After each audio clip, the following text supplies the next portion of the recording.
2, 1.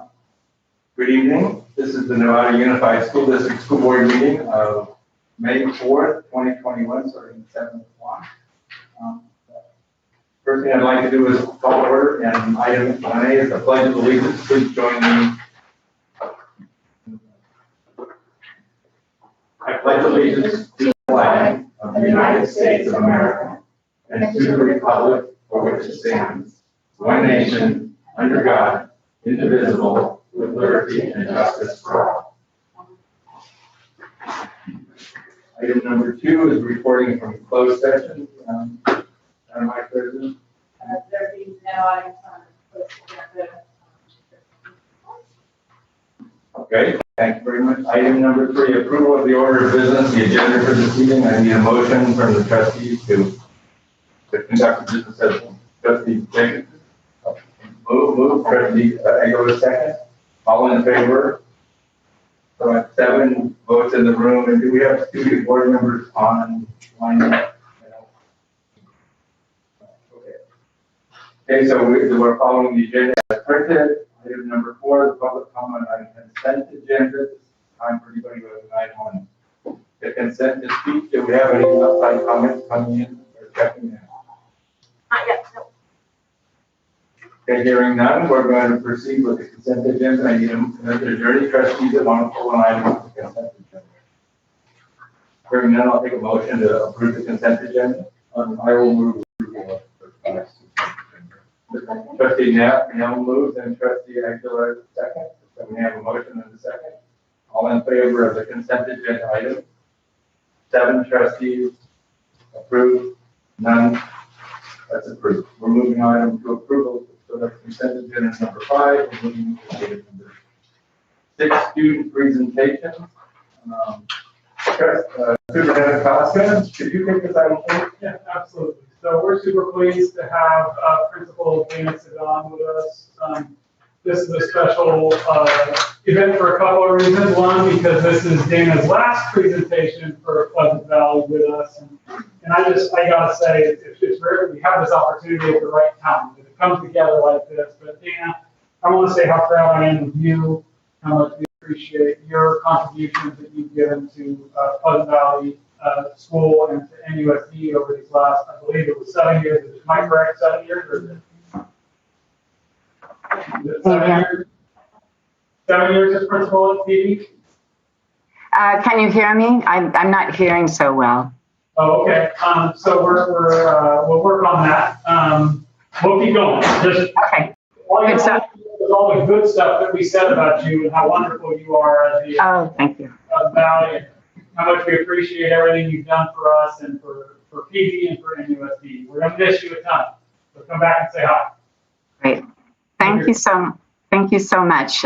So good evening, Superintendent Chris Koska and NUSD Board Trustees. It is my last presentation, which is a bittersweet moment, to be sure. Our presentation tonight is representative of our efforts at PV to cultivate an equitable and caring community. During my 8 years here, we have worked tirelessly to create a culture of caring and belonging where everyone feels welcomed. And with Phoebe Smith's help, we have implemented restorative and trauma-informed practices, community circles, and class meetings. And students and staff members have participated in hours of social emotional learning, like programs like Soul Shop and Mind Up, and we are a Do Good, Be Kind school. As a staff, we have participated in extensive equity training, and we continue to work to understand our white privilege and implicit biases and how that impacts our students. And we strive to end institutional racism on our campus through self-reflection and courageous conversations. And as a result, we have changed our discipline policy and put an end to student suspensions. It's a journey that is just beginning, and there's still a long way to go. But tonight, I'm very proud to share the work of 5th grader Sophia Babler and her friends who collaborated with Phoebe Smith and Elizabeth DeRuvo to make a short film on allyship. It is very fitting that Elizabeth participated in this endeavor because she was one of the first students that I ever met when I first visited PV 8 years ago. So perfect way to bookend my time at PV. And with that, I would like to turn it over to Phoebe Smith and Sophia Babler. And thank you so much. for this opportunity. Thank you, Dana. This is a bittersweet day, saying goodbye to Dana from NUSD. She has been a supporter and a champion for the work that we try to do through restorative practices ever since I've been here at in the district. And she supported me every step of the way, and I really appreciate your commitment to our students, Dana, and our friendship that has evolved since with our working together. Thanks so much. And that makes even more of a privilege for me to be with you here this evening. And so in regards to the project that Dana invited me to participate on with Sophia Babler and Elizabeth DeRuvo, there's not really much for me to say here because the project we are presenting tonight really says so much about our youth today. Their commitment to making the world a better place for themselves and those who will come after them. Their awareness and willingness to put in the work for true change is completely it's going to change the world, and it has really given me pause and humbled me to be able to work with these students this year. Their display of courage to walk the walk and not just talk the talk, and their desire to put down this burden of racism and be the ones we've been waiting for, to be brave enough to live in a world where humanity prevails over privilege. I don't know if I will see this day in my lifetime come, but through these students and all of the others I have had the privilege to work alongside during these challenging and heart-wrenching times, they truly have given me hope that we will get there.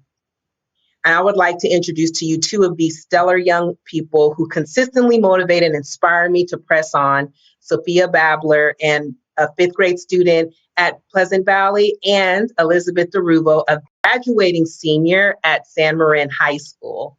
Keep your eyes on them. Their hearts are going to change the world. Hi everyone, my name is Sophia, and today I'd like to share a video with you that reflects my commitment as an ally as well as my appreciation for poetry. I composed a poem after hearing Amanda Gorman's inspiring inauguration speech and collaborated with NUSD students to create a video. Under the outstanding leadership of Miss Phoebe Smith and Miss Elizabeth DeRuvo, we've created a piece with a critical purpose.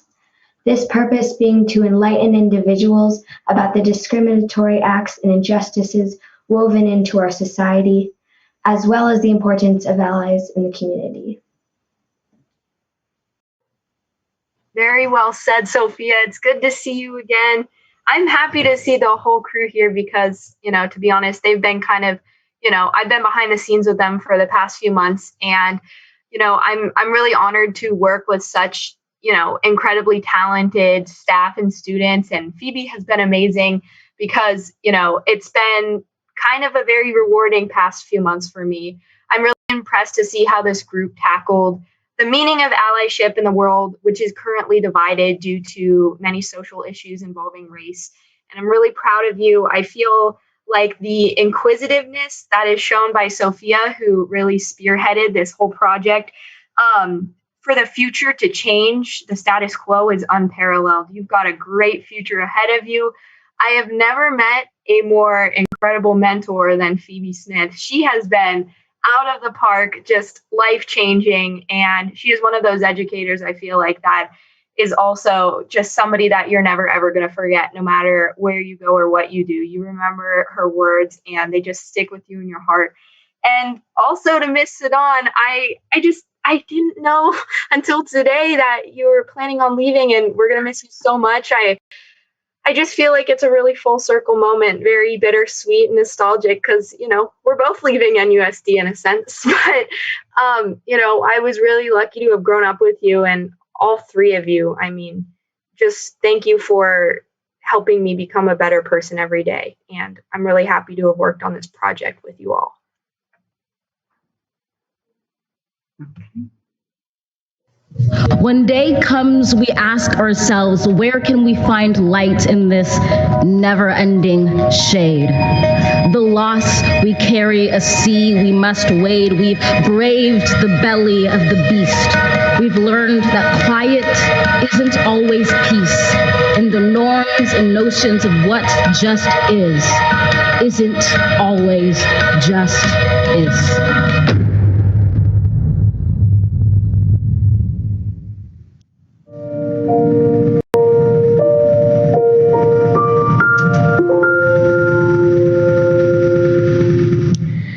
Allyship isn't always a ray of glistening sun on a beautiful day. It's a stormy night when you look at your reflection in a puddle of rain. It's the thorns on you, realizing that sometimes the urge and passion to make a change comes from being awakened to oppression and hate. To become an ally, we can't wait. For chances to be given to us, we have to make our moments, project our voices, so they will be heard. Each word composing change. Being called an ally is like being called a friend. You have to earn it. But until it is earned, work, educate, show up, speak up. Live up to what you know in your heart is right. If you stand still and let be, as wolves entwine with history, with suffering, with hate, flow through your ears freely like the Nile River. Stones of hesitation will attempt to slow the flow, but the water never stops. You are a bystander. We can't wait for the light to take on the shadows. We'll fight through them until they cease. We'll be the light for others so they can see that true strength doesn't come with ease. It comes with courage and passion, a promise to take action. My ally knows I don't need help to get better. My ally knows we all need to do better for the sake of being better. It comes with the responsibility to redefine, reimagine, rearrange, because that's how you make a difference, a change. Educate yourself so you will be able to say their names. It is okay to make mistakes. It is not okay to be silent. And I may only be a small ship in a big sea, or a small seed of a big tree. But anyone can make a change, bound together, different but the same. Because a small spark can start a significant flame. But if you listen closely to the currents of the river and stop what was once undisturbed, if you can see the hate and bias polluting the stream, the ally bravely interrupts the flow of consciousness like a dam in the river. The flow of the poison current ceased. In every known nook of our nation, in every corner called our country, our people diverse and beautiful will emerge, battered and beautiful. When day comes, we step out of the shade, aflame and unafraid. The new dawn blooms as we free it, for there is always light. If only we're brave enough to see it, if only we're brave enough to be it.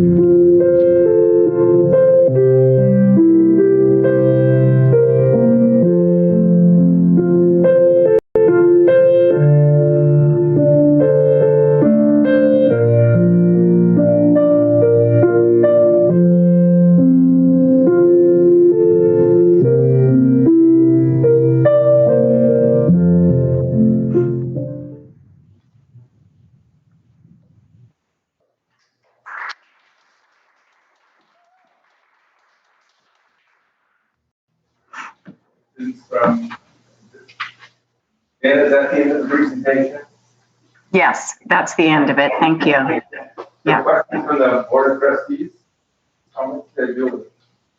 Thank you so much. This was so beautiful, and I know Elizabeth to be such a wonderful crusader, and meeting her gave me such a hope for our future, and seeing that our next students are following that is so heartwarming. Thank you so much.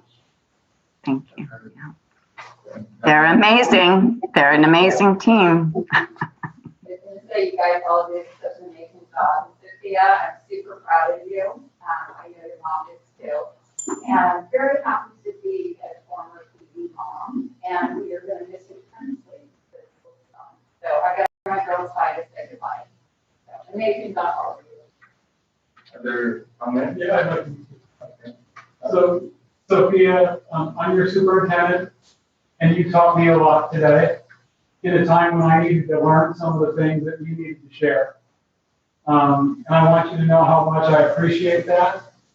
And I want us to keep this model going because some of us adults have a lot to learn from the kids out there. You guys have some of this better than us, and we need to be listening to you and learning from you and with you.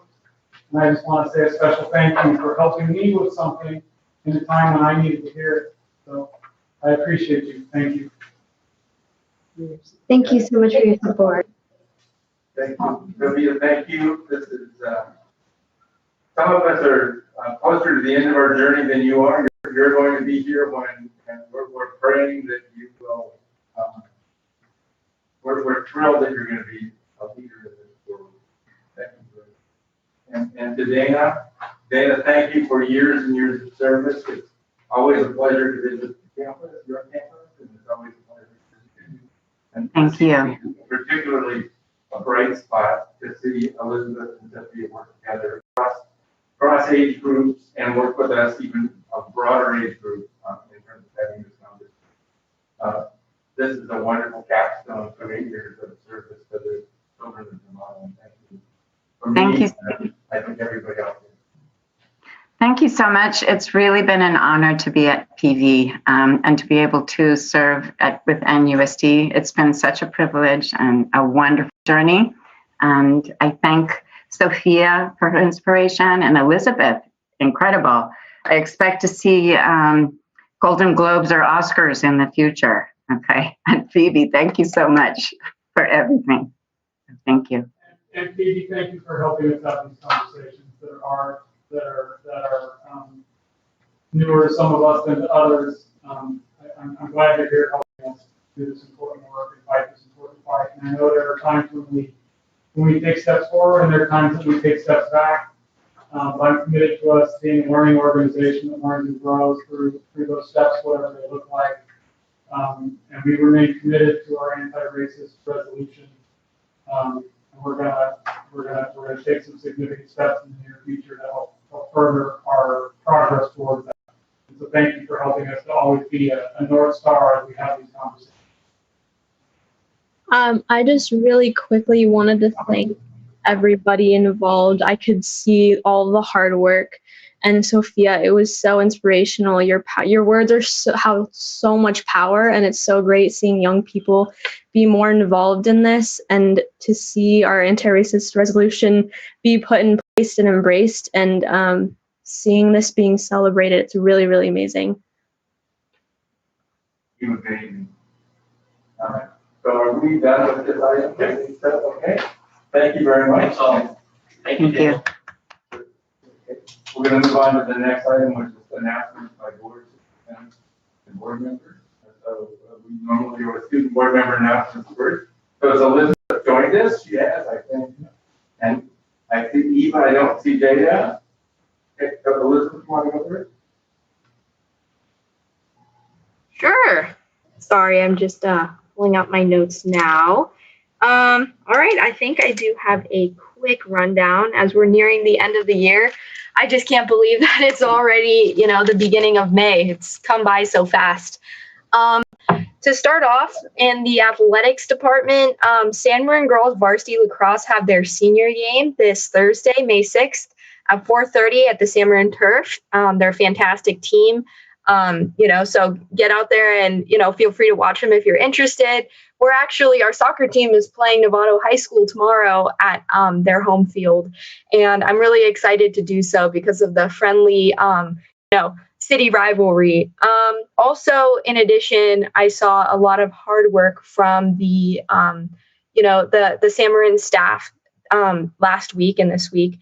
They really stepped up their game to make sure that everything was in shape for the WASC committee when they visited. And I was really impressed to see that they handled everything with such great poise and organization. And, it was really nice to be able to be a part of that week, even though it is stressful, because I thought that the teachers and staff did an amazing job handling it and really preparing the students for what was to come. Additionally, we have been working in leadership class to try to make sure that we are able to do some event for the seniors. We're kind of toying with the idea right now to do kind of a senior dinner event. We wouldn't have any dancing or anything, unfortunately, because, I think with, the Marin County Health Department, there's a lot of regulations that we just can't seem to, work with. So what we're trying to do is collaborate with a few food trucks, hopefully, and have a nice night for the seniors, because I know a lot of them have worked really hard and it hits close to home, knowing that, this is an event that's planning for, my own class. So I'm excited to see how it turns out, and fingers crossed all can work out in the end. But, I've just been, it's been surreal for these last few months, and it's really catching up to me that I'm going to be leaving soon, and I'm just really grateful to be here and to have grown up in such a good community. So thank you. Eva, you're next. Yes. So as I'm sure many of you had heard, this past weekend, sophomore Marquand Wallace passed away. Our love and prayers go out to his family and his friends and his teammates, and we know that people are all dealing with this in different ways. And we would like to ask that the community really respects the privacy that his family asked for, and respect the different ways that people are coping. Nevada wanted to make sure that kids have a lot of extra support throughout this time. Given the circumstances, they're providing students with bilingual counselors all across campus. There are therapy dogs and circles throughout the next few weeks, facilitated by Amber, our wellness coordinator. There are arts of therapy supplies and techniques and remote counseling for VLA students. So we would like to know that, or we would like to let the Nevada community, if any students are needing support, there is a lot being given at Novato. And again, our hearts and our prayers really go out to the people he was closest to, and the people who loved him, and the people who he loved. So yeah, for the announcements, last week was a really, really busy week. With Earth Week, we had our recycling war that the junior class won with a total of 2,215 bottles. There was a survey put out for seniors to vote on what type of graduation we wanted and how versions of how it'd be laid out on the field. There was also a parking survey that organized by the junior class, or a parking auction and lottery. And the junior class also finished up their math portion of the CASP testing, and the other grades did work asynchronously. And we also had WASC come in last week. This week is the beginning of Mental Health Awareness Month. So Amber and a lot of people on campus are facilitating different activities and circles and things throughout this month to support students. Seniors are starting we just had a sweatshirts design go out. It was designed by Pascal DeBruin, and these sweatshirts are being sold at cost for $20. So we'd love to encourage seniors to go and get their sweatshirts. They look pretty awesome. This movie night is on May 11th, next week, and we are showing Black Panther. It was a movie night inspired by San Marin's. And this Saturday, May 8th, MSA Showcase is being put on. In person starts at 3 o'clock and tickets are $50, and virtually it starts at 7 o'clock with a suggested donation of $20. And also we are recognizing and celebrating Asian American and Pacific Islander Heritage Month in the weekly announcements. And that's all I have. And go to Trustee, and I'll go around the room. Marie, you want to? Hi, I watched the 7-Eleven and Wasco meetings. I did a follow-up meeting at Marin Oaks, and it was amazing to see the way that teachers create specialized education plans for their students. And that was sort of solidified for me when I was watching the LCAP presentation. One of their students talked about how teachers that care about students and students having a connection to a single teacher at school makes such a big difference for them. So those are really great to be part of. Thank you. Now. Yeah, I'd like to report that I attended the school fuel board meeting. School fuel, which is our Nevada Unified School District Public Education Foundation, which raises money and supports our students and families in the district. It was a good meeting. At the time, we were in the middle of a virtual tour of Nevada, which is the annual fundraiser that they hold. It was what I described as a bit of a treasure hunt type idea where the students and families went out and tried to visit different sites of significance here in Nevada. And once they accomplished that, the donors supported them for participating. And I think it's credit to the school fuel board for coming up with a solution during this pandemic for these funds. Though the tour may have come to an end or coming to an end, get the word out there to everyone in our community. Support school if you will anytime. They can really work your support and participation whenever possible you can. That's my report on this. So there's a comment that we can't hear very well on the mic, so you have to get really close to the mics. I too attended 7-Eleven committee meeting this past week, but as well all of the 7-Eleven meetings from Minnesota, so I'm aware of what's going on and how things are working. But more importantly, I'll just touch on this last weekend was rough. Personally, just because we are again, and I'll leave it at that. We got work to do. Trustee Butler. Yeah, I was able to attend or Zoom in with the WASP. Cameron and WASP had their report out, so hearing what they're doing well and hearing what things to work on. I don't think they're familiar with the things they need to work on. It's really nothing unusual to them, I'm assuming. It wasn't to me. Also, the LCAP advisory meeting, which was a student panel, 7 students across our district, providing input on our culture of excellence, culture of caring, and culture of competence, and what's working for them and what isn't, what we could do better. So that was very insightful for me. And the 7-Eleven committee, making sure I'm caught up on that, was through invitations and the emails that we're getting as well regarding that.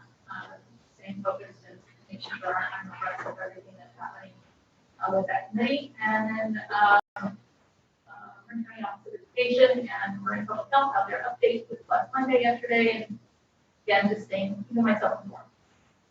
Thank you very much. Trustee Gaines. And I have no comments. Superintendent Trustee. Yeah, a couple thoughts. It was a week that demonstrated that we have lots of needs here within NUSD, and so actively working on getting us some opportunities to receive some training around cultural sensitivity, learning about our blind spot, learning how to have difficult conversations around race. Additionally, I'm proud that the board has asked NCOE to come in and support us with some of these things, so look forward to talking about that at 9A. Another thing that has been pointed out to us once again is, the need, the challenges that our children are facing around mental health.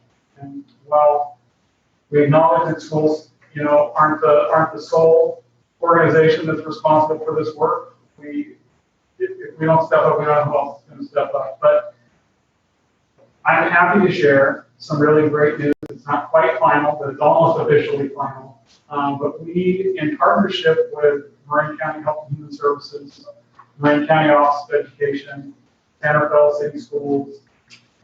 We have written a grant. We wrote it a couple years ago, actually. It was originally denied, and it has since been approved. It's a mental health it's from the Mental Health Student Services Act. And it's a 4-year grant that will be millions of dollars to our organization. And here are some of the key things that this grant is going to help us do. Particularly with Santa Fe City Schools and NUSD, but also in partnership with other districts. So we'll create a coordinated system of care that utilizes a team to provide the referral system with links to community agencies. Just going to try to unite some of these sort of isolated systems that we have in place to protect mental health. It's going to help us to implement student wellness screenings and assessments so that we can find opportunities to get referrals to appropriate services done sooner with our students in need. Help us to generate a technology database that will facilitate a more integrated treatment and care system. It'll have opportunities for intervention, transitional care, and referrals for students in need. They'll help us with just peer-to-peer supports and then getting peers and getting students to higher levels of care when they need it. So this is something that we've been working on for a long time. We know that there's a need. This is going to allow us to hire some staff to help us coordinate these services and to adopt these screeners. And we're excited about this opportunity because we know there's such a need in our community, and we're so appreciative of these partnerships that are allowing us to happen. So this is just a bit of a teaser. There's going to be a lot more information to come as this is all finalized. But I want you to know that we are actively pursuing any avenue we can to get the mental health supports for our children. Any other comments or move on there? Okay, we're going to move on to item 8, non-agenda public comment. How many speakers do we have? We have 6 speakers. Each speaker gets 3 minutes. So we're going to take the 6 speakers at 3 minutes each, and then we'll complete the item and move forward. So this is a little clumsy, but making sure the speaker gets online. So we'll wait for the first one.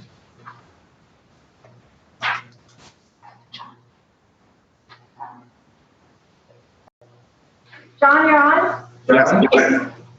I'm on. Can you hear me? Yes, sir. Good evening, NUSD. My name is John. I'm the parent of a so I understand NUSD take cost-saving measures to be physically responsible. But I watched the 7-Eleven committee meetings, and I believe the process used by the committee to identify a school to recommend for closure was unfair and out of line with NUSD's value of equity. The 7-Eleven committee process was unfair because the committee prioritized their selection criteria at their April 21st meeting. This is after Linwood, Rancho, and Lew Sutton had already been identified for possible closure. A fair process would examine all of NUSD's elementary schools using these prioritized selection criteria. I asked the trustees to direct the 7-Eleven committee to do just this, examine all of NUSD's elementary schools using their prioritized selection criteria before making a recommendation to this board. I also know NUSD values equity, getting all students what they need to be successful in school. The 7-Eleven committee's top 5 prioritized criteria: English learner enrollment, ethnicity enrollment, instructional programs, distance analysis, free and reduced price meals enrollment. All of these criteria largely reflect this value of equity. But if the 7-Eleven committee were to examine all the elementary schools with this criteria, they certainly would have not identified Linwood and Lew Sutton for closure. In fact, shortly after the committee identified these criteria, they removed Linwood from the list. Lew Sutton should have also been removed because their demographic data, as it relates to this committee's prioritized criteria, is close to Linwood's. I see in the notes today for today's board meeting that Superintendent of Schools, Mary Jane Burke, has requested an ad hoc committee to be formed in part to address, quote, significant community unrest related to potential cost-saving decisions, i.e. school closure, unquote. thank her for making this request. There's unrest because this process was unfair and out of line with NUSD's values. Thank you.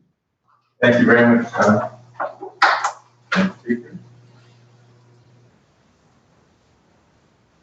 Thank you, sir.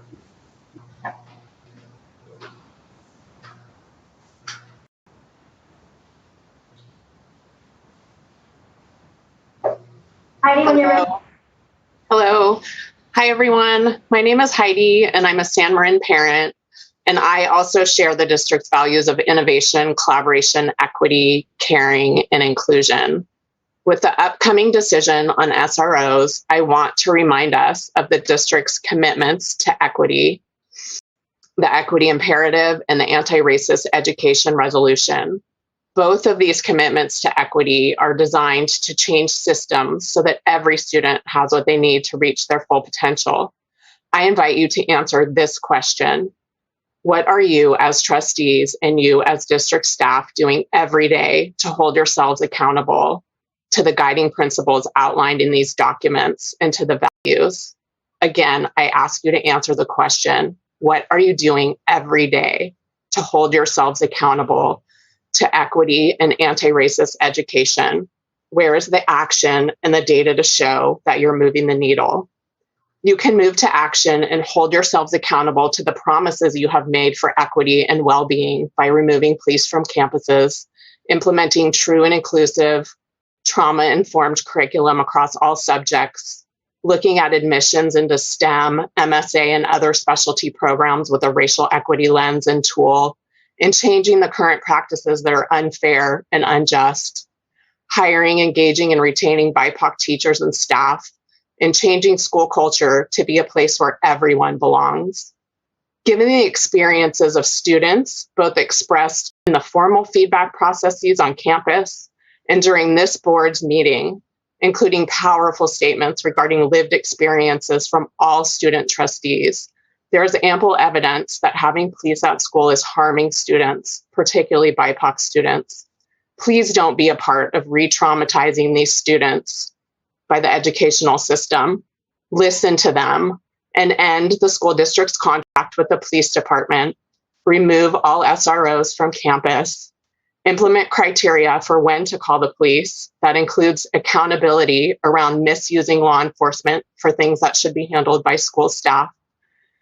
Invest in funding from the school police contracts to additional funding, like Chris Koska was just talking about, for students to keep them safe on campus. You have heard the stories. It's easier to keep things in place, but please don't do that. Please stay true to transformative practices. And I invite you to lean into your values and desire for every student to reach their full potential. We heard tonight the amazing work of Sophia and Elizabeth. They told us they're the ones we're waiting for. Please be that for us. Thank you. Thank you very much, Mike. And next speaker. And thank you for respecting the 3 minutes I gave.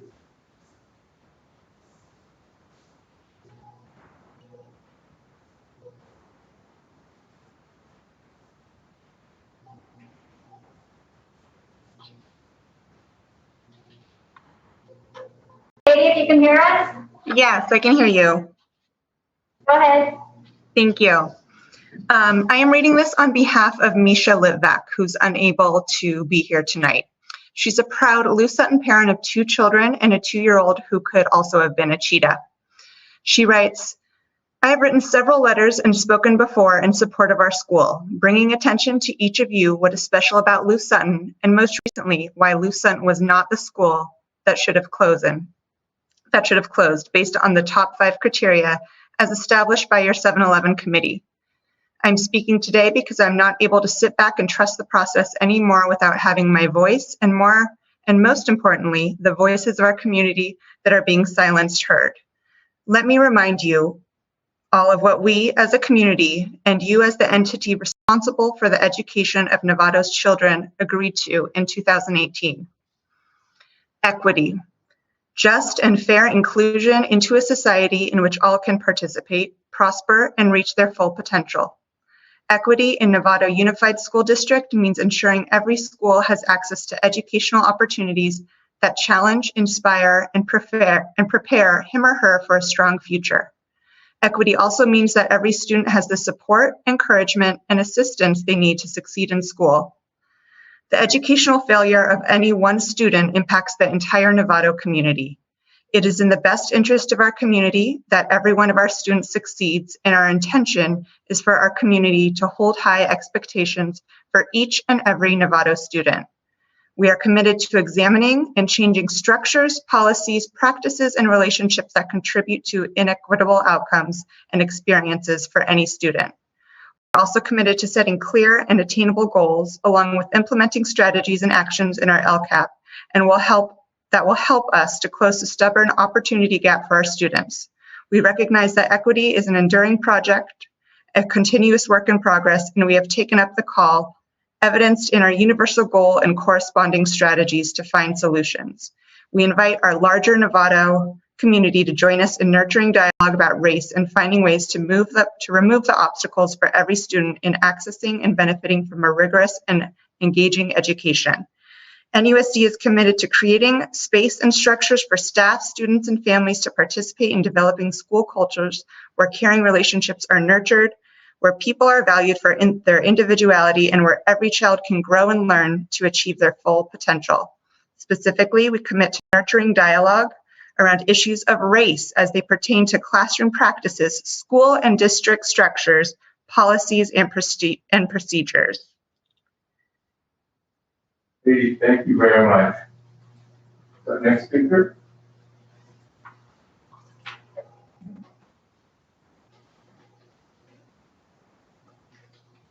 Katie S., can you hear us?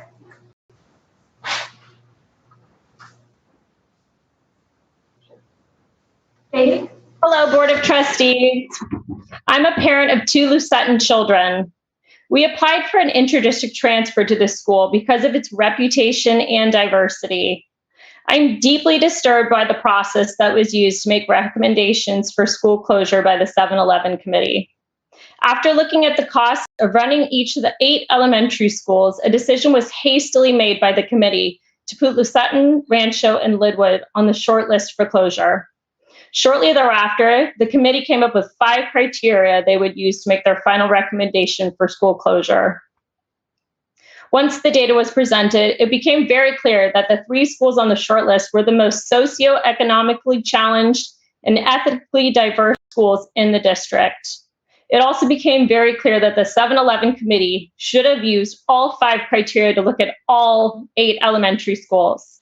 If the committee had used the 5 criteria for all 8 schools, we would not be talking about Lucettan.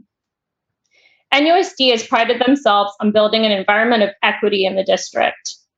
Is it equitable to close a school that has 62% Latinx students? Is it equitable to close a school that has 60% of their students receiving free and reduced meals? Is it equitable to close a school that has 41% English learner enrollment? Is it equitable to close a school that has 62% of students having to travel farther when their school closes? No, it is not equitable. All 8 elementary schools should have stayed on the list for closure. Each elementary school should have been evaluated with the 5 criteria. They were not. During the April 28th meeting, a member of the 7-Eleven committee had made a motion to take a step back and start the process again by looking at all 8 schools with the 5 criteria. This motion did not pass. The 7-Eleven committee meetings left me totally dismayed and disappointed. How could a public committee make such an important decision without including all schools? The operating costs of each school are too close to not factor in other data that is of equal importance. Each school should have been looked at with equity in mind. In closing, I would like to remind NUSD of the equity imperative that is a declaration of the district's commitment to providing equity to all students in their district. I will read a quote from the equity imperative. We are committed to examining and changing structures, policies, practices, and relationships that contribute to inequitable outcomes and experiences for any student. I would like NUSD to stand by their statement. As we all know, actions speak louder than words. If NUSD does not commit to examine and change this situation, they will most certainly be contributing to a hugely inequitable outcome. Thank you. Very much. Next speaker, and thank you for honoring the 3-minute limit. Ally. Vicki, when you're ready.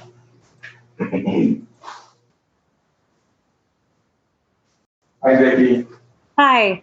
Hi, board, and hi, public. I am a second grade teacher at Olive School, and I'm very nervous about speaking to the whole group, but I appreciate the time.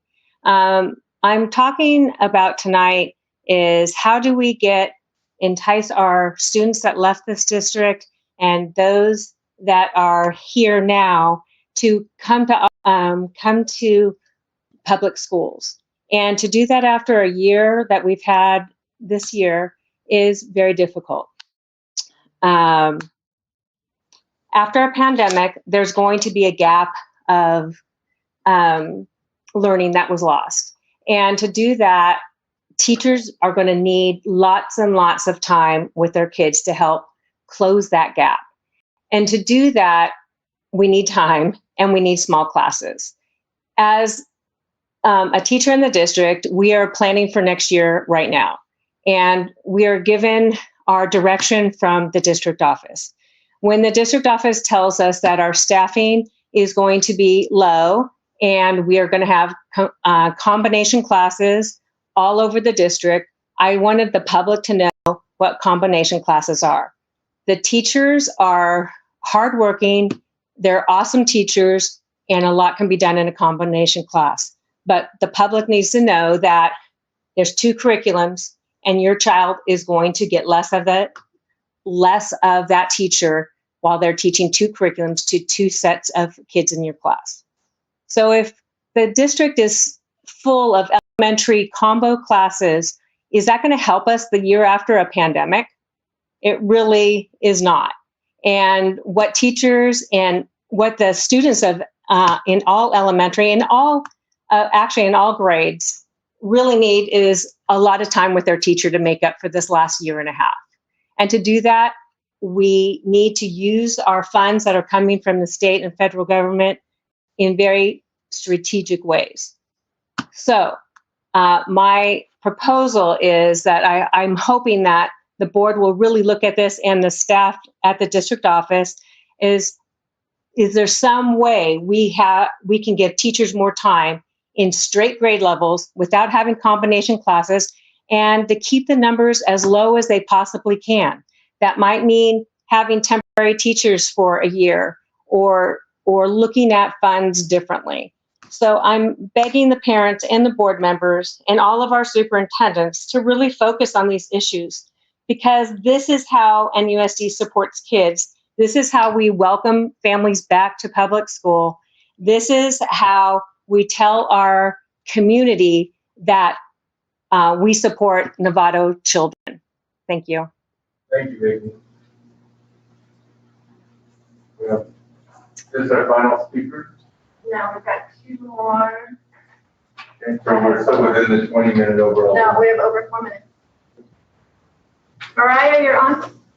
Good evening. Good evening, trustees, Superintendent Koska, and all listening this evening. I can't believe we have only 25 days left of school. It's been quite a year. As we start to wrap up the year, as you heard from Vicki, many of us are already looking to August, wondering how we are going to start the year, how our students be, both socially and academically. So much mental planning is already in the works. And Teacher Appreciation Week, we have amazing teachers here in Novato. And if you were to really stop and ask your experts how we as a district can set ourselves and our children up for success next year, the majority of your educators would say small class size and no combo classes. In order for these things to happen, NUSD needs to prioritize federal and state dollars be spent in the classroom. We have lost a lot of families to private schools this year where small classes are the norm. A commitment to smaller classes will help in getting some of those families back to NUSD. They will have concrete evidence that NUSD is following through with the commitments made in the parcel tax and in our recent publicity releases on social media. If we want the children of Novato to have the best chance they can at being the best they can be, we need smaller classes. We have received federal and state dollars to help us get through this pandemic, and putting those dollars into the classroom is what will show your commitment to providing our students with the best we can give them. In addition to smaller classes, your educators would like to see the district's commitment to no combos next year. Can you even imagine it? We had an unusually large number of combos this year, and this only increased the challenges of the educational environment for many of our students and teachers. Combos are twice the work for the teacher and half the attention for the students. It is time to put a stop to the excessive combo classes at NUSD. NUSD has used combo classes as a way to cut corners and allocations for schools. Please consider cutting corners outside of the classroom. As the district may potentially ask for an extension of the parcel tax in the foreseeable future, these two items, class size and overuse of combos, really need to be addressed. As a parent, I see both the issues as the #1 driving force behind my commitment to vote for the parcel tax, but only if I see NUSD's commitment to prioritizing these critical issues. I know schools have already received their allocations for next year, and I know the same formula was used as is always used, and that is not good enough. An increased allocation needs to be given for next year immediately, so sites can reduce the class size, eliminate combos, and guarantee high quality, highly personalized education here at NUSD. Thank you. Final speaker. Thank you very much, Maya. One more. Yep, one more. Michael, you're on. Hello, yes. Hi, my name is Michael Seville. I'm a proud parent of a Lou Sutton student. The Novato families that are demanding transparency in the school closure process agree with the Marin County Office of Education. NUSD needs county oversight and assistance to ensure that all decisions to close a school is fair, equitable, and actually necessary. I know you're going to be addressing that in 9A, but I wanted to talk about a couple of other things. That is why we as a community are demanding that if this board votes to close Lou Sutton Elementary, that those who vote to do so publicly rescind your equity imperative and remove the word equity from your list of values. We cannot allow you to claim that you, quote, focus on the predictability of student success and failure correlated to race, class, primary language, and special needs when you clearly don't. The Novato Families Against Inequitable Rulings are also well aware that our state and local funding for education is inadequate. The reality is, though, that closing a school is a last resort measure taken when a school district cannot meet its financial obligations. Closing a school will do nothing to solve systemic issues of underfunding in education, yet it will cause more harm to our most vulnerable students during a global pandemic that has not ended and that has disproportionately impacted these families for over a year now. That is why we and several of the 7-11 committee members have asked repeatedly for clarity on how exactly this decision would impact our budget. This information is critical because the assertion that a fiscal crisis is just around the corner is the only reason the district and the board are putting forward to justify this rushed process.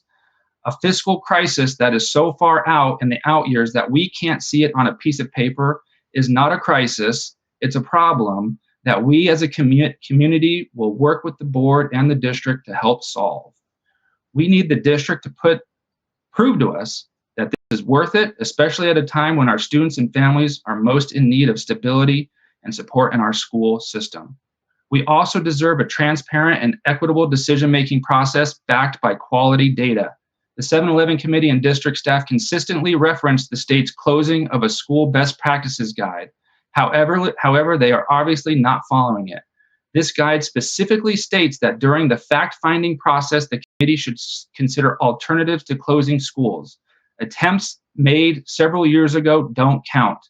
We need real ideas and real solutions that we can work together on moving forward. And yet, the most resourced schools who are serving the highest proportion of white economically advantaged students in Nevada were never under consideration or even evaluated by the 711 committee.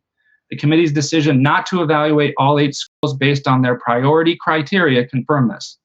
The fact that the committee didn't even evaluate the final 2 schools on their list based on these, quote, priority criteria shows a complete lack of transparency, professionalism, and logic.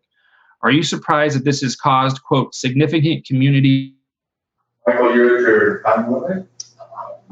Thank you very much. Thank you for your comments. I think we're at the end of public comments. We're at the end of public comment. So the next item, we're going to move in the agenda to the discussion action section, which is section 9. And the first item in section.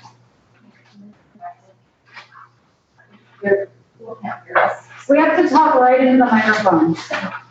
Thank you. So the next item on the agenda is item 9, discussion action.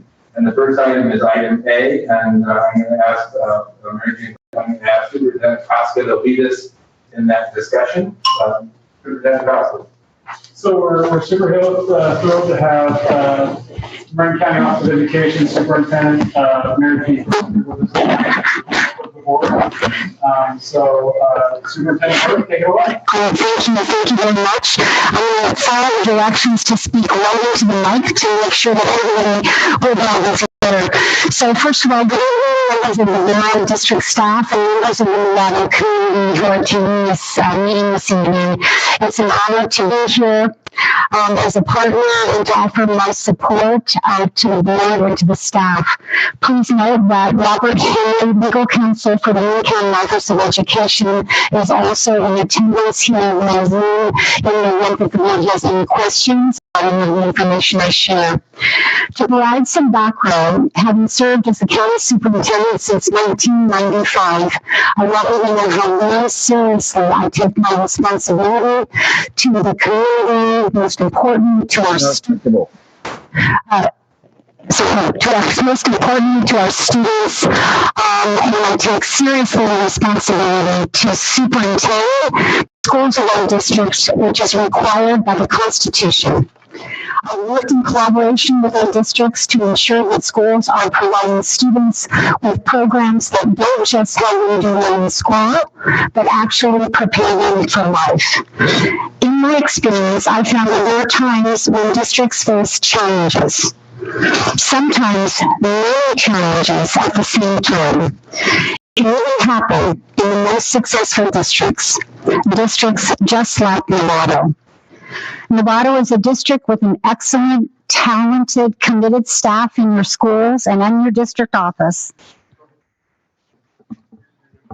I'm okay? Too close? Okay, sorry. Uh-oh, sorry if I've been yelling at the people, but here we go. I'll try again. Nevada is a district with excellent, talented, committed staff in your schools and in your district office. In a district with obviously amazing students, as we see this evening, and engaged and involved families. And I think at this moment in time, you are able to see the evidence based on the picketing this evening.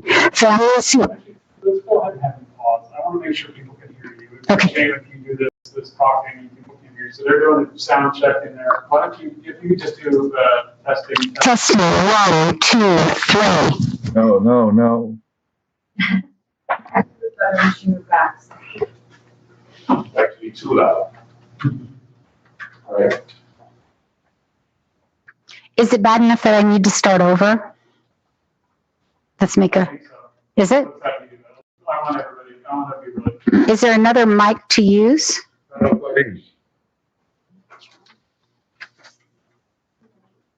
Okay, how about if I test it? I'll stand a little back. Testing 1, 2, 3.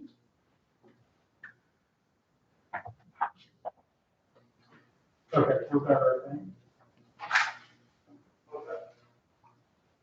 Probably one more test. Sure, testing. Sorry, everybody. 1, 2, 3. No. Nope. This is one of the challenges of doing remote meetings. Sure. Keep plugging away at it until we get it right.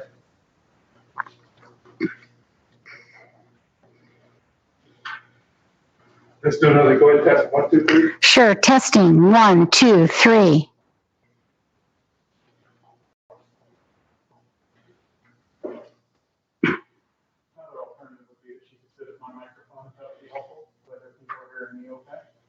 I think she's good now.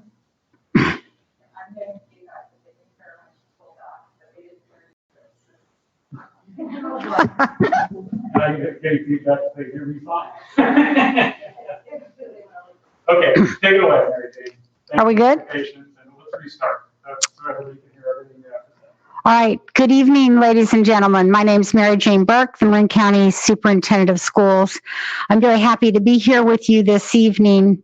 It's an honor, truly, to be here. And I want you to know that I come here as a partner and prepared to do all I can to support this district, but most importantly, its students. I want to note that legal counsel for the County Office of Education, for myself, actually, Robert Henry, is with us today on Zoom in the event that there are any questions that come forward.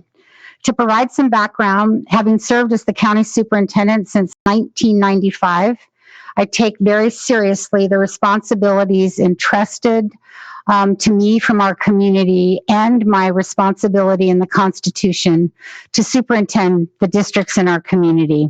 I've worked in collaboration with our districts to ensure that schools are providing students what they need, but it's not just about what they need in order to do well in school, but more importantly, to do well in life. In my experience, I've found that there are times when districts face challenges, sometimes many challenges simultaneously. And it can even happen in an amazing district like the Novato Unified District. Novato is a district with excellent, talented, committed staff at your schools, as well as at your district office. A district with outstanding students, obviously, as we've seen earlier this evening, and a district with very, very engaged families and community members who are willing to fight for their schools, as evidenced by tonight's picketing. A district that is held in high regard locally and beyond for all that they do that's both innovative and student-centered on behalf of each and every student.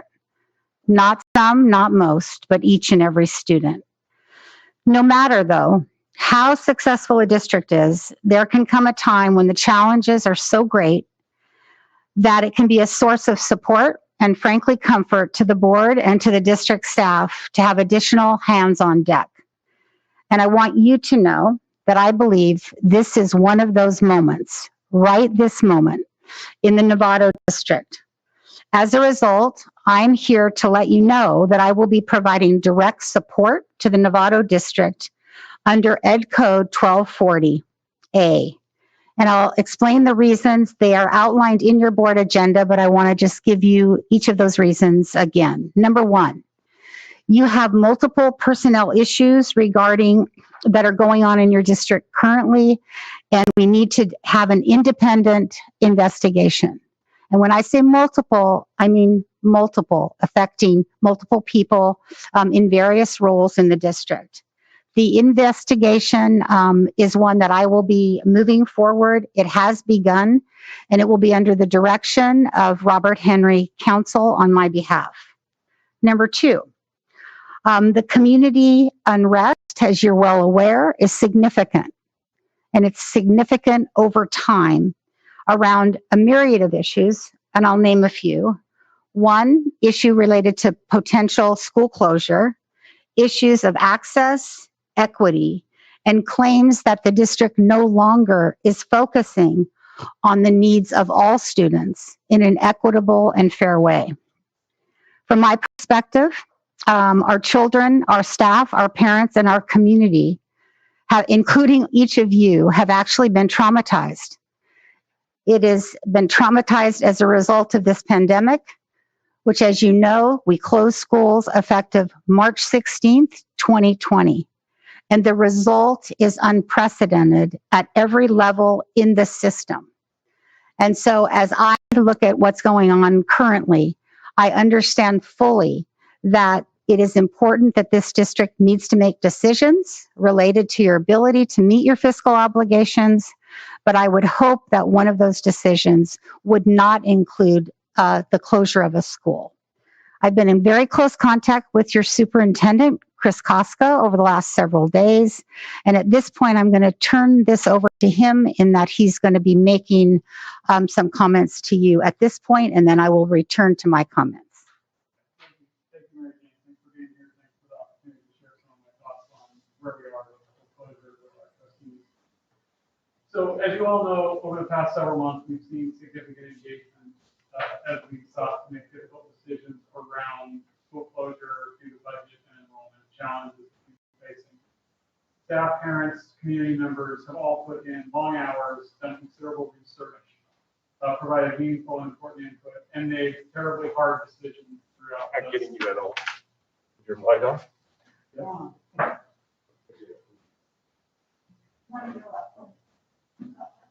Well, maybe you can vote for it.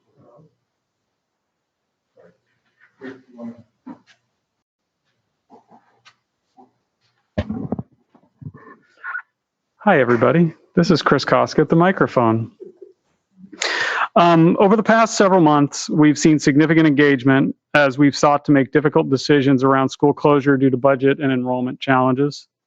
Staff, parents, community members have put in long hours. They've done considerable research. They provided meaningful and important input and made terribly hard decisions through the entire 7-11 process.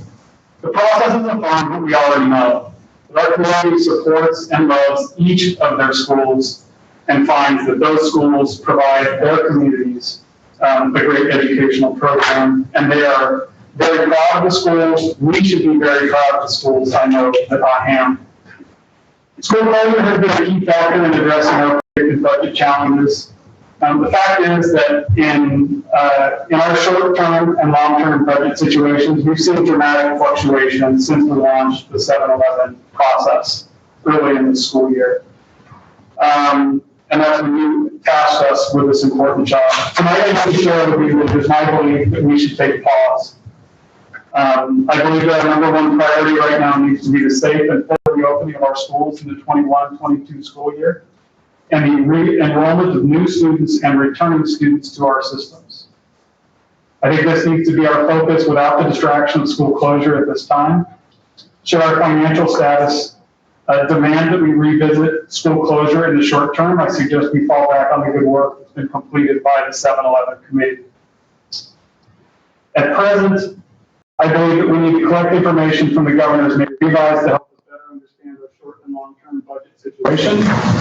We must continue examining our potential paths forward, including the possibility of keeping all of our schools open while exploring how we do so more efficiently, decreasing our expenditures, and finding ways to increase our revenues where possible.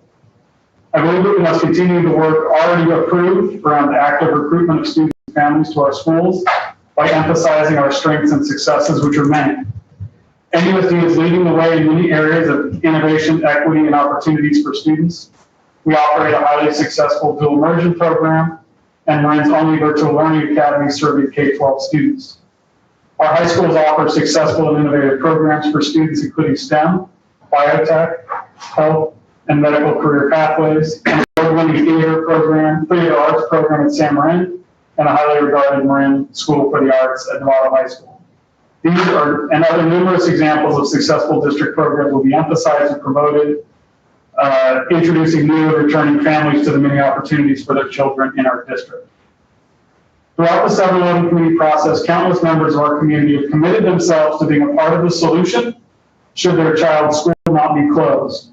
We've also received strong commitment from the Canal Alliance, the Marin Promise Partnership, Community Action Marin, Legal Aid of Marin, and North Marin Community Services to get behind our critical work as we try to navigate these hard times. We look forward to seeing these commitments turn into action. We've learned a great deal over the past several months. From the start, it's been our intention to have a process that was transparent, clear, fair, and as fair as possible. We've learned much from these experiences that we will carry forward. As we collectively seek solutions to our budget challenges, the voices of parents, students, and staff in the greater community are important and must be heard. Community engagement and input will be vital to the success and future of our district as we face challenges and find solutions on behalf of our children.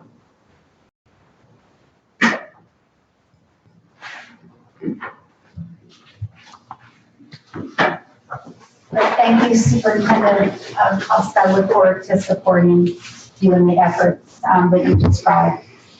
I'm going to keep going about why it is that I'll be supporting the district directly. Number 3 is the opportunity to support you in your ongoing issues related to financial stability, using our AB 1200 tools and staff to help support you. I think you're well aware that you are in a challenging time. You've had over 300 students less that are enrolled in your district. You're anticipating, you have an anticipated $2.8 million deficit in 22-23. Those are serious issues, as you know. And I have a very serious responsibility. It's my role, responsibility to ensure that you're able to meet your fiscal obligations for the current and 2 subsequent years. And so my commitment is that I will absolutely be involved in that oversight role, and at the same time be willing to work with this district to try to figure out what do we need to do. Well, you know what you need to do, right? Raise revenue and cut costs. And some of that is exactly what Chris was talking about. And in order to ensure that students will be coming back to your district, it's got to be stabilized. If I'm reading in the paper and seeing people picketing, etc., I'm not going to come back. Why? Because I don't think you're ready. And so I believe that that's part of what this crisis looks like, is that it is time for the district to stabilize. And so that's going to be very, very important. In addition, I just want to say that there will be any other issues that come up, we'll be prepared to look at them and figure out what we need to do. So essentially, the effort here is that we're going to stabilize the district. We're going to let the community know that their schools are going to remain open. We are going to make sure that we are addressing the fiscal issues now and into the future, and we are going to focus totally on students. And I know that it's frustrating for you as it is for anybody in the community when the district's conversation is not about what students need and how we're going to address that. And this is urgent. And I want to tell you, why is it urgent? Because there's only 25 days till June 10th. Mm-hmm. And then between today and when school starts again on August 17th, you've only got 106 days. Yeah. And so what needs to happen is we need to settle in, get focused, and move forward. And as I mentioned, you have the team to do it.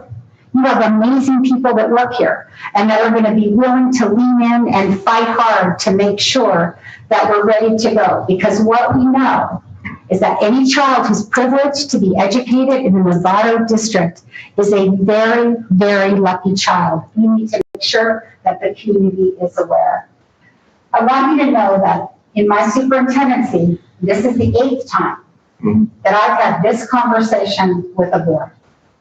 Very recently, in the last few years, 3 times. And I will tell you and assure you something. In each case, it was a little awkward. What's it going to look like? How's it going to work? But I will tell you for certain that at the end of the time, that each of those boards would say, that was a little awkward, but I want you to know we're better for it because I am committing wholly the resources to be able to do everything we can to support you. So now to my request. I'm requesting that the board take action this evening to establish an ad hoc advisory committee composed of 2 to 3 board members that will enable me and my designees to consult with board members in the development of assistance under Education Code 1240A. And that's my responsibility to superintend. If by chance you're unable to identify an ad hoc committee, so if that's unable, if you're unable to do that, I want you to know that I will then designate members to serve on what we'll then call a county superintendent's committee. So there's a different way to do it. If you're unable to do that, I obviously expect that you will be able to do that. Our goal is going to be to move the district forward for the remaining school days of the year. So the new year begins with that focus on students, which I know is absolutely in the hearts and minds of each and every one of you. We need to focus on the needs of not some, not most students, but each and every student. for all they represent and their strengths and their challenges and their uniqueness, because that is the responsibility of public education.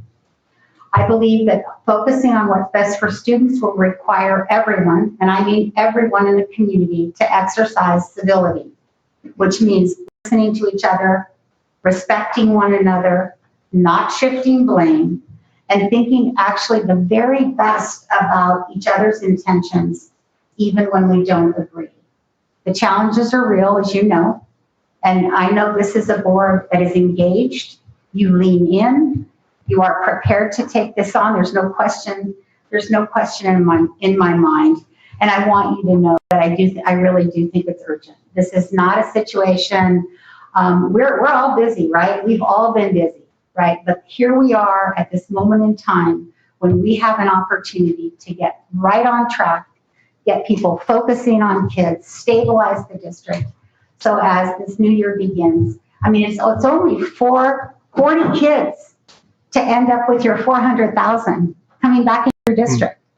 I mean, imagine 40 students, they're there, but they're not coming until this district is stabilized. And that's what I intend to do, and I look forward to working with you. I'll stop here and answer any questions. Questions from board members? Trustee Butler. Thank you, Mary Jane. I've worked with you over my whole time being on this board, so I appreciate you stepping in here and saying we can do better. But it's not that we've made surmountable mistakes along. We've done some great work in this district, and we still are. But we have had a lot of crises come before us, and we need to take up the reins and get us moving forward. So I support this. My question is there a particular trustee that you're looking for to serve on this ad hoc?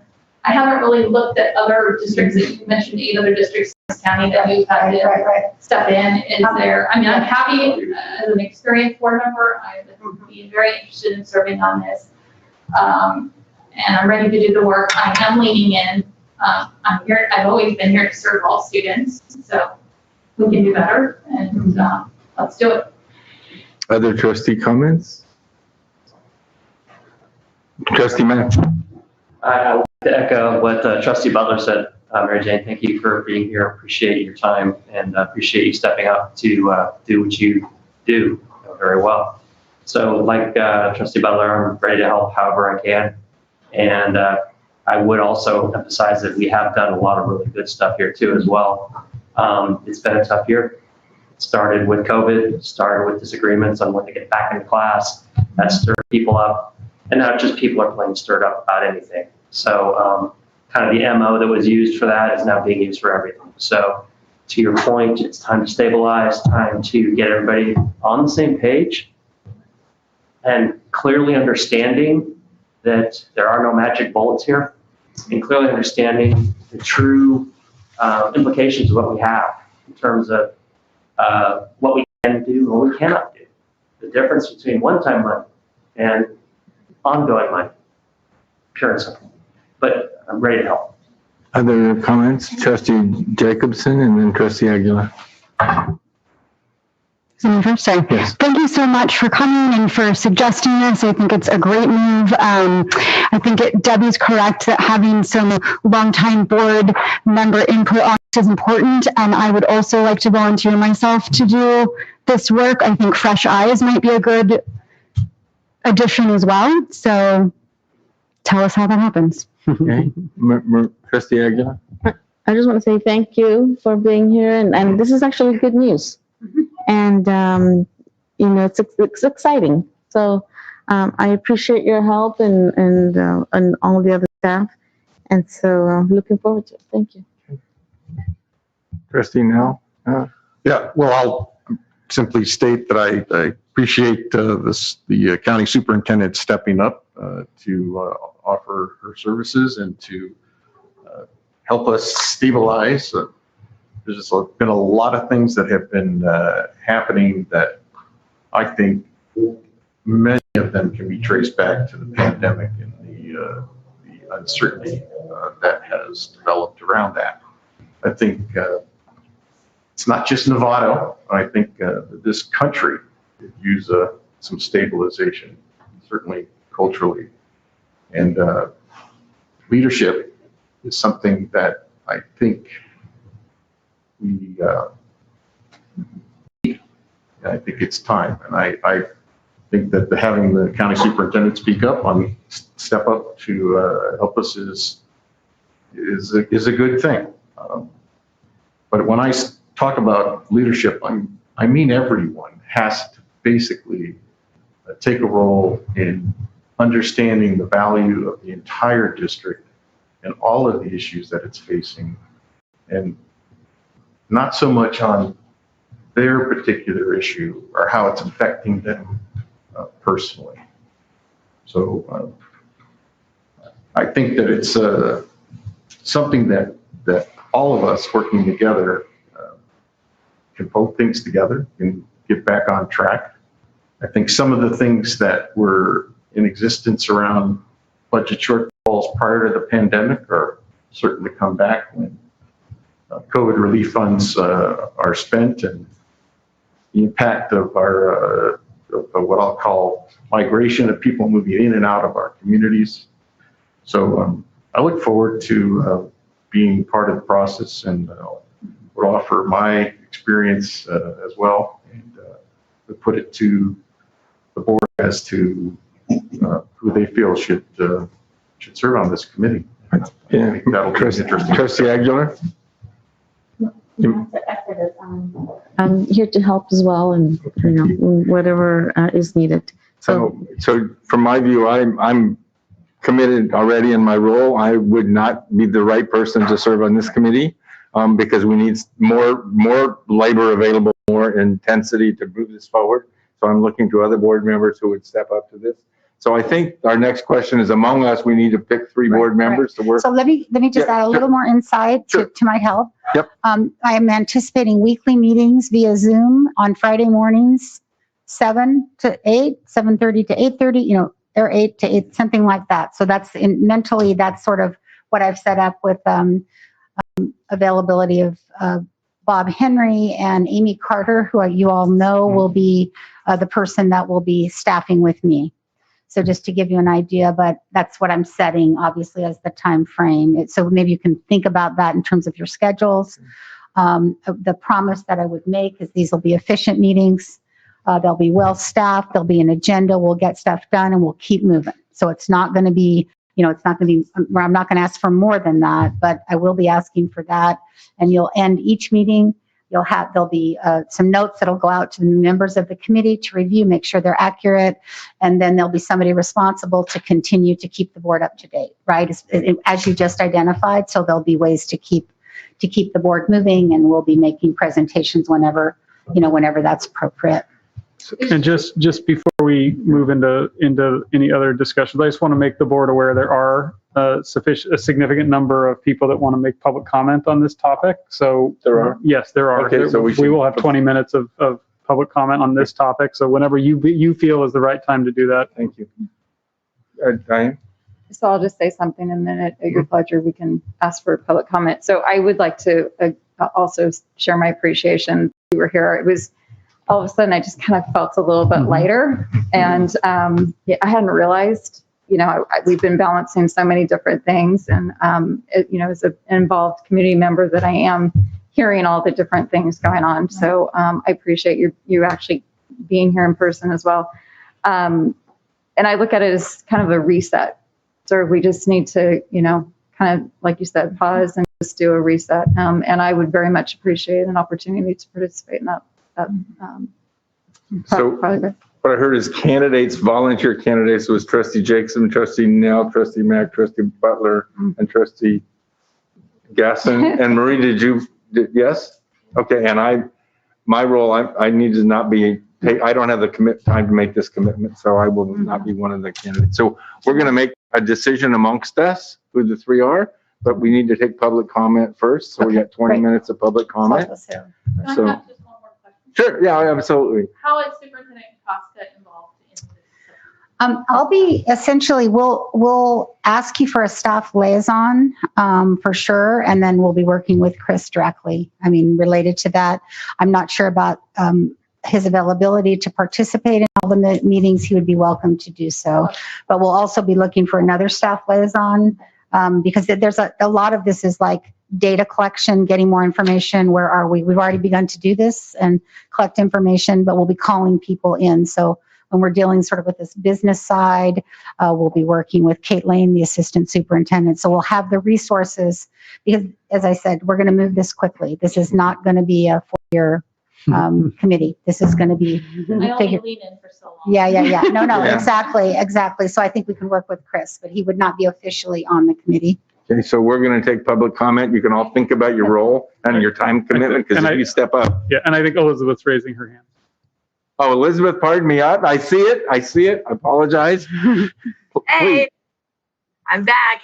Sorry. I did want to say that I'm proud of the board for asking for help. I think that's something that is kind of a connector between the classroom and the administration facilities because, you know, teachers always say that we can't be afraid to ask for help. And once you do that, you're already halfway through the battle. My question is how this assistance by Mary Jane Burke is going to look like with the board. I know that we're dealing with stuff that, you know, is financial, but also with personnel. Like, I just wanted to see, is your service on the board going to be seen like in a form of meetings, you think, or is it going to be, you know, a set of rules and advisories for the rest of us? Like, how is it going to look for you? I just want to get a broader idea because I am really concerned for our town right now. I've had a lot of students come talk to me this week about their concerns with the whole school closure. And I think that there are lots of solutions, and to have another pair of eyes is a very good tool that we need. So I'd love to hear your intake on that. Could I just take a chance at that? It's going to be evolving. So in other words, you never know what you don't know. There's some obvious things that are setting, right, that we can look at and say, oh yeah, what about that and that? But there'll be other things that will evolve that will be part of the sort of the bigger picture. Some will be long-term in terms of the approach. Some will be shorter term. So it's hard to define exactly what it will look like. But what I can guarantee is that it will be leaning, you know, directly addressing the issues. And as back to your point, part of the way to begin to solve for some of the challenges is to actually call them out. I feel like there's a lot, sort of this undercurrent within the district where a lot of people know stuff, and people are not actually naming what's up because we don't care. We just want to name it, figure out what it is, see if it's real, if we need to deal with it, and move on, right? So that will be part of the responsibility. So I don't even know what it will involve, but it will involve a process that will definitely deal directly with the issues in front of the board. Got it. So I'm looking forward to seeing this collective effort. And yeah, if you guys need anything from me, I mean, I'm always here as well. Yeah, thank you. Thank you. Okay, so we're ready for public comment, and then we'll bring it back for a selection of representatives. Okay. Michelle, you're on. Okay. Firstly, I would just like to say from the Lou-Sutton community that Superintendent Burke, we wholeheartedly appreciate your support and involvement. I'm still going to read my comment as planned, although it sounds like things may have changed for now. There is significant community unrest regarding school closure, and I will address some of the reasons for that. We thank Superintendent Burke and the MCOE for looking into this process. We appreciate the intentions and sacrifices of the 7-Eleven committee volunteers. We also appreciate the validation that there will be an inquiry into this problematic process. We ask that you delay this decision until an investigation has been completed and that any decision is grounded in equity. In a community meeting with Rancho, the superintendent said, quote, "Word equity has been weaponized," and we disagree. We think equity has been possibly misunderstood and most definitely overlooked in this situation. An orderly decision-making framework should have been set up and voted on in the beginning and applied to all 8 schools. Instead, the committee established a written framework after having eliminated 5 schools from consideration. A request for side-by-side comparison for the final few schools was suggested but rejected. The committee demonstrated that they could apply the criteria to remove Linwood from consideration, but at the final meeting, the established criteria was disregarded. Had the community used the written prioritized criteria they established for all schools, Sutton would have been removed for closure. The superintendent has mentioned one of the main drivers of the decision to narrow down to the final 3 schools was practicality. But looking through an equity lens, the board should ask, practical for who? It's not practical for many of the families at Sutton. The committee did not receive a real distance analysis until the schools were narrowed down to 3. And while distance is an important consideration, the fact is many of these most marginalized families won't be able to get to school or get there safely. Transportation will be a hardship for many families at Sutton. A lot of families are not going to be okay, which will lead to more marginalization, and that goes directly against the equity imperative. It's important and meaningful to consider who has the resources to get from point A to point B. Over 230 students at Sutton are part of the free and reduced price lunch program, and there are roughly 140 English learners. Compare this to a school like Pleasant Valley, which has 13 English learners. Novato recognizes the need for balance and diversity, but the burden of redistributing and diversifying Novato schools should not fall to the families that are already the most disadvantaged. We urge the board to use the criteria. Thank you, Michelle. I think do we have it set up so that time ends automatically? They're taken care of. Yeah. Yes, Stop. okay. Okay, thank you, Michelle. Aaron, you're on. Aaron. Hi. This kind of changes where I was going to come from tonight, but I first wanted to say thank you. And I appreciate MCOE stepping in and overseeing the stabilization of the district. I have spoken a lot at board meetings and on almost every 7-Eleven committee meeting since March. I am part of the community unrest, but it's only because of the deep passion that I have for Sutton and all of the families and the entire community that lifts Sutton up every day. So I'm going to jump to the end of the letter that I was planning to read because I don't know that we need to rehash facts that other people have already said. Our community wants fairness in this process. We want equity to be paramount in this process. We want the district and you, the Board of Trustees, to uphold the equity imperative that was adopted in 2018. Can you not see how closing a school like Sutton would go against the commitment to equity and equitably serving students and families? You can do better. Put the equity imperative to action. The board needs to unanimously vote down the 7-Eleven committee's recommendation, which I realize now might change, but if we're going to consider even using their recommendation in the future, still, you need to vote it down, shut it down, say no. Or publicly rescind your commitment to the equity imperative because you can't have it both ways. You just can't. Now is not the time to close a school. Again, I appreciate MCOE stepping in.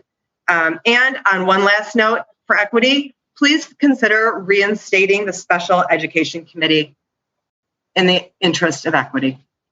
Thank you. Have a great night.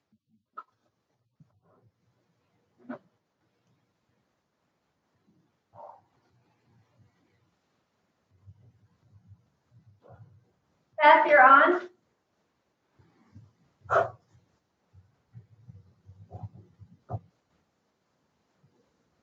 Sorry. Yes. Can you hear me now? Hi, Beth Kraft. Hello. And hello to Mary Jane Burke, my old soccer friend. Our kids grew up together. So I agree with, I want to just ditto what other people said about deep appreciation to MCOE, but I'm going to read what I came to say.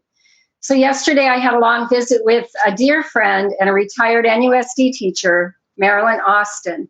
Marilyn was teaching at West Novato Elementary School in the late 70s when the district made the decision to close that school. Her recollection of the experience was, as she said, deeply emotionally painful. She said the trauma of the experience still sits in her soul. When a neighborhood school is closed, staff, students, their families, and the local community at large all bear the substantial emotional burden. All are faced with a multitude of difficult adjustments that come from losing an important central institution to their community.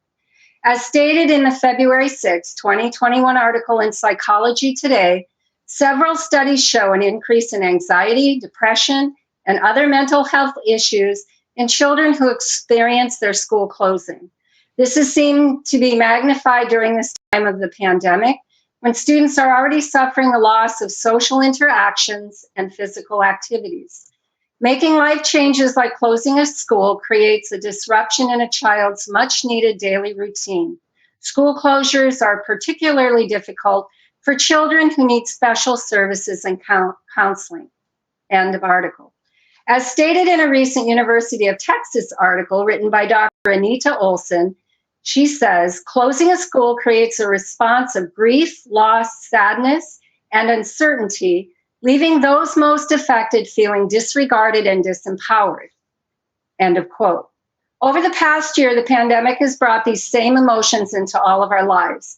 Now is not the time to add more stress to our children and their families. Now is not the time to add fuel to the fire, to the already sense of loss and the emotional pain and suffering brought on by this pandemic. Closing a neighborhood school disrupts the long-standing student, parent, and teacher relationships. Having a neighborhood school like Blue Sutton is part of every parent and child's sense of belonging and well-being. I propose that we put the brakes on the school closure process and take a more comprehensive, holistic approach to solving the district's financial struggles. It is imperative that we place each child at the axis of any decision we make. Let us place the students at the center of the circle, the center of the conversation, and build a proposal around what is best for them and help make their school memories ones they will always. Thank you, Beth.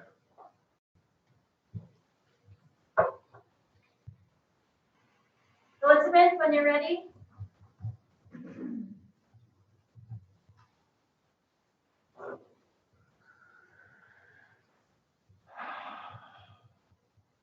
Elizabeth, unmute. Can you hear me now? Yes, we hear you now, but speak loudly. All right, thank you.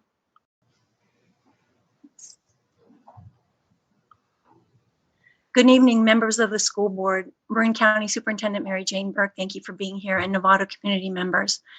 My name is Libby Silvestri. I'm a proud Novato parent of 3 children who not too many years ago attended Lou Sutton School, Hill Middle School, Sinaloa Middle School, Novato High / MSA, and I've also been a teacher at Lou Sutton since 1996. Although school closure is not an immediately pressing issue now, I feel that some of what I have planned to say here needs to be heard nonetheless. This evening, I wish to make several points regarding the way in which your 7-Eleven committee decided to move forward with the recommendation to close Lou Sutton School last Wednesday night. Some immediate reflections came to mind that night about the process. Although it was a 5-hour meeting, if you just catch the last hour of this meeting posted on YouTube, you can see all that I'm about to point out. Number 1, you don't make important decisions at 10 o'clock at night, especially when several committee members ask for more time to process. If the game is about wearing members down and spinning them in a swirl of data into the night in order to complicate clear thinking, that goal was accomplished last Wednesday evening. How many of those committee members woke up feeling they were strong-armed into making a decision when tired and foggy-headed? Number 2, that night every member's voice should have been heard. That was not the case. 2 people were left waiting patiently to speak, one noting that her Zoom hand had been up for 30 minutes, and yet neither member was acknowledged until after a vote to close the school was rushed abruptly through. Chris Koska explained to me the next day that it was an unfortunate oversight. Yeah, unfortunate oversight. That's putting it mildly, to say the least, when hundreds of people's lives were hanging in this committee's ability to conduct their meetings with efficiency, integrity, and transparency. Number 3, had the committee focused on the very criteria that they prioritize as most important, Rancho is the clear choice. The data, the numbers speak for themselves, But how did we even get to this point of thinking that closing a school and disrupting the lives of hundreds of families in the middle of a pandemic, when so many have experienced stress unlike any other, this option is short-sighted? I wanted to point out, number 4, I wanted to point out the suggestion also that the chair of the 7-Eleven committee made, I found most offensive, that the committee used Cinco de Mayo as a day to celebrate coming to a decision. Who is this that you have chosen as the chair of your committee? Frightening. Other reflections I feel must be mentioned here. Several years back, the district changed the boundaries of the school, and in doing so, loaded Lou Sutton with an especially needy population. This alteration explains our high numbers of socioeconomically challenged and ELL families. As it stands presently, the district created this distinction where I feel. Libby, thank you very much. And we have a 3-minute limit, and we'll go to the next speaker. Melissa, you ready? Yes, I'm ready. Go ahead. First off, I want to say thank you to Mary Jane Burke and MCOE for all of your efforts tonight. I'll continue to read what was put together.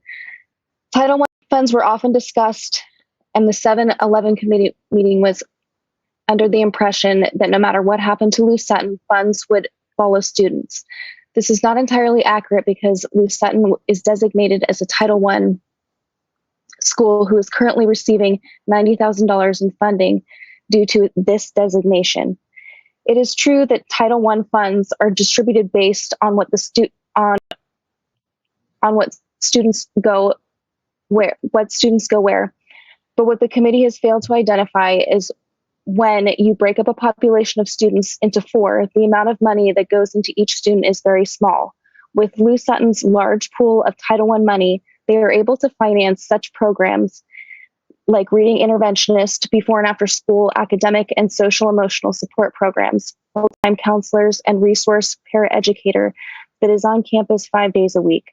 The funds that would have been broken into 4 schools would in no way be able to be taken on by the costs of the programs for the most at-risk students. Is the district prepared to backfill the additional funds that would be needed to ensure that our students are still receiving the services that they need? In addition, if Lou Sutton closed, several of the schools receiving our students would not have enough Title Fund students to change to a designated Title I school, and this drastically limits how they can use their funds. According to the Adverse Childhood Experience Study, children from socioeconomically disadvantaged backgrounds have almost doubled the risk of experiencing traumatic events. These traumatic experiences have charted to increase the risk the child experiences chronic disease, mental illness, or engaging in violence as an adult. ACES has noted that supporting these students to build resilience is key to migrating the effects of trauma, and that is why Lou Sutton has designated social emotional support provider that works with students who have experienced trauma to calm themselves and regulate their emotions. Is the district prepared to continue these funds if Lou Sutton closes, their grants to Title I funds are displaced to ensure our most valuable students are still supported? In addition to the sole position, Lou Sutton also funds counselors 4 days a week, supplementing the money provided by the district to ensure that they're a trained support provider on campus for students who have experienced trauma. Finally, a 7-Eleven committee meeting, the idea of the dual immersion English track at Linwood was used as a reason not to close Rancho.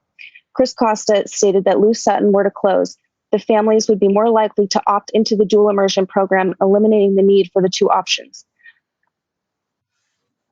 Thank you, Melissa. We ran to the 3-minute limit.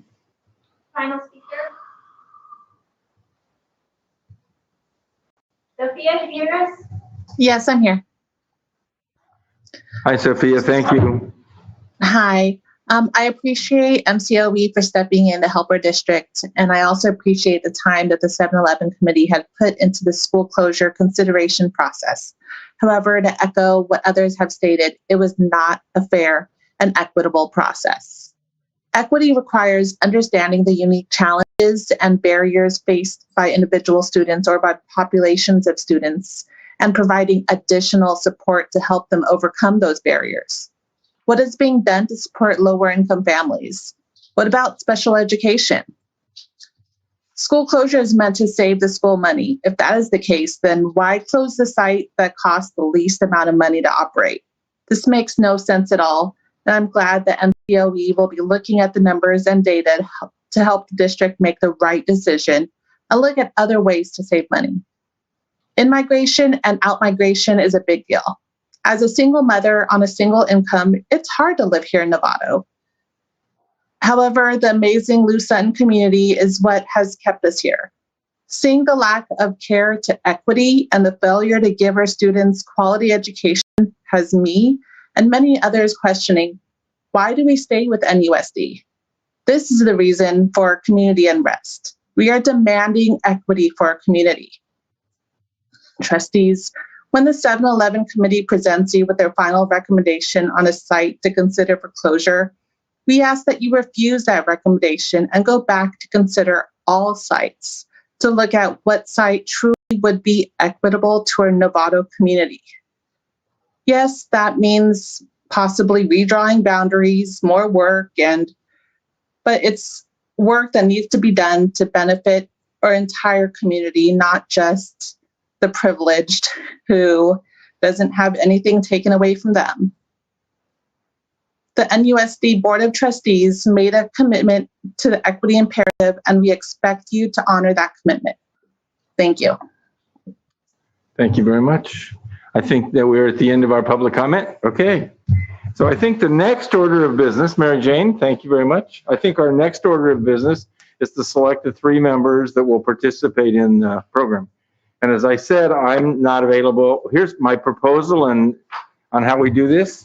If each of you has 3 votes, you can pick 3 people, and I'll tally how many people voted for what. So you say, for Marie says, I want to vote for Tom, Dick, and Harry, and you give me the names and I'll mark them down, and whoever gets the most marks becomes the 3. If somebody has a better strategy, or do you want to, first we could all talk about why you want to be on it. Maybe that's a better approach, or is anybody, I'm open to this process. I'm trying to figure out someone. Mary Jane, do you have a thought? Yes, I do have something that I would want to share. I sort of analyzed it just to have some factors for you to consider. But first of all, does anybody, after thinking about, want to not move forward given the commitment, time, etc.? Okay, hearing none, let me tell you what I thought of that to try to look at the different areas. One, I did disqualify the people who will be going off the board in 2022. So sorry, that's Derek. So I essentially thought to myself, because we want to make sure, because this is going to be long-term issues. So I not disqualified, but I thought maybe not those 2 people as a thought. This is something to consider. I looked at the geographical map and sort of went to someone that lived in the different areas in the county, and then also looked at the years of service. And in that way, I didn't identify Julie as one of the options, just for you to know. So that ended me with, and Ross not in the question, Right. that ended me with Diane, Debbie, and Greg. So going through that little process. I'm not saying that's the right process. I'm just saying I wanted to be prepared in the event that you weren't, that you didn't make a decision. Ross, may I? Yeah, no, that's up to us. So thank you for the advice. We're going to make it. Just a quick question. Yeah. Skill sets, what are you looking for? What kind of skill sets are you looking for? I don't want people that think alike on every issue. And people that are willing to ask questions, use an inquiry based, have a growth mindset, sort of thinking forward, because this will be, some of it will be immediate, some of it will be, out there. So trying to really, and people who will be able to carry the message to the rest of the board, don't have a big ego involved in this process, but rather student-centered. It's all about the students. It's about the kids. That's what we're working toward. And that becomes sort of the default to each and every sort of conversation about, what's next. But someone who, was too shy and didn't want to ask a question or, all that, I wouldn't, and I think, as much sort of diversity that we could, that we could get. So those were the factors I thought of. But I think it really is about, understanding that we're going to have to ask a lot of questions, look at information, and try to understand what the challenges are. And so that's what I would be So looking when for. you mentioned student-centered, totally understand, obviously that's central to this. I do think that maybe we need to consider, or I'd ask you, to what degree should we consider trustees that have students in the district, because we're really down to just 2 of us at this point. Mm-hmm. My oldest, my youngest just graduated, so I'm officially out of that group. Yeah. I don't. Well, I guess my belief system stands in this spot that I don't have to have kids in the school or the district in order to be an amazing advocate. In fact, having a student might actually have me, a little more narrow or whatever, thinking more specifically. But I would say that I wouldn't have that to be a factor, pro or con, in terms of the board. So that would be how I would see it. But Julie? Yeah, I mean, I'd very much like to participate in this. I really think that it's important, particularly looking at some problems within the district. I don't have years and years of a lens that I'll be looking at that through. I will have fresh eyes that do not have a history of a story about this person or that person or this situation. Okay. I think that's really important. And I agree with you about parent perspective not being a deal breaker, but I do think that I'm pretty plugged into the community and understand what the pulse is in a way that possibly other people might not. Okay. So you guys will be able, you guys can decide. The other part is that there will be a structure to provide the information. So I just want to be clear that I'm not seeing each member going out and talking to everybody in the community about what's, you know what I mean? This is not a Brown Act meeting, as you guys obviously are aware. What will not have public participation. There might be people we identify, but So that's why there's at max 3. Yeah, So you're within the Brown Act. rules. Yep. And you referenced geography. Can you touch on that a little bit? Well, I just looked at your map, the most recent maps, and let me just try to find this here. And so I went to, and maybe I got it wrong, but let me just tell you what I'm thinking. Backwards, sorry. That Debbie lives sort of to the south of Novato. In the center, we have Maria, Derek, and Greg, sort of in the center of Novato. I'd say I'm more south, to be honest. Oh, you are? Yeah. Well, you're sort of, I just took that area. Other side of the highway. And then Diane's more. I was looking for, I was just trying to look for something. I'm the furthest north, so by me not choosing not to participate, then you lose. So let me tell you what I was north place, doing. I was just trying, from my perspective, if you can't make a decision, what could I possibly use as factors? The other factor would be typically the board chair, vice chair, past chair, by way of example. So that would be another structure to use. So, and I was going to go there. I was thinking, as vice president currently this year, and if you're looking to project forward, also having kids in middle school and not the strong history as some of the other board members, but I would like to present that as, I think something that would work well on a committee. Yeah, I would like to see you do it as our vice chair. So I think that's important to have that leadership. And I think Debbie brings a lot of experience from being past president and all the, detail oriented and everything that she is. So, if we can decide, and I would like to settle this tonight, right now. No, please. I would like to, yes. If we can decide and. And just to be But clear. I would rather have us consent to a consensus solution than voting solution. So let's talk about it some more. Hearing this, I'm inclined to step back and let Julie take my place geographically. New eyes. I think there's a balance there. I know she's got, I might have bandwidth issues. That always happens to me because travel is going to be coming back, and then that might hit me, but hopefully not in this time frame. But anyway, And also, I do think that the parent thing does play a role. And I think Julie represents 3 separate schools, all 3 that were on the 7-11 committee. So, Oh, wow. May I ask actually 2 questions? There's a 2-part thing we need to do. Do we first approve, having you here and this process, and then we do a second for the committee? You don't have to approve me being here. Okay, well, I'm here. I'm here. No, I meant the action is to identify. Thank you for the word. The action is just to do the committee, which is the board. Yeah. Okay. So I just want to say, Did we just get a decision? Did I just hear that? if that's okay with you guys, I'm thinking. I'll be honest with you. It's difficult for me to be advocating for my position on this. I just, it's, and I think the district would benefit from my experience. I don't see my term ending a year and a half from now as a negative as much as it could possibly be making me more objective. Yeah.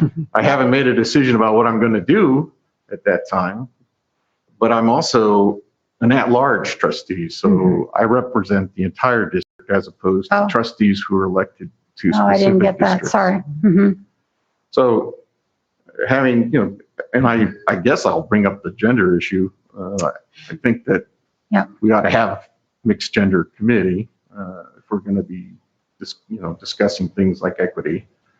And I think we're missing out on having representation on this committee from just frankly our one bilingual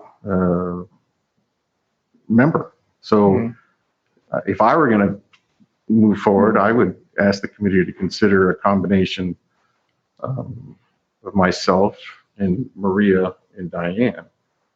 So if we're putting check marks on somewhere, that would be 3. The county superintendent had 3. I'm not really sure. I think Diane had 2.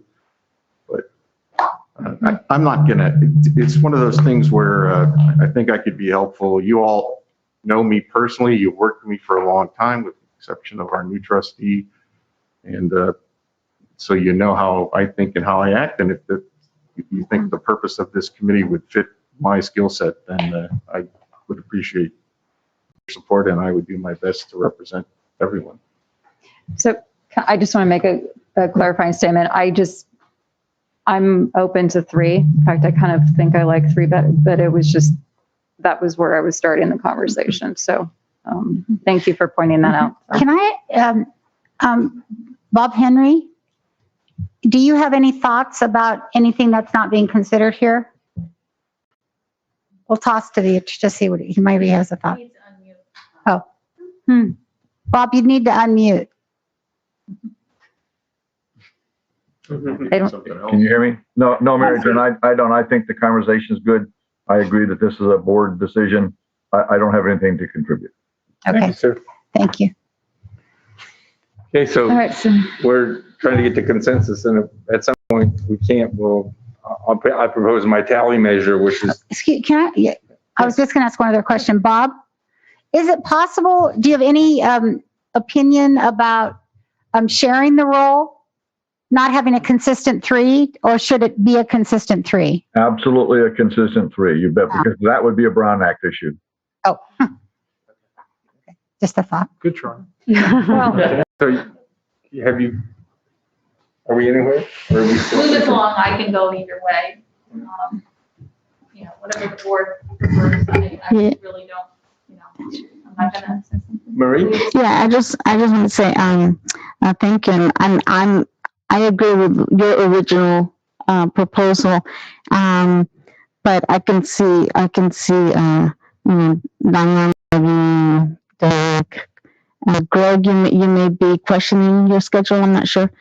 I can do it. I just Okay, and so just whatever, I'll be fine with whatever. I just want to make sure that even though I'm Latino, I would like to represent, but I know that even if I'm not, that the Latinos will be represented. So So thank you, though, Derek, for mentioning that. So I'm either way. I'm just here to help. So we're going to have to get to a decision here. Well, often when consensus can't be made, we fall back on the democratic process. I'll do the tally process if people think that's a good start. Now we can look at the results and see if you're okay with it. So. Hey, Bob, any questions on that legally? No, that's fine. Either way the board wants to do it, will be fine. Okay. Okay. I'm gonna step back. Let's move Okay. along. Okay. So that means Diane Gasson's name is forward, Greg Mack's name is forward, and I'm hearing Diane, Julie, and Derek. Something like that. Which Diane, Julie, and Derek. And Do we? Derek. Yeah. Greg was the, Yeah. he was, I'm speaking for you. No, you're fine. No, that's fine. So can we have a I like that motion? because Derek and I are I'll fairly bring that. interchangeable. Okay. Would you make a motion to nominate those three? You guys better not screw it up. All right, I make a motion to appoint a 3-member ad hoc committee of our board. Trustee Gasson, Trustee Jacobson, and Trustee Nell. I'll second that. Okay. We have a motion and a second. All in favor? 7-0. There Great, go. thank you very much. Committee. You'll get an email tomorrow. Look forward to working with your district. Thank you. All right. And thank you very much, Mary Jane, for helping us in this situation. And thank you for entrusting us to. Thank you for the dialogue, all of us. Thank you. Okay, so now let me see, it's almost, we're running a little bit late. So the next item is approval of qualified residential development. Superintendent Koska, do you want to take this item? Yeah, happily. David, can we confirm that my mic's working, or should I move to the other microphone? Testing. Okay. All right. So this is an exciting moment in our long quest to have workforce housing here in Nevada Unified School District for our staff, our teaching staff, and our other staff.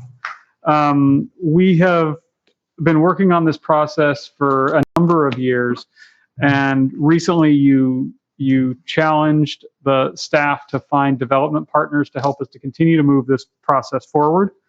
And so we have determined that the right partners through a request for developer qualifications process were Education Housing Partners, a Thomas Dorfman company, and 3D Strategies. A little bit about these two companies. The Thompson Dorfman, or EHP, they were the first to complete K-12 teacher housing in the state. You guys have heard from them in the past. They completed 3 teaching housing projects for San Mateo Community College District, and that was in partnership with Barbara Christensen, who has come and spoken to the board about how well that work went. They are based here in Marin County. They have close ties with Marin Community Foundation, and part of their team is Bob Brown, who's the former planning director for the city of Novato. So we think they would be great partners. They have all the capacity to help us move from where we are to having a completed project for our staff housing. This is a multi-year process. We're talking about probably another 5-year process before we're moving folks in. But until we have a partner who can actually do this work, we can't take any more next steps. The other firm is 3D Strategies. They've worked with NUSD and other Marin districts on real estate assessments. They've teamed with the Dahlin Group and Century Urban Homes to potentially do some housing work for us. They've worked with many school districts more on the sale of properties, Napa, Hayward, Mountain View, Wisman. The Dahlin Group did a lot of the planning for Hamilton, the Hamilton redevelopment after the base closure. And they have a lot of experience with 7-Eleven committees. So 2 highly qualified firms rose to the top, and the superintendent and staff recommend that the board approve the listed firms as qualified residential developers for planning, design, and development of new educator workforce housing on Nevada Unified School District owned properties. Happy to answer any questions you might have. From the board. Yeah, I do have a question based on that last sentence of the recommendation. Yeah.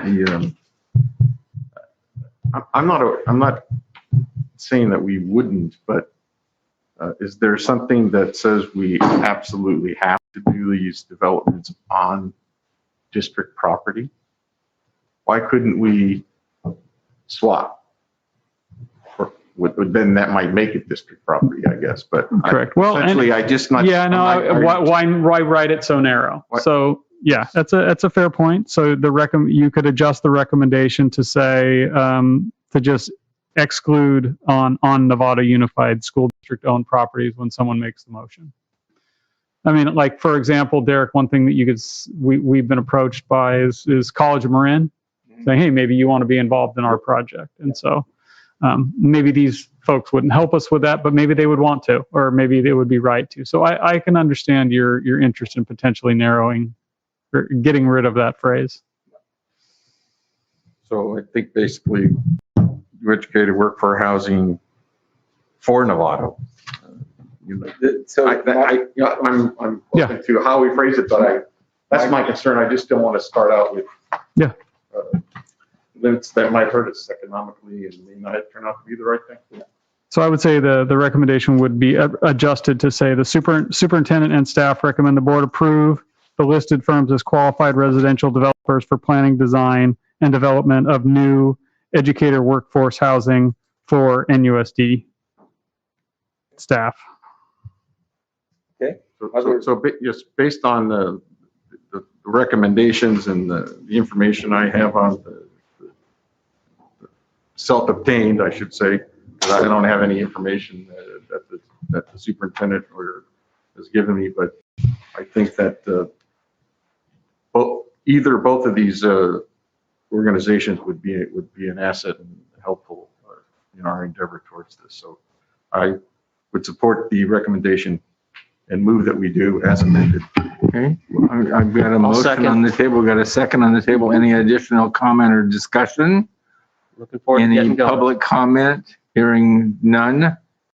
Okay, so let's take this to a vote. All in favor of item 9B, the qualified residential development firm selection. We have 7 trustees. Do we have advisory vote from student trustees? I think they've left the meeting. Yeah, okay. So I won't be asking for them going forward. Okay. So we're done with that item. Okay, we're moving 9C, approval resolution, classified employee appreciation week. Trustee, Jonathan Ferrer, I think it's going to, Costa, do you want to deal with this? Yeah, so happy to turn the stage over to Assistant Superintendent Ferrer, who's going to talk with us about appreciating some of our most important team members. So Jonathan, take it away. Thank you, Superintendent Costa. Good evening, Jonathan Ferrer, Assistant Superintendent of Human Resource. There are over 300 reasons of positivity that we need to be thankful and appreciative of this evening. This number represents the amount of employees we have in the district that represent CSEA, our classified workforce. These over 300 employees are spread over 50 job classifications across the district, from supporting our students with instruction, supervision, transportation, and food services, to maintaining our facilities and infrastructure, to providing clerical and office management and support at our school sites, to financial, personnel, educational services, and information technology support across the district, to creating welcoming library spaces and facilitating restorative practices, and everything in between.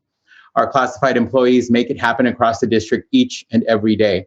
Without them, our schools would not be able to engage, inspire, and empower. To all of our over 300 CSEA employees with Nevada Unified, we thank you. We thank you for taking care of our community. We thank you for taking care of one another, and we thank you for your service. I remind you that every CSEA employee is valued, has worth, and makes selfless contributions to our organization daily. When I see our classified employees, I see my own mother, a teacher in the Philippines who gave up everything for a life in America. When we immigrated as a single-parent family to this great country, she no longer could teach. We needed to survive. Instead, she held multiple jobs at once, including working in a cafeteria and laundry room, a proud union member to make ends meet. I share this with you because I know many of our classified employees have a similar experience as I say this, with similar children at home like myself when I was younger who believed, like my own mother, we just need to try to make it and survive. But to all of our classified employees, not only are you making it, You are thriving. You are thriving as valued employees of the Novato Unified School District, who we appreciate, who we honor, and who we see. So this evening, let us recognize our over 300 classified employees who are providing a culture of care, a culture of competence, and a culture of excellence to our organization. We encourage our school communities to celebrate and recognize our classified employees during Classified Appreciation Week. The resolution reads as follows.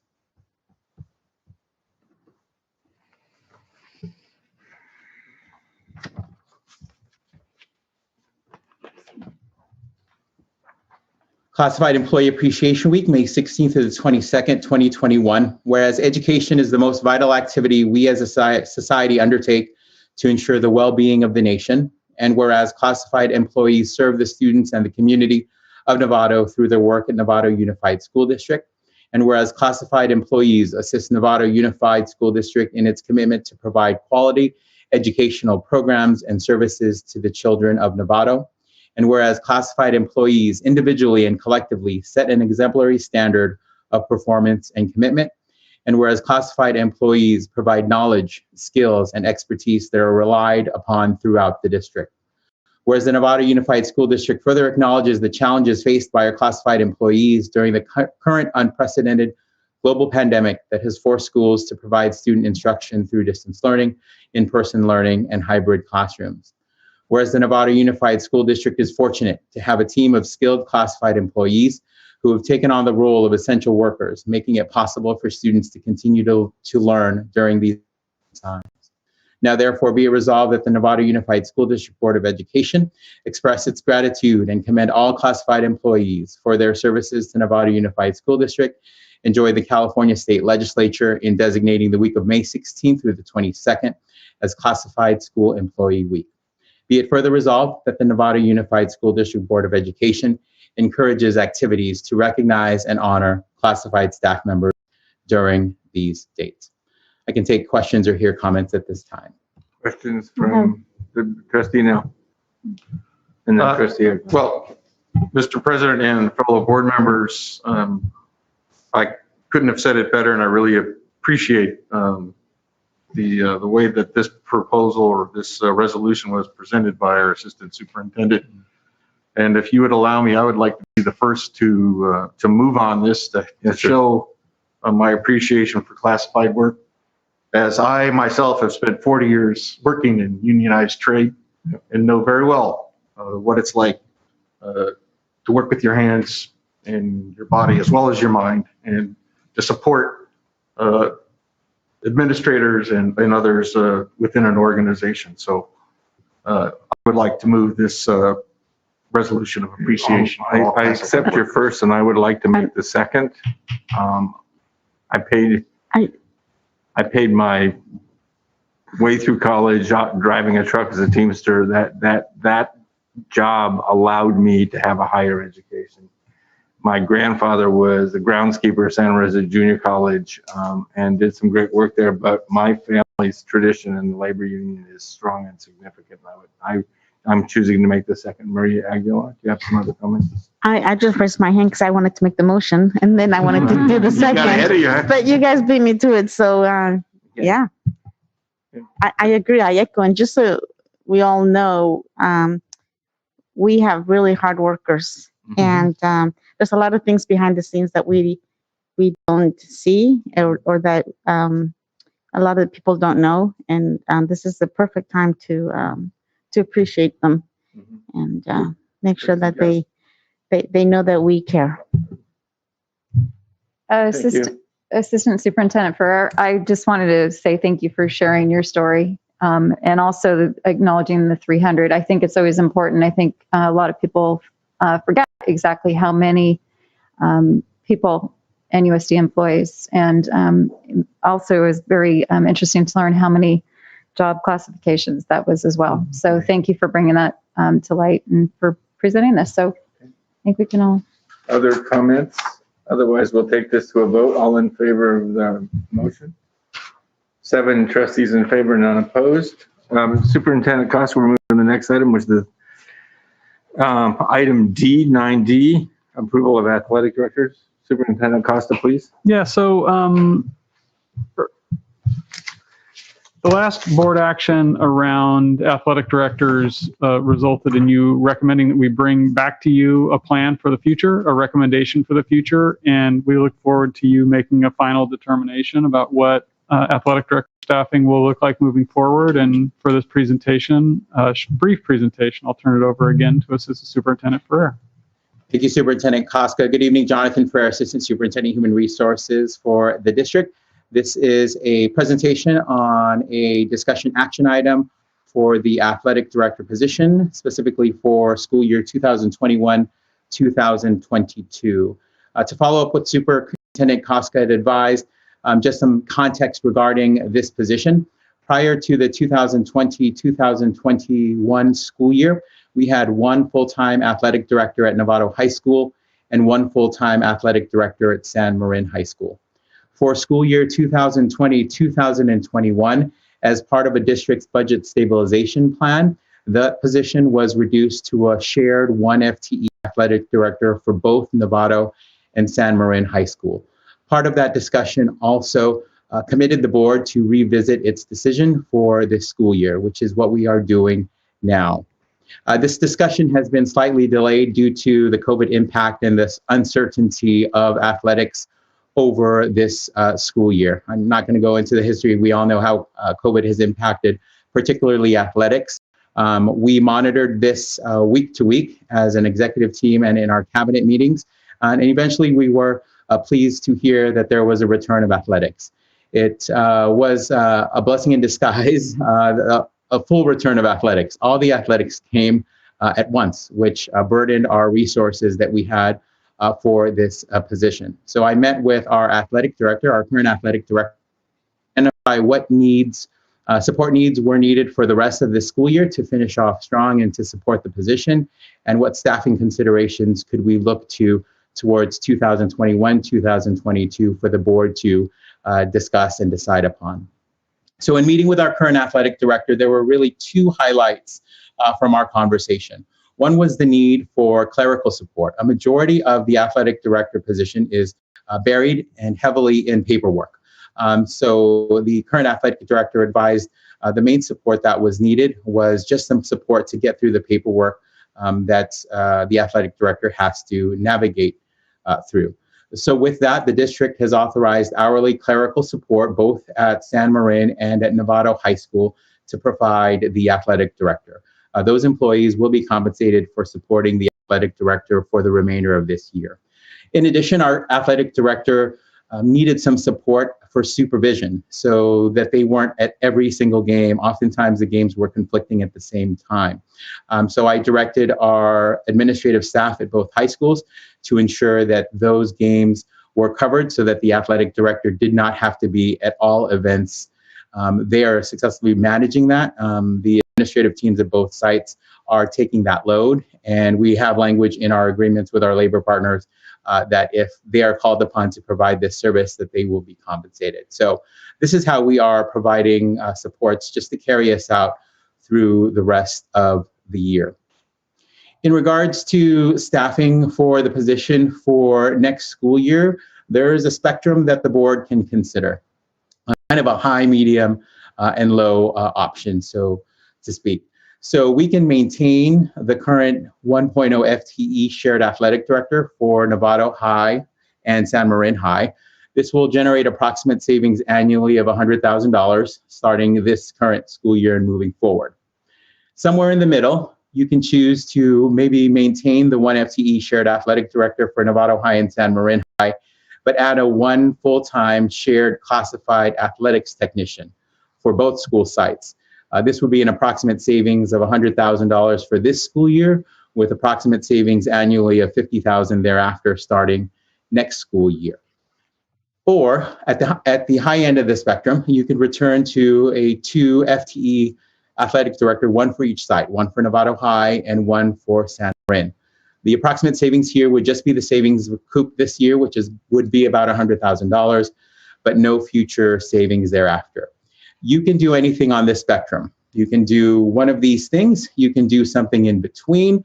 You can do something more. You can do something less. It is to the board's pleasure as to how it will make this decision. But this gives you 3 touch point options for you to consider. But I would like to repeat, you can do more than this, and there's lots of things in between. You can maybe do 2 athletics technicians if you wanted to.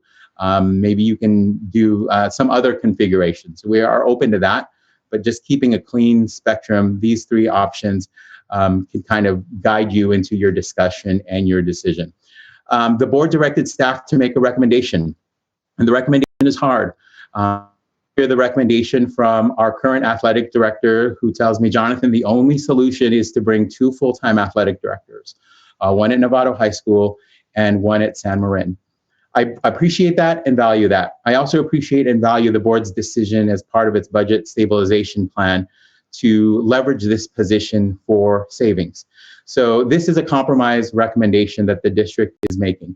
If we were to maintain the 1 FTE shared athletic director for both Novato and San Marin High School and add a full-time classified athletics technician for both sites, we would have approximate savings again of $100,000 for this year and approximate savings annually of $50,000 thereafter starting 2022. So this fulfills partially the board's commitment to a budget stabilization plan moving forward and commits partially to supports that are needed clearly for the position. Again, this is the district's recommendation. The board may choose this recommendation or may do something differently. With that, I can take any questions or hear any comments. Thank you, sir. Questions from the board? Trustee Mack, then Trustee Nell, then Trustee Gasson. We have some chat requests do we want to have them go before we talk? Do you want us to talk before How many?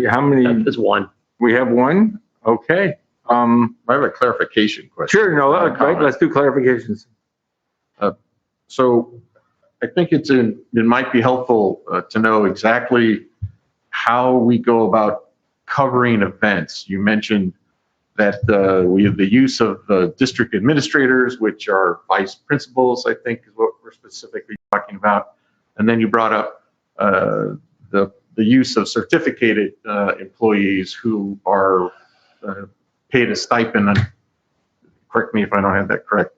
But the goal actually is why do we have this event coverage, or what is the reasoning behind this level of supervision or added supervision?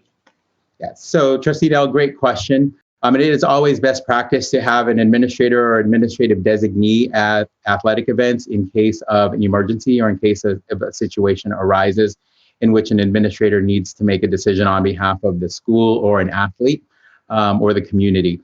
So the best practice is always to have an administrator or administrative designee at every level of game.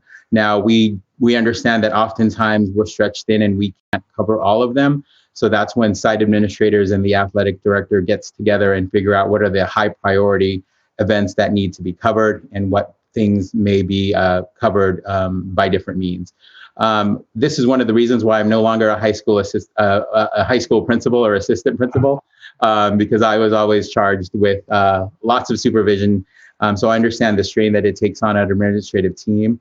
But it's a commitment that they make because obviously they want to support their community. So in the event where an administrator cannot be present, we can have certificated supervision designated to cover those games, and those individuals would be compensated should they want to provide that assistance and support. I really appreciate your candor on the difficulty of splitting a single vice principal into 11 site events. And then, but just for clarification on the, assuming that if we can't get a vice principal to attend and the athletic director themselves is at another site, the issue of, is it in the contract that we can appoint them or essentially, I guess, make them go to these events? Or of course we would want to have involved, put it out there, have our certificated staff that was interested and wanted to participate as a administrative designee. But can you give me some sense of how successful we are at getting a certificated staff to act as administrative appointees at these events? Yeah, now I measure that success by the number of concerns that I hear out of my office in having being asked or directed to cover those games. I have not heard any in my 2 years in the office. So I believe the sites are somehow being able to manage the supervision. I think what they do, as what I would do as a high school principal with the athletic director, lay out a map and a chart of all the games that need supervision and start delegating them out well before the season begins and starts. I believe that our high school principals have something similar in effect, and maybe our current athletic director has some process there as well. But if not, that would be the appropriate process to ensure that those are covered. I always, as a high school principal, wanted to take any volunteers, even though we were going to compensate them. I understand that teachers are at capacity, especially now that they might not be willing to do it. So I would recommend our high school principals, and they do this already, first seek volunteers. And if they don't have any volunteers, then really try to encourage them to do so. I have not heard of any concerns or complaints about our employees being directed to cover games. That's only from my office, so I can't speak for surely or for certain that that's not happening, but I have not heard any concerns in that regard.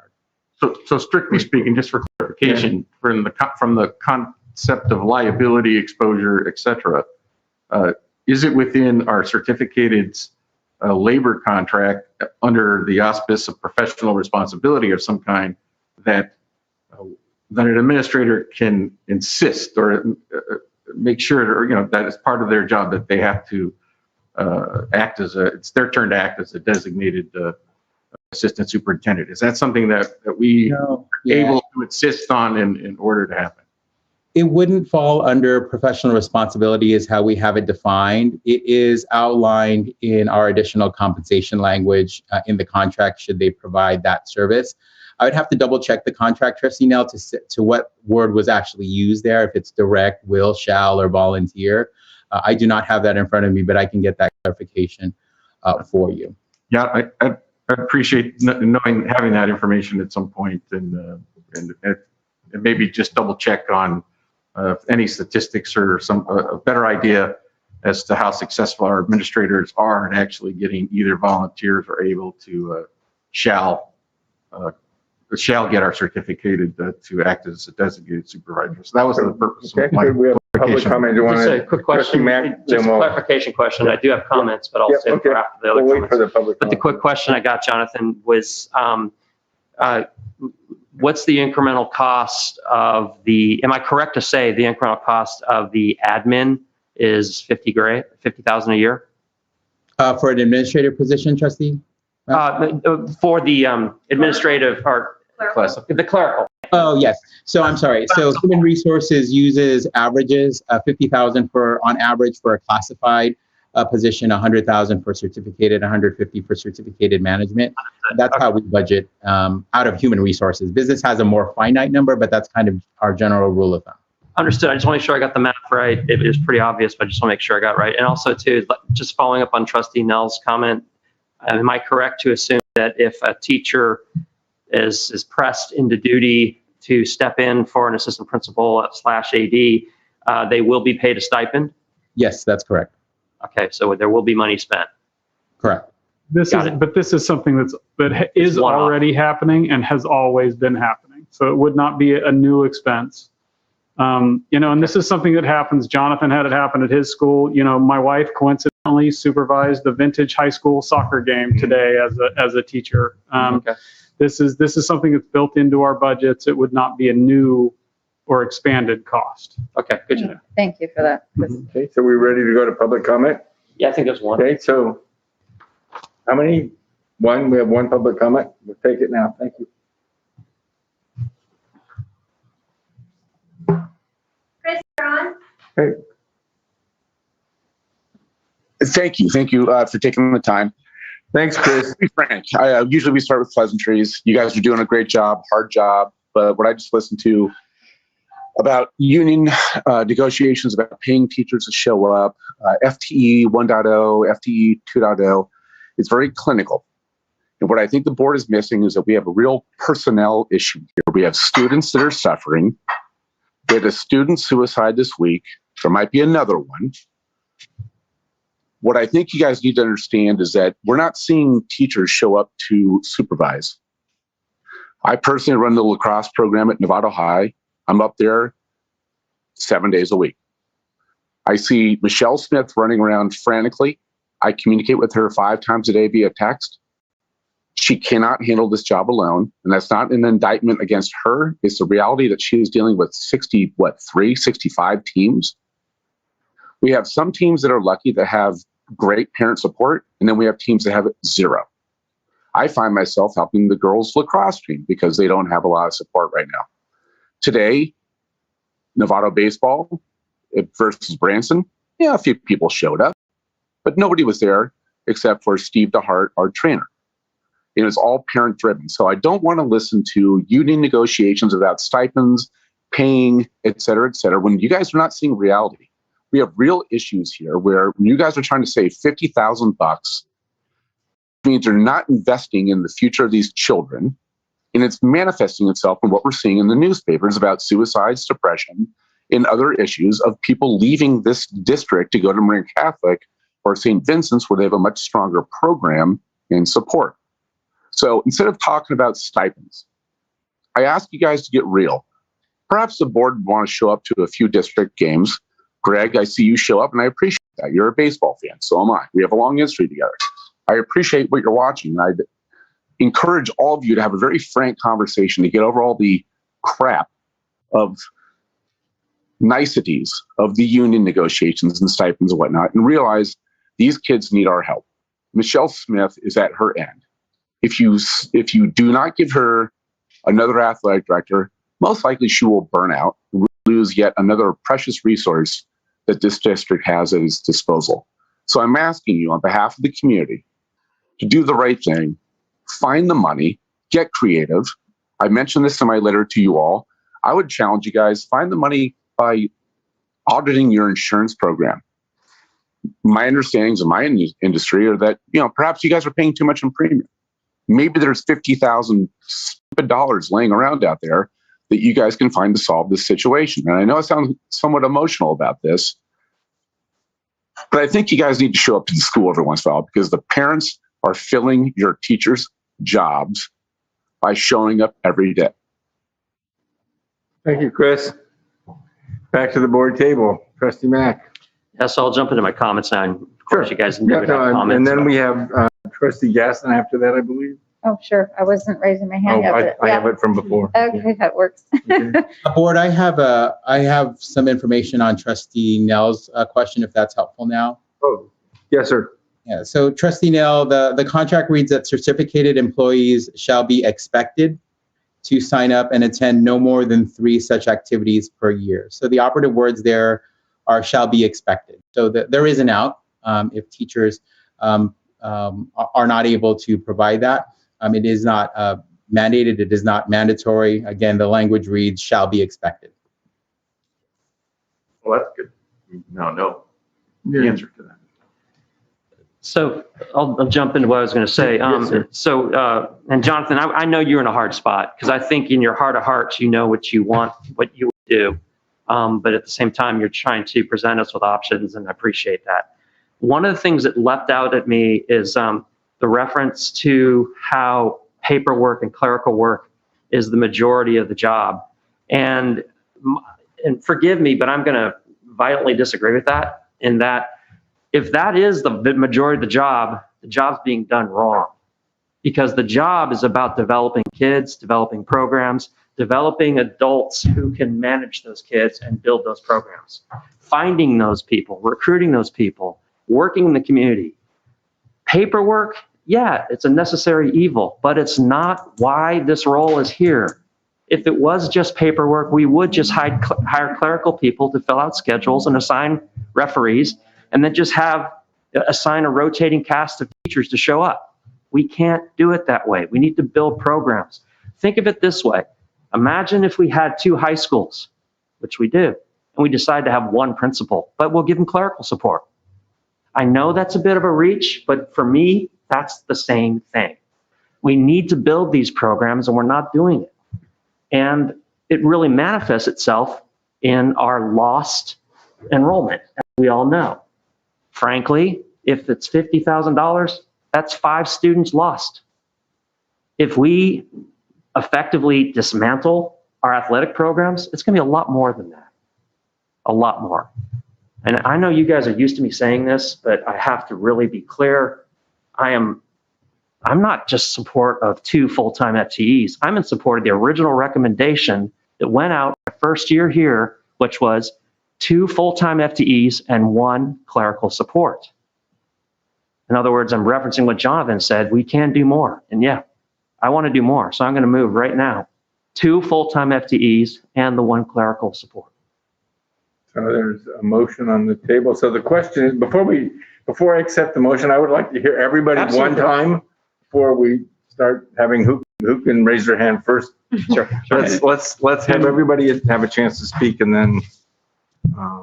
And one other thing, we have another person who would like to make a public comment. They raised their hand after our window was closed, so I just want the board to be aware of that. I mean, typically we would say that our window is closed, but I want the board to speak on that. A community member Yes. who would like to speak. Does the board want to hear It's this? okay with me. Yeah. Yeah. Okay. Can we- Good. can Now we- it's turned into 2. Yeah, can Okay, we let's just hear wait 2. maybe? Can we wait and then do Sure. this and then we can hear that? I just think that, Do you want to hear from everybody? I mean, I would prefer to, I mean, I'm happy to listen to the public comments, but I kind of feel like we were starting a dialogue. I just wanted to make sure we were. Yeah, all- no, I think it's great. I mean, I don't want to speak for, I mean, Okay, so what I Obviously, don't there's want to other do is trustees. accept the motion. What I'd like to do is make sure everybody speaks, hear the public comment, and then we'll go back to that. Okay. Otherwise, I think it's a more fruitful conversation. so, Diane Gasson, you were next. I have it right on my list here. I told you. no, I know. I just want to make sure, Greg, are you okay with that? That we're going to go around before you, okay. So I would like to offer that whatever we decide tonight, I feel like part of what Mary Jane was saying tonight is about stability and having, setting expectations for our community. I've been on the board for 2.5 years now, and this is not the first time I've sat here with this in front of me. I think it's at least been twice, if not 3 times before. And it's the same thing. We make a decision, and setting aside the pandemic, it was, to me, it was prudent at least to wait and reevaluate. But I think that it would be my suggestion, whatever decision we make, we commit to as much as we can for at least a few years so that we get that, if we're looking at it, we just don't say, okay, this is for 1 year and the next year. The other thing that comes to mind, and I'm always want to bring this up because I've spent so many hours and so much time working towards the parcel tax funds. And I see this as an opportunity to just talk about how we are funding, being funded. And so I heard what you said about wanting to do 2 athletic directors and the clerk. I guess when I look back at all the budgeting and stuff, I'm like, well, okay, sounds great to me. Where are we going to get the money? And in talking to Laura Fan about where the funding for this is right now, it currently falls in the general fund. So that's partly why, this is something that was supposed to be, or was at some point paid for by the parcel tax, but because it's been stagnant, the same dollar amount, for 10 plus years, those costs and staffing has increased. And so we can do less and less. So when we're talking about, funding for this position, how do we commit to longer term funding? It would be great if we had parcel tax funds to do that, but we don't. Going along with that, it makes me think, okay, we've got athletic, and it should be about the students, and I believe in that. And this is where we're starting to struggle, I think, too, as a district, because there's so many things we need to help our students with: mental health services, counseling. We've got class sizes, which Mariah mentioned earlier, make the cuts outside of the classroom. So if we do this, then where are we cutting? It goes to, do we have to have larger class sizes? One of the 7-Eleven meetings, Laura Fan was explaining to the committee members that, when we're not making these cuts, there's that trade-off. There's, there are larger class sizes then, or there's, if you look at the parcel tax funding has the library clerks in there as well. And, so for me, I don't object to any change or any recommendation to the extent that we actually understand what is that trade-off. What are we, if we do this, then what are we losing? I mean, I know nursing was another area back when I was originally on the parcel tax oversight. It was, okay, Do we fund library clerks or do we fund nurses through this? You know, and just as a whole, I love that the community believes and supports so many programs and so many different things.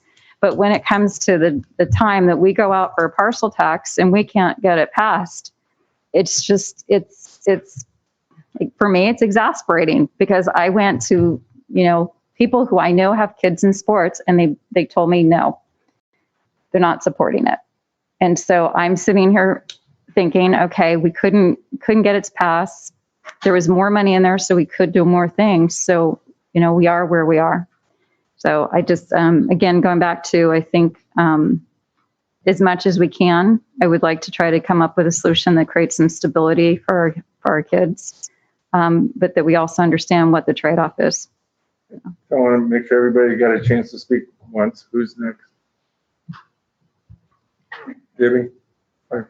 Kristen? This is one of those positions where we put it on the list, we take it off the list. We put it on the list, we take it off the list. We move it to a 0.4, we move it to a 1.0. So, you know, athletics has evolved so much since even I've been on the board, and the requirements of an NAD, and that has changed even. I just can't get to supporting staff's recommendation right now, unless somebody can convince me, but I just can't support it. Back in June, August, when we were looking at this position in the budget stabilization, I was, yeah, let's move to 180. Let's save some money. Sports was off the table kind of because of the pandemic. We didn't know what was going to really happen there. So let's just work with 180, and our 2 ADs were stepping down from their position. So let's make an adjustment for this time period, and then we would bring it back to the board, which we're doing right now. So I think, and I see this as, these are, you know, how many students at each school are playing sports? It's almost like a small school. So you're taking the classroom, moving it to the fields.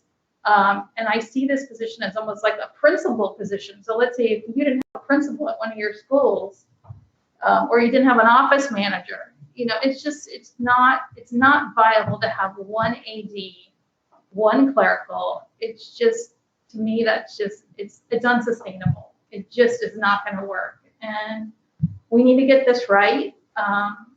Sports is a huge part of our students' education. I understand all the benefits of it. My son played sports, one of them did. And so I'm well aware of what goes on in the athletic world at high school. So to keep sports and have longevity, we need longevity in this position. You have people who apply, we have it, you know, we need longevity. We need to take care of this program. So I right now, I can't commit to 2 ADs and 1 clerical, but I truly think we need to go back to 2 ADs. Unless we can be creative and do something differently. There needs to be 2 of something. There needs to be something on each site. We cannot just have 1 AD. It just will not work. So let's go around. Who else? Well, how about this? I'll just say that I think we need to be realistic about what it takes to run athletic programs of the number of students we have at each site. And then I think it's quantifiable, the number of hours and effort that is required to manage these programs at a minimum. And if we're not going to do it right, then we shouldn't be doing it at all. So I, for one, don't want to be someone who's telling this community that we're not going to have interscholastic athletics and co-curricular programs, otherwise known as classrooms on the field. I do like Trustee Butler's analogy how you want to just move a classroom out on the field. You know, each season there's 13 or 14 classrooms out there every afternoon. So my point is we have to source this with the right amount of effort. And at an absolute minimum, we need a dedicated employee at each site. At one point, I'm open to the configuration. I've had conversations and the possibility of 1 AD. And we were talking earlier about classified. How about 2 classified technicians at each site to handle the load, but at least they'd be a designate to the site, because both, the sites are different, the personnels are different, the team structures aren't all the same at any rate. So at an absolute minimum, we're going to need 2 full-time people and one for each site. So that's an absolute minimum requirement. Otherwise, we're being irresponsible and exposing ourselves to liability beyond what we can afford. Certainly, when you take into account the single and one childhood that each one of these students has, we certainly delivering a lousy program where they learn bad things or exposed to dangers that they ought not to be as adults running their programs. At an absolute minimum, we're going to need a full-time person at each site. So that's what I will be supporting. I'll be brief. I think sports in high school particularly is sometimes a driver for educational success. I was going to say economics, sorry. It's something that keeps students engaged. We obviously need to be giving as much as we can to our kids right now while they're having this difficult time. And, think about our 2 different principals in our 2 different schools. They're very different. They're matched to their communities. I think we would be remiss to try and have one leader. So I'm a little more towards Greg's perspective than Derek's, but we definitely need to fully embrace our sports program, because this is also something that attracts and retains our students.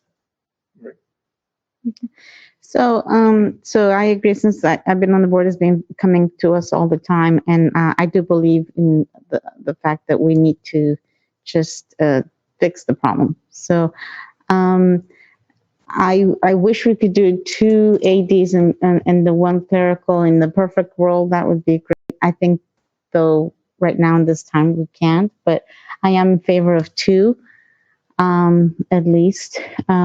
We know 1 for each school, so I agree with that. And I think because it needs to run well, like after the pandemic and even before, I came to this board not really just thinking, okay, classrooms, and I understand the importance of the athletic world in the schools, and so we do need to get this right. So if I could add a little bit. So, go ahead. I think this is a case study for the strife in our community and our district, and how some of the work that happens here between staff and the board leads to some of the strife that we see in our community.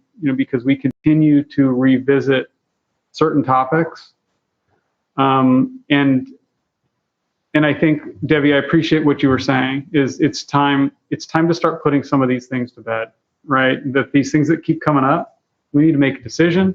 We need to stick with the decision, and we need to move on, unless some variable changes dramatically, right? And then the last thing that I'll add, and this is a hard job, the AD job. We've had turnover in that job you guys, we got people that go back 30 years, and there's been, regardless of the staffing level, there's been turnover, right? I mean, we finally had 1.0s, and what happened? The jobs both turned over. So what we know is that this is a hard job. What we know is that this is a burnout job, and people do it for a while, and then they have to go and do something else. What we don't know is that having 2 will give us consistency. We don't know that, because our only sample set is that we had 2, and it didn't give us consistency. So I think that I do agree that it probably gives us a better chance to find consistency, but it's going to be a hard job, and no matter how we resource it, it's going to be a hard job, and staff is going to support whatever it is that you recommend tonight. We want you to make a recommendation. We want you to make a final decision. We want that to be the final decision, barring some random variable down the road, and we want to be able to move on from this topic, because staff, just like the board, staff feels the pain of bringing this decision, this recommendation back and saying, try to do something that works within our budget, and then we bring it back and it's like, well, we got to do 2 anyway. So it's just like, let's just get it done. And let's move forward would be my recommendation. Let this part of the community heal around this topic so that we can move on. So that would be my recommendation. So here's my thoughts. This job, the comment was made that we've been looking at this problem for 30 years and we keep having turnover. And this started, 2 things changed. One is this used to be a volunteer job. Karen Barrett, Trustee Jim Barrett's wife was the volunteer AD at Novato High. But the other thing that's changed is the number of sports teams that we field and the depth of the programs is dramatically different. I think maybe somebody can tell me 23 teams a year, 23 separate sports that go over the term of all 3 years. It's a big number. And we used to be half. So this is in the girls' teams. That's hard. The growth has been in the girls' teams. Well, and what a wonderful thing that is. Yes. In Title IX, actually, opportunity for all of our students to find their potential. So it's a bigger program now than it was before. And the other thing that's true, and this is to Derek, Trustee Mack's point, is this is like running a whole program campus. And the issue isn't, well, it's a big campus. The issue is, like on every one of our campuses, there's supervision issues.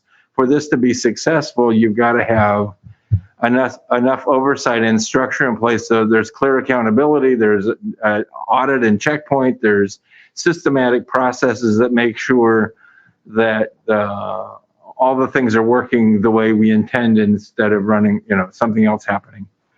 All of that said, when Mary Jane Burke was here, we had a conversation about being in the we're deficit spending $2.8 million a year, which is like 3% of our annual budget. So this and every other topic keeps coming back because our eyes are bigger than our stomach. So I agree we got to find a way to have less churn, but we can make decisions now, and that 2.8 will come around and make us make another decision. But I think the right security, my view from this whole thing, and I appreciate all the recommendations that Jonathan has put together and the Trustee Ferreira's or Superintendent Ferreira has done. I think that the 2 athletic director model is something that is sustainable. I watch people burn out. I watch them Dennis walking away from the San Marin program going, I love this. I love the kids. I just can't. And so we'll have a few more comments, but I want to hear from the public. Oh, and then I'll bring it back to us for conversation. So unless you have something you want to add before the public comment. Well, it's fresh, if I could. Guys, can I just point out that it's 10 minutes till 10, and we have about 6 more items to go. And I appreciate all the dialogue, and maybe we need to explore our item about at 10 o'clock. We don't continue to take on new items, but we have, I think, 6 or 7 items to go, and it's almost 10 o'clock. I just want to do a quick time check. Great. I'll just be real quick. I appreciate that, Chris. You're right. All I was going to say is you're talking about more sports. It's also there's a lot more paperwork involved with every sport. Can we get the Testing, public? etc. Can we get the public comment so then we can bring it back here for a decision? Joe, you're on. Thank you. Okay, can you hear me? Yes, hi, Joe. Okay, hi, thank you so much. I appreciate all of your effort, and I absolutely respect all your time. I know you have much more to go over. I was very pleased with the discussion that came about after Chris Carter's speech and support for 2 ADs. I sent a letter in to all of you earlier today, and I wanted to highlight something. You had said that a lot of the AD's job is clerical work, but I beg to differ. Michelle Smith, who is the current AD at both schools, ran an amazing program for 10 years at another school. And here she is back again, whether or not she had a couple kids and worked somewhere else, she's back. She's engaged, she's focused. And I believe that the people that are leaving are not necessarily burning out. It's because the support wasn't necessarily there. And I believe that Novato High and San Marin value their athletic program to the point where they need to have a full-time athletic director. Clerical work is great and it's always helpful, but it's really the person that's there. It's the connections that she's making with the students and the coaches and supporting them and showing up and building that community. We mentioned that in my letter that I wrote, it is a pandemic and we're throwing things day in, day out, new regulations, and she's keeping up with everything at both schools. Right now, there are 543 registered athletes at Novato High, and there's 741 athletes at San Marin High School. That's 28 teams at Novato High and 35 teams at San Marin, with about 30 head coaches at Novato High and about 35 plus at San Marin. And that's one person that is leading all of that and supporting all of those coaches and those student athletes. And truly, that's 50% at each school without any help. So it's been taking parents and the additional people to help run things. And she's doing an amazing job, but it's not fair to her to do that. It's not fair to our children. We need to invest more time, more money in our athletic program, because that does bring kids into the school and it does make us competitive for enrollment. I want my kid to continue to be proud to put on his uniform when he gets on the field. And I do believe that moving forward, I think that you will see, especially in this last week with one of my son's very good friends taking his life, sports and his fitness was about the only thing that I can truly say that he was committed to, proud and happy, and having an organized athletic program might be the only escape, might be the only place that these kids have to go to feel like a family. So Thank you very much. Do we have one other speaker or is that it? We're done. Okay. So back to the board. So, Julie, I think we're getting down to the point where we're ready to see her emotion. I just was curious, do we have any way to quantify the amount of time? Like Derek said, can we assess the amount of time to know if obviously we sound pretty in consensus about 2 ADs, but the additional part with clerical, how do we decide if we need that or not? Well, I would have to speak to the superintendent. I don't know whether the board trustee for or administrator can you ask me the question differently? Yeah. Is there workload to justify a clerical person to be shared amongst the 2 schools in addition to 2 athletic directors?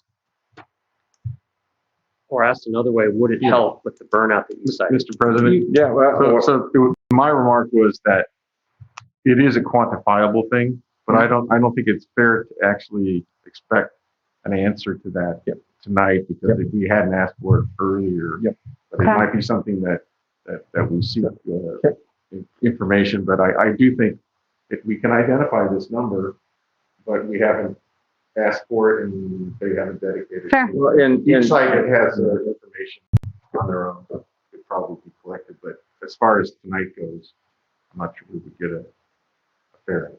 Okay. So my hope is that we could come together on two at the last recommendation, the last alternative provided to us, and we can move on that tonight, because the additional cost, I'm concerned about, we're running $2.8 million in the hole, and we are going to have a long conversation with the County Office of Education about that pretty quick. So we have a motion that was made. No one seconded it, so Nobody opened it. We didn't open it. we did. It's not a motion because it wasn't seconded. So Well, you didn't ask for a second. I didn't. That's right. Okay, so So can we get? So I will second the motion that we added clerical worker. I will second the trustee. I'm convinced absolutely we need more, and I recognize the budget problems. And I recognize how difficult it is to save money because somebody has to give up something somewhere. We heard tonight everyone saying, "Don't take it from me." And so what we have is a motion. So I'm seconding it. Okay, so we have a motion that was made by Trustee Mack. Is that correct? Yeah. So basically, 2 full-time ADs plus 1 full-time clerical supporting both ADs. Okay. One across the whole district. Right. And a second. Consistent with the original proposed. And a second to that motion. So now we have an item on the table for us to discuss. I call a question, Mr. President. Okay. Well, let's everybody gets a chance to speak to it if they want before you call the question, and then we'll. I don't doubt that we need to have more staff and support. I just can't, without understanding the ramifications of a decision like that.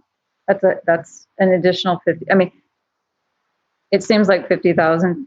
Everyone's putting into students, and that's starting to bother me. We're talking about students and money, which we need to have in certain conversations. But it's 4 or 5 kids, whatever. I'm struggling with that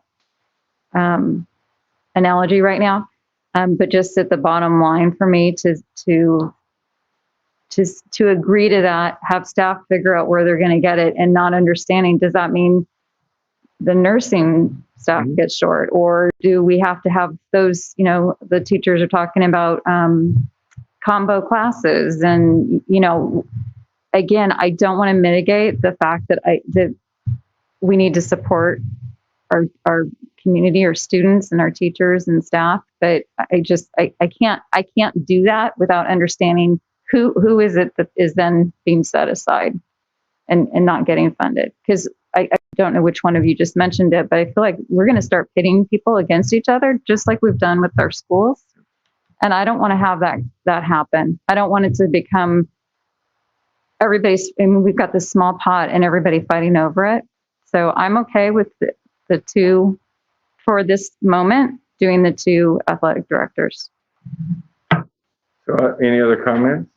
Yeah, I'm a little uncomfortable with the clerical piece of it. I want 2 athletic directors. I want to go back to where we were.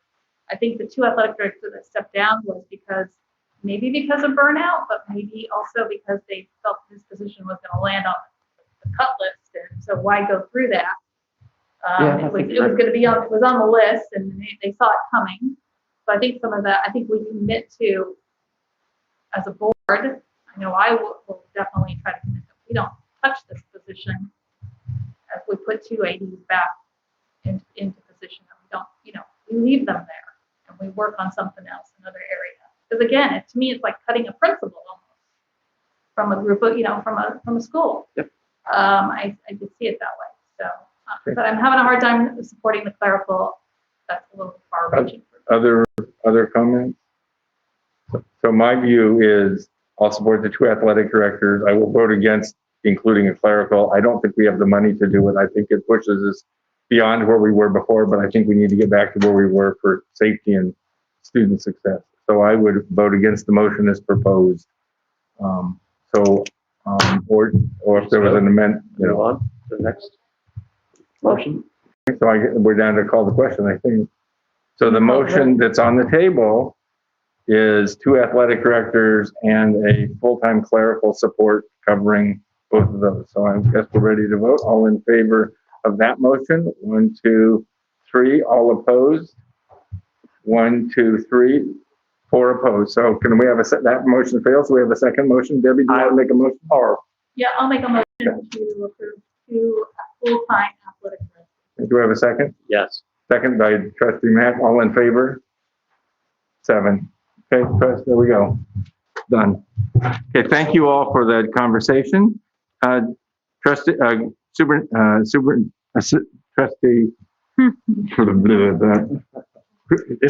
Superintendent Koska, thank you very much, and your staff in this regard. And Superintendent Ferrer. We're on to the next one, which is item E, approval of resolution approving total base rent change. Do you want to take item E? Yeah. Koska, pardon me, I'm starting to mumble my words. No problem. So the next item is a bond and facilities related item. So happy to turn it over to Executive Director of Facilities, Mike Wooler. Thanks, Superintendent. On your screen. Am I on the screen? Oh boy, I'm on the screen. There you are. Hi, Mike. Everybody hear me okay?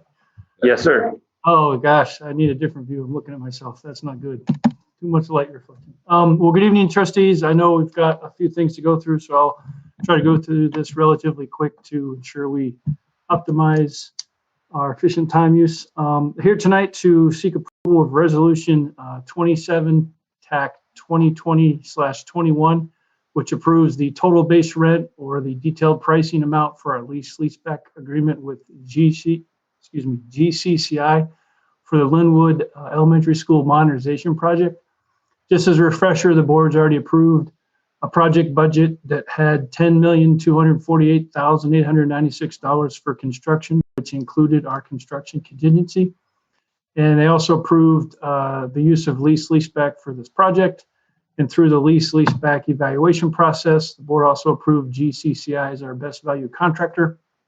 And as part of that process, the next piece is for them to submit detailed pricing, which we now call the total base rent.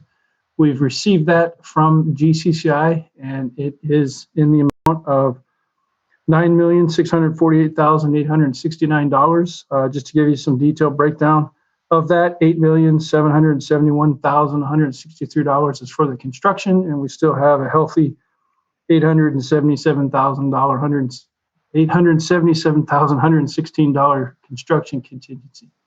Since this is within our previously approved budget, superintendent staff recommend board approval of this resolution for the TBR in our lease back agreement with the GCCI for the Linwood Elementary School Modernization Project. And with that, happy to answer any questions or Questions for Mr. Willard? No question. No questions. Do I have a motion to approve item E? Moved by Diane Gaston, I'll seconded second. by Marie Aguilar. All in favor? 7-0. Okay, so Mike, the next item I'm going to ask you directly is the approval of the middle school allocation plan. Are you the presenter on this item? yes, sir. Okay, so why don't you just proceed and we'll, thank you. All right, I am trying to share my screen. Hopefully everybody can see this. Yes. Yep. Go through a short presentation for this allocation plan. And a lot of it's going to be review. You've seen most of this information before, but at the end of it, I'd like to explain our staff and superintendent recommendation for the use of this allocation plan as it relates to certain projects we'd like to recommend and then allocations to certain schools. So these are the items I'd like to go over. And I apologize, I got ahead of myself, and it's not the elementary school allocation total summary, it's the middle school total allocation summary. Sorry, I missed that. So go through these things. As a review, this is sort of the new updated recent kind of board approved allocations for the entire program. I am proud to say we recently received another interest payment, so I will update this when I present more to you next fall. We'll have an increased program contingency there at the bottom. Instead of $295,000, we will have a little over 400. And then another interest payment is hopefully going to hit the books later this summer as well. But in essence, what I'm here to talk about is that $16,000 middle school allocation over to the far right, about the middle of the page. That's remaining, that needs board direction and approval for how we spend that money. Moving along, just again, of the $18 million originally had, the board's already approved the Sinaloa kitchen project for $2 million, so we're down to that last 16. And also review, this is the middle school breakdown by the three middle schools. This is the 6th to 8th grade portion in Hamilton, just to give you an overview of how much money has already been approved by the board and allocated to each site for the district-wide projects and deferred maintenance projects. These amounts are in addition to the $16 million that I'm going to pitch for you tonight. So for Hamilton, for the, again, just the 6th through 8th grade portion, which is a percentage of the overall campus, we're at about $1.4 million for their deferred maintenance and district-wide projects. Move along to San Jose Middle School, a little more, about $7.5 million. That includes a little bit more for maintenance and, of course, their air conditioning installation project and then their district-wide project portions. And finally, with Sinaloa Middle School, about $2 million in deferred maintenance, the $2 million for that new kitchen, and then their portion of the district-wide projects gets them about $6.9 million. So as a summary, got about $15.9 million already approved and allocated to the middle schools. So I'm going to present what to do with the remaining additional $16 million. So this isn't the same thing. Just want to make that clear. Moving along, much like we did with the elementary school allocation, we used a couple of factors to compare and evaluate each site to determine our recommendation. Again, facility condition, age of schools, the construction efficiencies, and of course the initial bond implementation committee recommendations. Kind of giving you a little table how that fell out.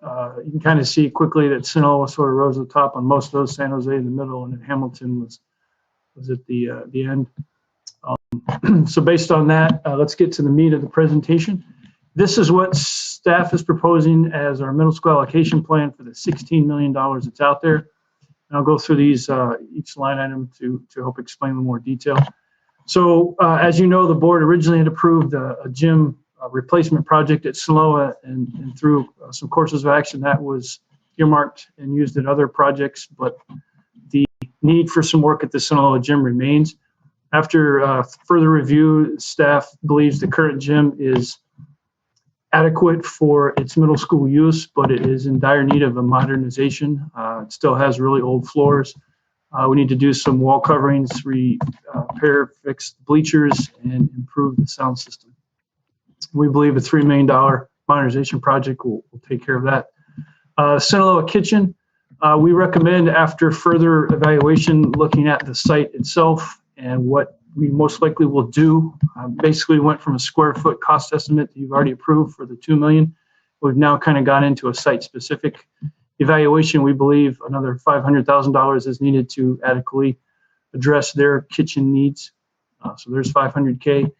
We also recommend $1 million allocated to the district-wide new classroom furniture. This will bring that total up to $5.7 million, which we think is sufficient to provide new 21st century furniture to all classrooms in the district. We also recommend at Sinaloa and San Jose middle schools, they're in dire need of fire alarm upgrades and clock bell system upgrades. Working with our maintenance department, we continue to have multiple issues every year with both of those systems at both of those schools.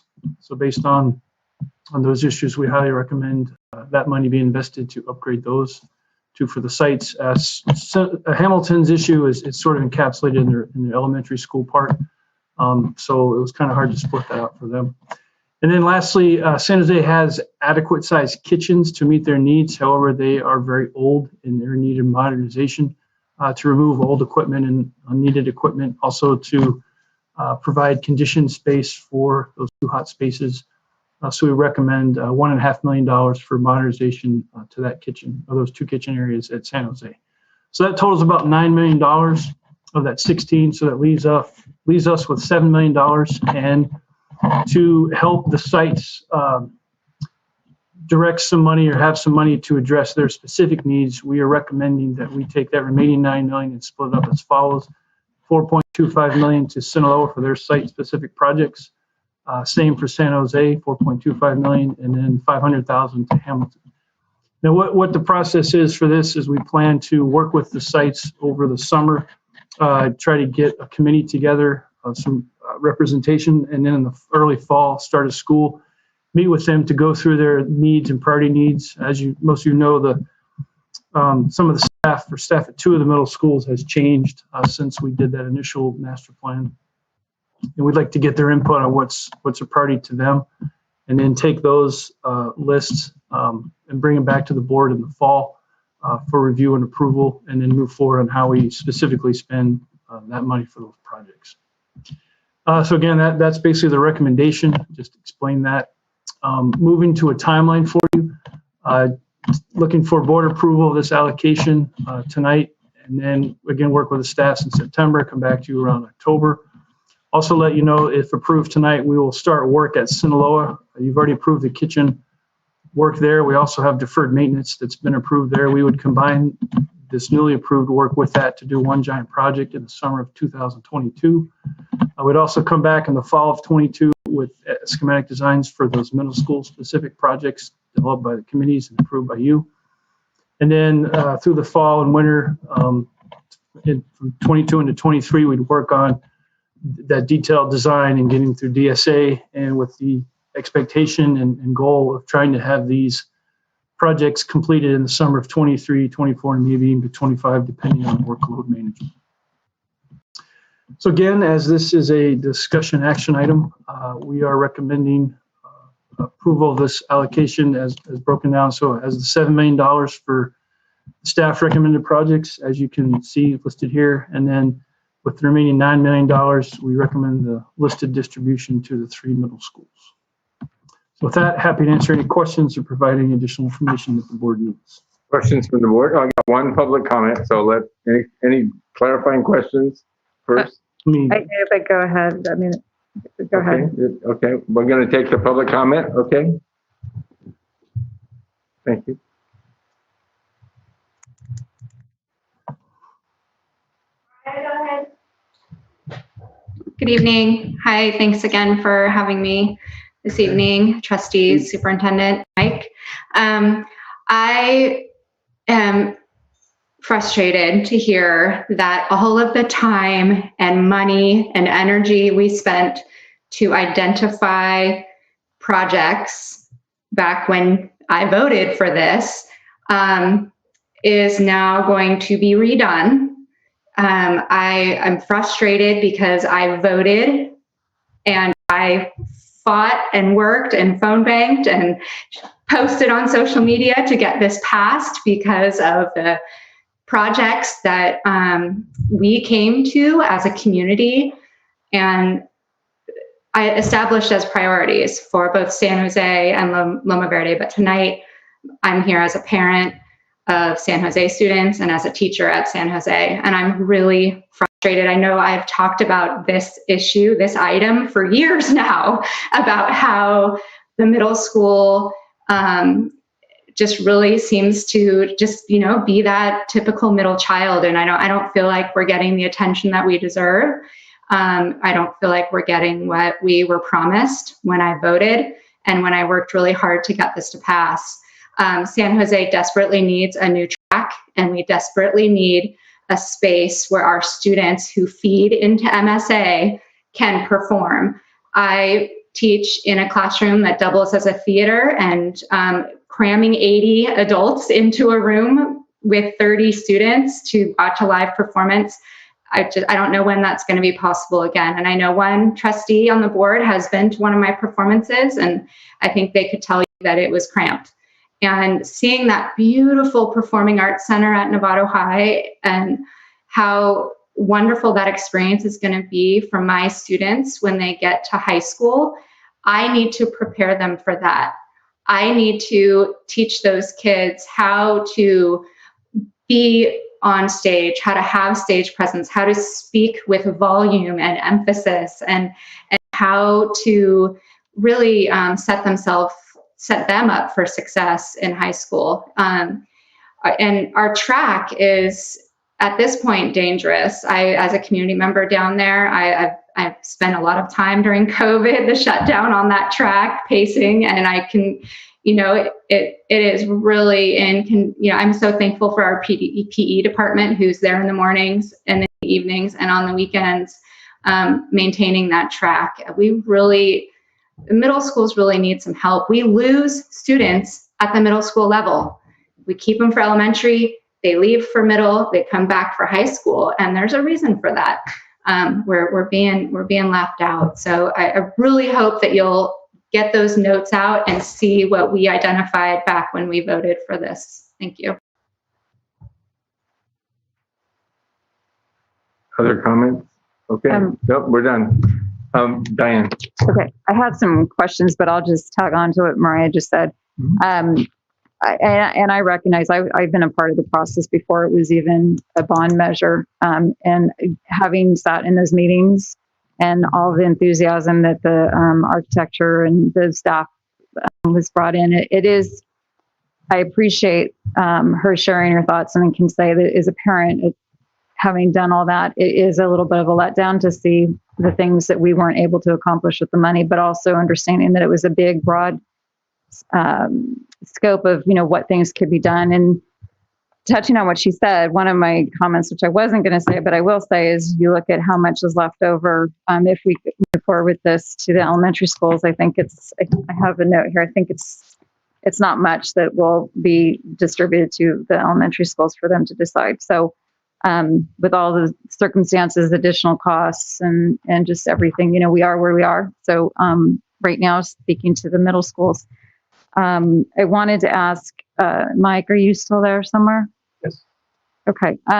So I think I sent you a message, and I apologize if you sent me one back. And the deferred maintenance, when you're including that, are these amounts, because I'm just trying to get my head around how much is spent, the deferred maintenance that you have, it's so weird not, can he be up there?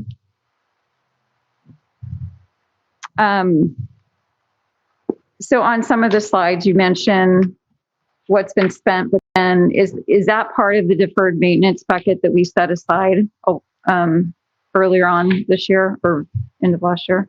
Correct. The board approved a $44 million deferred maintenance pot that was made up of a lot of projects at all of our sites. And the deferred maintenance line item in the slides I showed you, I can show them again if you'd like. Right. So my specific question, so when you're talking about San Jose, the roof, all of those were rolled up into that bucket? Absolutely.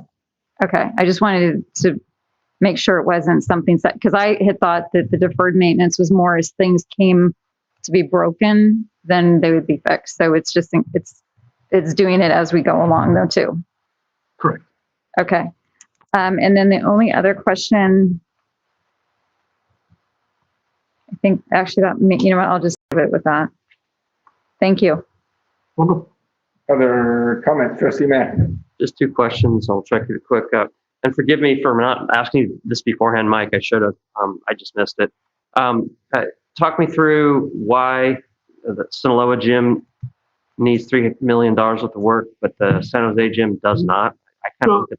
No, that's a great question. The San Jose gym received what I call a partial half modernization, I think in the past bond or near the end of the last bond. They've got a new floor. They've got a little bit of upgrade. They got some new goals, and they had I think a locker room upgrade, as did Sinaloa at the time. And the way the gym's constructed at San Jose, it's a metal framed building. So there's not much more to do. And it meets the minimum requirements of a middle school gym size. But because the way it's built, there's no bleachers in that gym. So it's a little bit less features than what's at Sinaloa. But Sinaloa still has original tile floor right over concrete, whereas San Jose has a gym basketball court floor that's a safe floor that's got some cushion and meant for student safety, whereas San Jose is like, where Sinaloa is, it's like walking on your cafeteria floor. So it needs to be upgraded to a safer, more appropriate floor. It needs some wall coverings, painting, remodel, and I think their bleachers are pretty old. And even though we've kept up with them on inspections, I think they need to be replaced with a slightly larger size to accommodate the multi-use of that facility. And I think their speaker system and there's the same thing. It's pretty old and needed some updating. It's a really basic modernization, but it is actually a little bit bigger square footage wise than the San Jose gym, and it is definitely within the adequate range of a middle school gym. And just the other question I'd ask, and I'll stop, is the $4.25 million that we kind of have placeholders for both schools. Is that enough for each school to perhaps add a stage to their multi-purpose gym rooms? If that was the priority for the site, I believe you could accommodate that within that cost. Just to help clarify, the intent when we meet with the site committees is to start with the list of projects that were, so as Mariah so eloquently put, a lot of hard work, blood, sweat, and tears went into that. We would start with that list and see if there's anything new, since that was done about 6 years ago, and then see what comes up. Unfortunately, as y'all can figure out, 4.25 million is a bit, but it's probably enough to do one big project or maybe 2 small ones. It doesn't go as far as we'd like it to, but it can accommodate adding stages to those multi-purpose rooms if that. Okay. Yeah, I'd love to get traction there too. But yeah, I know. Those are forward agendas already. Awesome. We could, but it's good enough. it's just kicking the can down the road. Yeah, Created. right. I agree. 2016. Yeah, I agree. We got Go back staff to the members list of sitting at home. I think that's important. Okay, so are we ready to move on this? Does anybody have any other further questions? I'll move. Okay, move. Debbie moves. Trustee Butler, Trustee Nell second. All in favor? 7-0. Okay, so Mike's got 2 more items. So before we proceed, it is now past 10 o'clock. Normally we need a motion that says anything we consider after 10 o'clock. What I want to know is, does this board want to keep going? And I just want to keep going. Yes. No, Well, I I'm do going to not. keep going. Is there anybody who's, okay, let's keep going and okay. So Mike, you're up next, still item G. Yes, that's not an E. Mark, and I will go, that was the longest part of the four, so these will go fairly quickly. Based on your previous decision, bringing request to approve the award of addendum number 2 to our HY contracts, one of our architects. They were selected by the board, approved by the board as a architect firm to work on Measure G bond projects. They currently were selected and designed the Linwood and Olive renovation projects.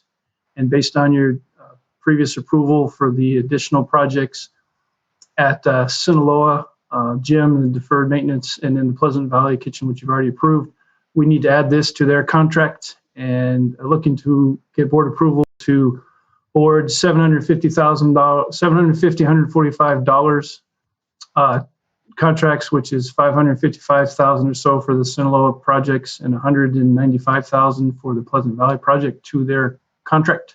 So looking for the board approval of addendum number 2 to HY. A motion? Mr. President, I'm prepared to move on the recommendation based on the previous planning and now coming. Okay, you've discussed it, so okay, Derek now moves, Second. so I have a second. Maria Aguilar seconds. Is there any conversation we need to have? If not, all in favor? 7 in favor, none opposed. Item H, Mike? Thank you, dear President Norick, and thank you, trustees. The last one is a bit of an interesting one, but very important one. Seeking board approval tonight of resolution 29/2020/21, which does two things. It approves the dissolution of the lease-leaseback agreement we currently have with FRC Incorporated, which was approved to work on the athletic field project at Cameron High School. And this resolution also finds BHM as the best value contractor and approval of award for a lease-leaseback agreement to them for that same project. In a nutshell, we board approval to select FRC. They were our best value contract through our lease-leaseback selection process for that athletic fields project at San Marin High School. We've worked with them for the last 4 weeks or so. The next logical step was to come back to you with that total base rent or the detailed pricing for this project. Looks like you just approved for Linwood Elementary School project. We spent the last 4 weeks working with them, and unfortunately, we're not able to get close to our approved project budget for this work. We kind of agreed to disagree, and working with FRC, they agreed to close out. We have a pre-construction contract with them in the amount of $3,000. We would pay that off, and then we would dissolve the contract. And then as part of continuing that, we go to the next best value contractor in our process, which was BHM. And we're looking to award the contract to them, which is part of the resolution. Of note, the pre-construction contract with BHM is $18,000. So we will also be approving $21,000 in expenditure, which was within the project budget already approved. I just wanted to let you know, $3,000 is to close out FRC's portion and $18,000 is to start BHM's portion. Just so you know, because I'm sure the question's on your mind as well as BHM going to be able to get closer to our project budget. We reached out to them when we were having issues with FRC to see if they had capacity. They did. And we also know that BHM self-performs most of the work for a field project, whereas FRC subcontracted out most of the work. So we expect to have detailed pricing from BHM that's at or very near our approved project budget. So again, as a discussion action item, looking for board approval of resolution 29/2020/21 that approves the dissolution of the lease-leaseback agreement with FRC and then finds BHM as our new best value contractor, approving a lease-leaseback agreement with them for the athletic fields project at San Marin High School. Questions from trustees? Otherwise, I'll take a motion for trustee Mack and a second from trustee Nell. I have a comment. Oh, and a comment, sir? Did you second or are you seconding? Second. Okay, and a comment. So I just think it's important to recognize the work of our facilities construction department in resolving the issue. I think respect is also due to FRC. It's a simple case of seeing things in two different ways and coming to an agreement on how to dissolve original contract, and our staff finding the capacity and resources to move ahead as planned, but using the different contractors. So I just think everyone involved in this particular situation should be respected and appreciated for settling it. Great. Do I have any other comments? If not, I'll call the question.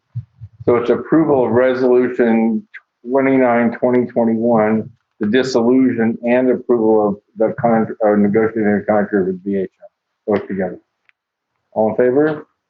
7 votes in favor, none opposed. The next item, Superintendent Costco, could you take us on lead on this? The approval of an employment agreement? Item I.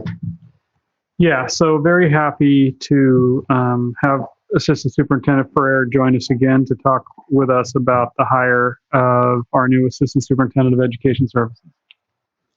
Thank you, Superintendent Koska. Good evening, Jonathan Ferrer, Assistant Superintendent, Human Resources. Before you is a recommendation to approve the employment agreement for Assistant Superintendent Education Services.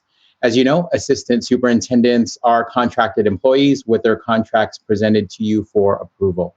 Our current interim Assistant Superintendent of Education Services has been selected for the regular position.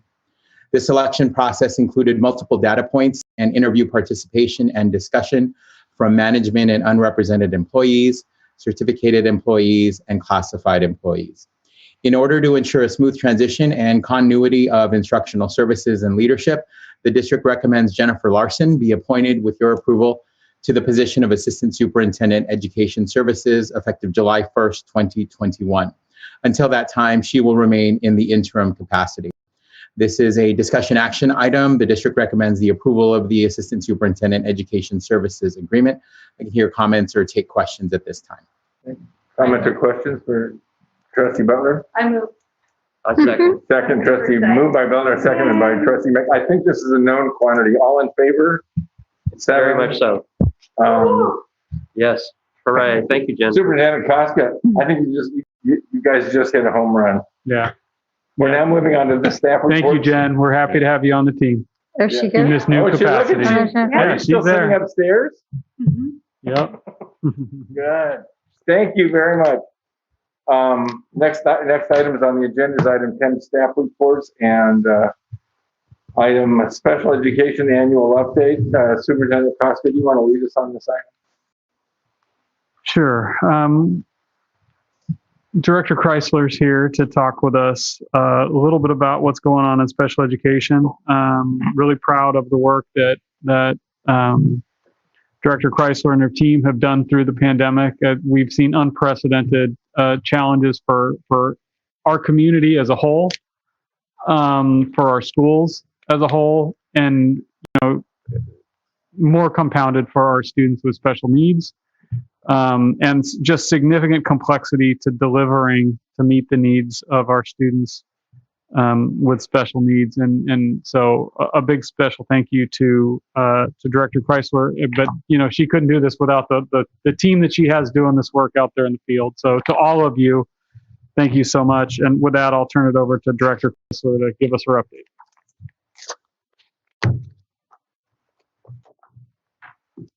Are you frozen there, Ms. Chrysler? There you are. No, I'm here. Thank you, Superintendent Koska. Good evening, members of the board.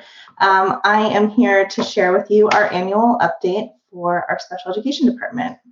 I'm going to share my screen.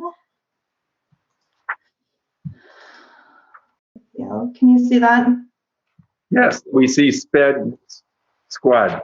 Wonderful. This is, I have only 20 minutes, which I had to beg for this evening. And it's going to be a very broad overview of our work that we've been doing this year and a small snapshot looking ahead into what our plans are for next year. I would like to take you on a little journey tonight around the 6 circles that Margaret Wheatley introduced to us. I think many of us are familiar with this from our work with the National Equity Project.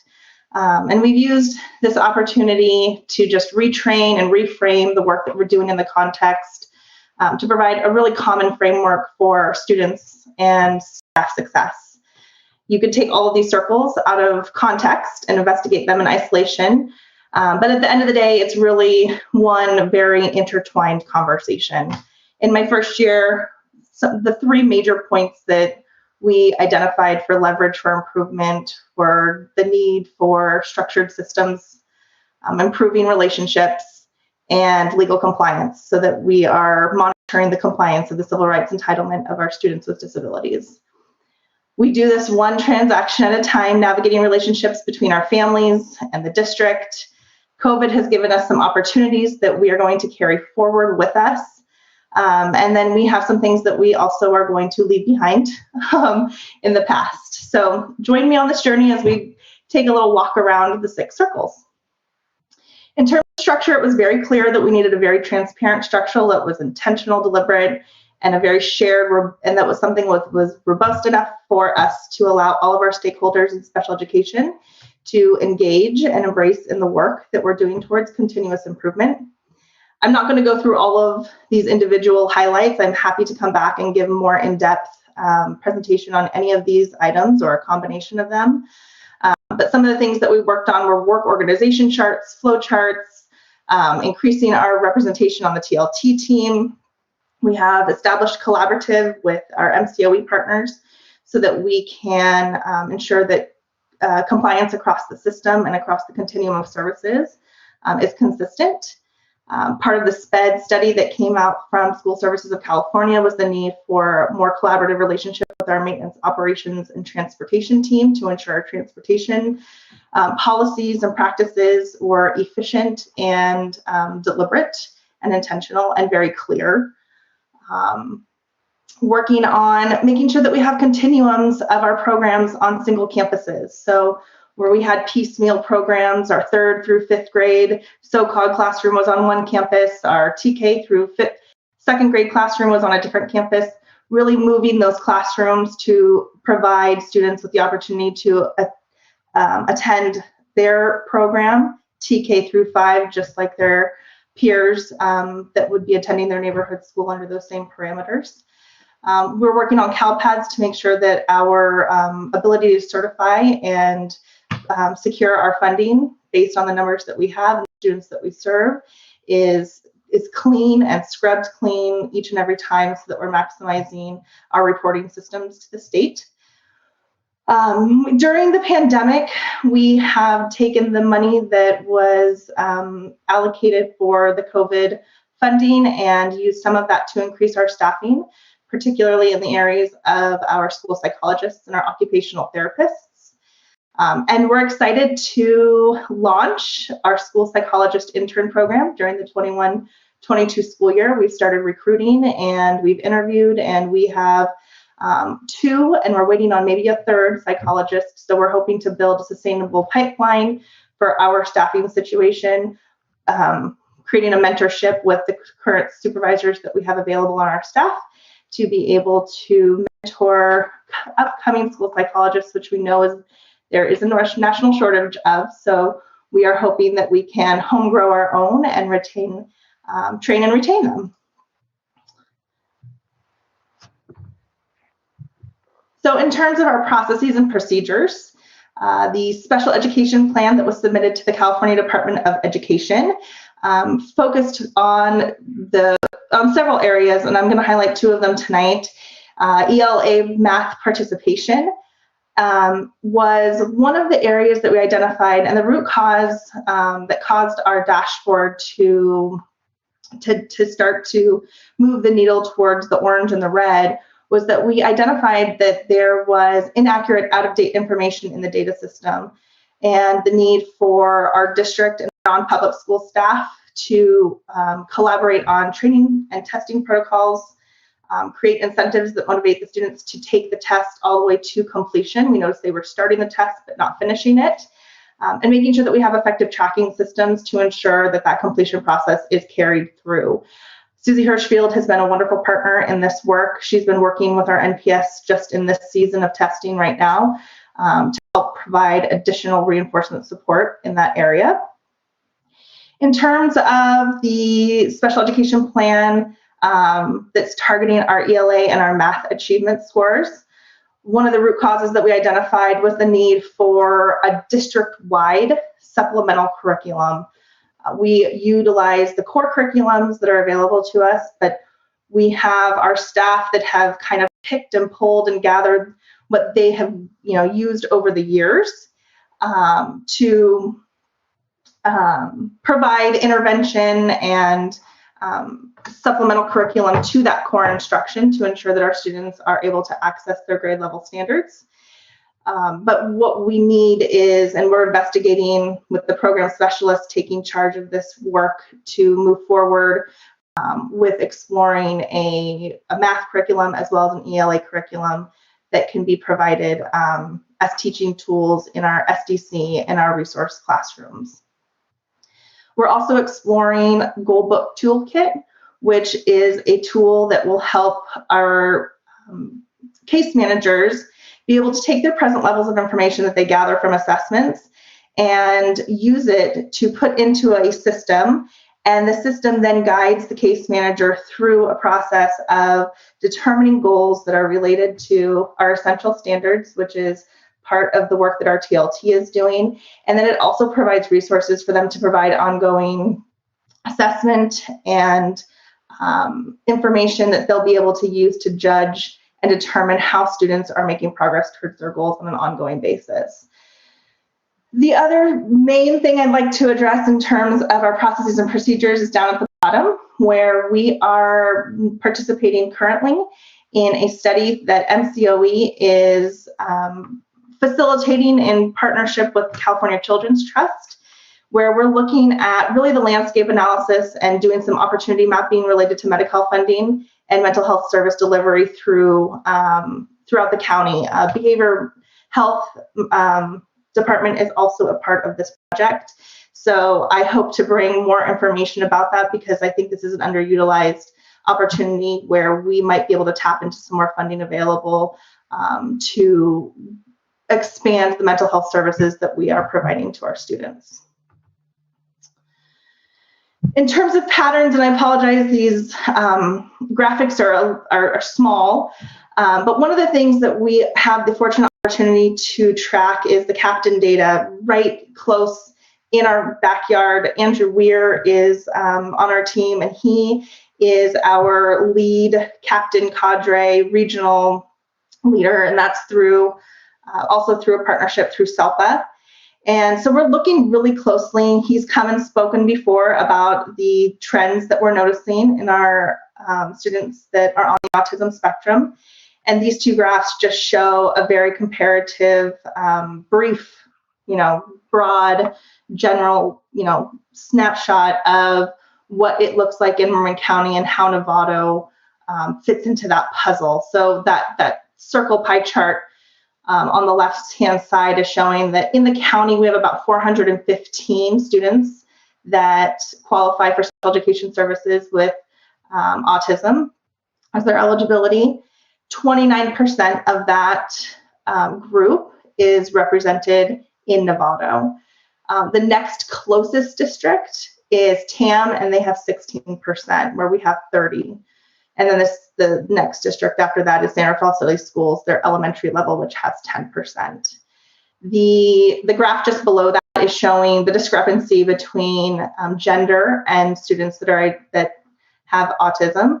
And you can see that autism in males is, the disparity between males and females is quite desperate. And so we look at, when we're trying to balance our classes, looking at how do we make sure that we're providing classes that are balanced by gender as well. This year has been informative. We're still collecting data in terms of looking at those trending increases in terms of emotional disturbance. We do have a continuum that supports students in our counseling enriched classrooms that starts in 6th grade at our middle school, that continues through our high schools. We are exploring the possibility of expanding that with the resources that we have, sort of reallocating and sort of shifting some of the puzzle pieces around so that we could potentially offer a counseling enriched class at the elementary level. And we think that that will help create an opportunity for us to have one more layer of opportunity to create a least restrictive environment for our students in elementary school before we start looking at placements outside of NUSD in terms of an NPS placement for the student with behavioral needs. We are, of course, looking at our trends in mental health needs. And I was excited to hear Chris talk about the opportunity that is looming and just ahead of us in terms of coordination piece that is much needed in our district for the mental health welfare of our staff and our students. And this is partnership that we're working in through our Ed Services Department to ensure that our mental health service team that encompasses both SPED and general ed is included in the conversation, and that we are continuing to expand our supports in that area. And then just as a highlight in terms of what Zoom has offered us, we have had an incredible increase in parent attendance and participation at our IEP meetings using Zoom. Parents are able to have more flexibility and not having to rush to a school site during school hours, taking off work. They can Zoom in from work, they can Zoom in from home. Parents can, and other family members, advocates, and other members of the IEP team are it's much more convenient to be able to participate in that meeting with Zoom that we're finding. Although it doesn't replace in-person communication and opportunities to engage, and we are very much looking forward to a day when we can get back to that part of what used to be normal. Relationships was a big one. This is one of the big leverage points that I acknowledged at the beginning of my presentation. We're continuing to increase our offerings of SPED education events. We have our final one next week on May 13th. We've expanded our partnership, with Dedication to Special Education. Sam Drazen will be with us, and he will be presenting on disability awareness and how to empower our parents and our students, given the differences among our student population, and how that can be used to lift people up. We have the evolution of our SPED committee, which has become our SPED e-voice, which stands for Everyone's Voices, offering information and communication in education. We're continuing to expand the parent leadership opportunities that are available to our parents. We advertised and sought out the positions that were open and available as leadership positions in our community. Our SEAC representative that works at the county level with our SELPA team, who is a liaison between that group and NUSD. And then with the support of Trustee Gasson, we were able to advertise the creation of the North Warren Council PTA SPED Chair. And so those have been, those were opportunities that were available to everyone. We had a committee last year that we needed more structure with, and we needed more a more action-oriented approach. And so by having the opportunity for parents to step up in a leadership position, it gives us more agency to be able to serve the populations with a more intentional purpose.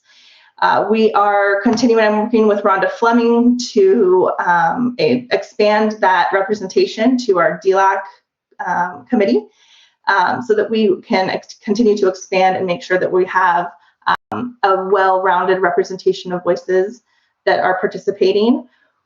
With each of our parent education nights, we've also advertised the opportunity for parents to participate as a liaison for their school sites and to be a member of the eVoice committee and participate so that we can really work cooperatively and partner with each other to ensure that we have positive outcomes for our students with special needs. We had a shift in our professional development model. So the traditional model that we had before was the monthly meeting where all the special education constituents came together once a month and We had our 90-minute sort of down and dirty, let's get to, what are the nuts and bolts that we need to make sure that we are maintaining compliance and really bring that consistency piece into the conversation. And now we have expanded that. So we have our program specialists leading job-alike collaboration meetings, sometimes weekly for our resource specialists and our SDC teachers. Our job-alikes in terms of OTs, our speech pathologists and our school psychologists meet bi-weekly or monthly, depending on what the need is.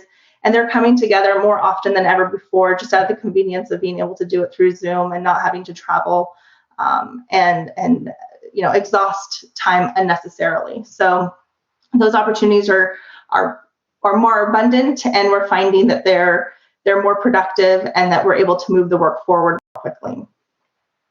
We are also expanding our partnerships with our community partners. I spoke a little bit about dedication to special education, but we also are expanding with changing perspectives, which is what Sam's,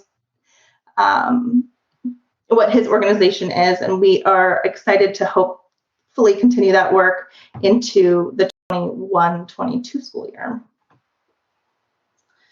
In terms of information, we have our internal communications that we ensure are frequent and regular, and with the changing schedules and changing directives from CDE in terms of special education, we make sure that our staff is up to date with the most current information so that they stay current with their practice and with compliance protocols. We've increased our external communications, and we do realize that we still have some hiccups in terms of how we're reaching people, who we're reaching, who's opted in, who's opted out, and working through some of the transition from Market Bolt to Benchmark 1. We've also created some of our own internal groups that we know we have more control over. So some of the information now is going out much more effectively through those portals. I'm going to step aside from our journey a little bit and share the results of our NUSD Special Education Survey with you. The purpose of the survey was to gather information on how we are doing in terms of compliance. And there's a lot more depth that we want to dig into in terms of more anecdotal feedback, but tonight I'm going to share with you the feedback that we got in terms of the scale that we used. We had about 190 responses. You can see most of the responses came from students that are enrolled in NUSD programs on NUSD campuses. We had about 5% from Marin County Office of Ed placements, and then about roughly 2% from our NPS placements. And this breaks down the overall general placement of students in special education, so you can compare sort of the response rate to what it looks like. In terms of non-public schools, we have about 4% of our students are in non-public school placements. About 9% are in county placements, and then the remainder is in placements receiving services on NUSD campuses. This is just a different perspective of who the respondents were. Most of the respondents came from our elementary families. In terms of making sure that we're including the parent as a partner in our conversation when the IEP is planned and in the writing of it, making sure that the parents fully understand their rights and their protections under the law when we give them the procedural safeguards, making sure that they understand that they are the advocate also for their child, and that in being a partner, it also means that their role is very important and that they do have rights through the process. Understanding that when we're talking about a child with special needs, that we might be addressing some deficits that we need to work on, but using their strengths and making sure we lift up and celebrate what the child can do so that we can use that as a bridge to help support their areas of need. The assessment reports, which can be filled with lots of technical language and delivered by a very passionate expert, we want to make sure that those explanations are in terms that the parent can understand and that they really do grasp what that information is conveying and communicating to them. And then using those results in terms of developing the IEP goals for the child. And then once we have the goals, looking at what service options are available and discussing as a team that least restrictive program that is going to be the most appropriate placement for their child. In terms of the IEP goals that are reviewed at the annual IEP, that the topic of how much student progress the student has made, but also addressing the lack of progress and what that means. Was the goal too robust? Was there attendance issues that got in the way? Was there an issue with maybe the delivery of instruction? Where was the goal being supported? Was it in the classroom? Was it in a pull-out setting?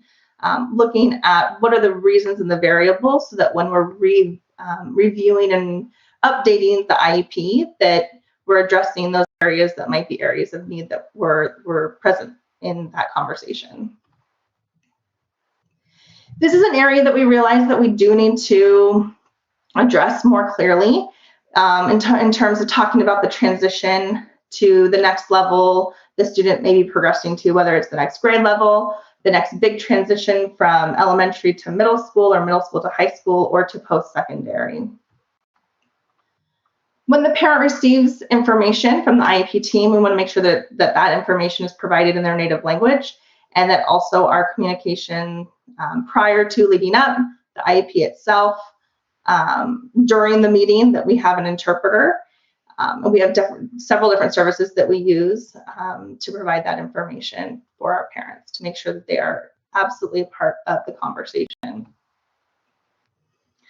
General satisfaction with the location of the child's program. We've heard parents come from time to time expressing their feelings and opinions about where their child's program is located. And interestingly enough, we had for parents that were not as happy with where their placement was, it tended to be within NUSD. The NCOE families that responded seemed to be very satisfied with their placements. And we only had one NPS that was not happy. With communication, we know we can always do better. We were pleased to see that the results were high, but we know that from feedback that this is still an area that we can continue to grow in. Ensuring that our pillars of our NUSD programs are reflected throughout our NUSD programs, whether they're in NUSD, in our NPSs, or at the county level, but making sure that we reflect a caring culture in all of that continuum. And along those lines, making sure that we're respecting the child's culture and their identity. Safety is a big topic, conversation. And so we want to make sure that children are feeling safe and parents are feeling that their child's safety is a concern and is a priority, and that we are addressing it when it is a concern. And so we did ask, it was an anonymous survey, so we don't know who the respondents were that said that they did not feel their child was safe, but we hope that they did follow our guidance and contacted their child's case manager to provide more information so we can address that. One thing we hear is, what do you want for your child? And most often the response is, we want them to be happy. So it's conditional, and we know that it could be a moment of time when this was taken. But for the most part, we're happy to see that most of our students are happy in their program. Providing opportunities for our parents to strengthen their knowledge about special education, making sure that we're continuing to increase our outreach to parents in lots of different forms that target where their preference of receiving that information comes from. Knowing who to contact if there's questions or concerns about their child's program. And then just general overall satisfaction with their child's program. We were happy with the results that we saw. We know that there's a lot of work to do, and that we serve over 1,000 students with special needs, and we only received 200 responses. So we know that there's a lot more information out there that we still need to go out and gather. In terms of communication, it's very clear that parents prefer to receive communication from their case manager, as that's the person who's most closely related to their child in the context of, the work that's happening with the IEP team and the coordination of services. Now what? What do we do with this? We went out and got the survey. What are we going to do with the information? I highlighted as we walked through, these are the areas that we noticed that stood out for us in our initial dive into the data. And of course, we always want to provide follow-up feedback that might be more contextual to some of the responses that we received. So if there is anybody out there who wants to provide more feedback, we're happy to receive it at our email for specialeducation@nusd.org. Our last circle is identity, and I think the most important piece here to highlight is our collaboration as an ed services team. I think for a long time, special education has been its own silo. It has been its own entity in terms of HR, business, instruction. It really is the kit and caboodle of everything that encompasses the work that we do in terms of our students with special needs. And Assistant Superintendent Larson has been a wonderful collaborator as a director in her role. I'm looking very much forward to expanding that partnership in her new position. We've been working closely with Sam Neustadt on our systems improvement systems and looking at what are the pillars that hold us up, using our graduate profile and our mission to complete that work. And with that, I know I'm over time. I'm so sorry. Thank you. And I'll take any questions that you might have. Thank you so much. Questions? Sam, I believe we have four public comments from the trustees first. Nothing? Okay, public comment. Okay. Oh, Marie? Okay, public comment first. Okay, here we go. Public comment.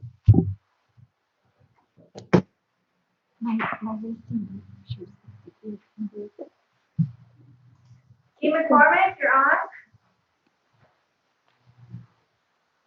Good evening. I would like to thank you guys for being here, obviously. Getting late, but I'm happy that we're here discussing special education. As far as the special education survey goes and the district's eagerness to get meaningful participation from the special education community, it would have been probably a better idea to send it out sooner than March 11th because it was due by March 19th. So families really did not have much of an opportunity to receive the email and fill out the survey. Beyond that, there were a number of families who are in MCOE placements or perhaps NPS placements that did not receive the survey, which is an ongoing issue where students in MCOE placements are not receiving Novato communications, and it's been ongoing for years. The survey also asked for personally identifiable information, so it was not anonymous. When with the specific questions that were in there, you had to answer all of them. You couldn't skip a question.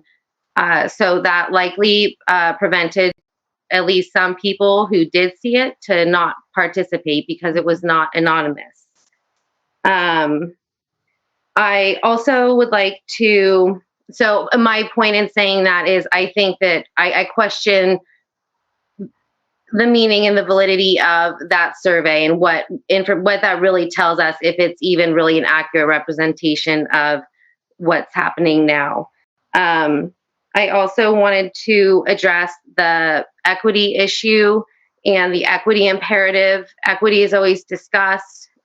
Special education is almost always excluded from the discussion. And I just want to stress that in the 2018 version of the equity imperative, special education was not included.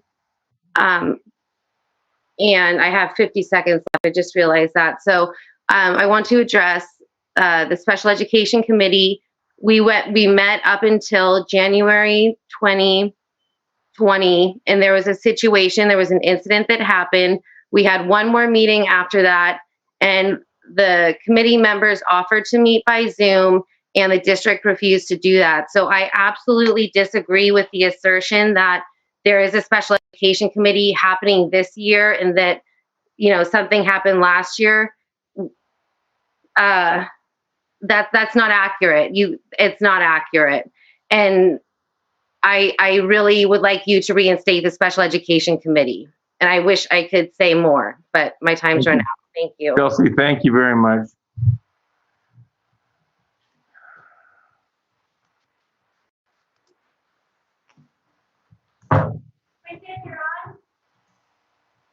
Yes. I would also like to know when the Special Education Committee will be reinstated. It's common knowledge that students with special needs are overlooked and underconsidered when decisions concerning them are made. I'm assuming you all consider yourselves to be well-educated and compassionate people. Why else would you guys, be on the school board? However, the lack of attention and consideration for our students with special needs is appalling and, quite frankly, more than a little frightening, especially for the parents who aren't just looking at an academic school year or their students' time at a particular school. We're looking at the best of our children's lives. You said it yourselves. Education is the most vital activity we as a society undertake to ensure the well-being of the nation. It's really time you guys took these words very seriously and considered some of the most vulnerable students, and reinstating the Special Education Committee is really the best place to start. I also feel like it's very frustrating just what I'm hearing in this meeting. I found a very troubling term where we put the mental well-being of staff before our vulnerable children. And that's just how it was worded. Maybe it was a mistake, but coming out of frustration from my end, it took it even further. So I really think that's about it from my end. Thank you, Quentin.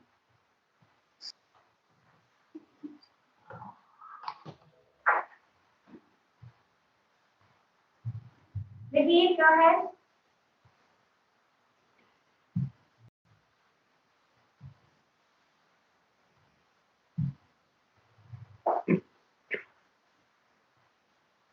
Sorry, I was speaking and I didn't realize I was muted. It's been a long day.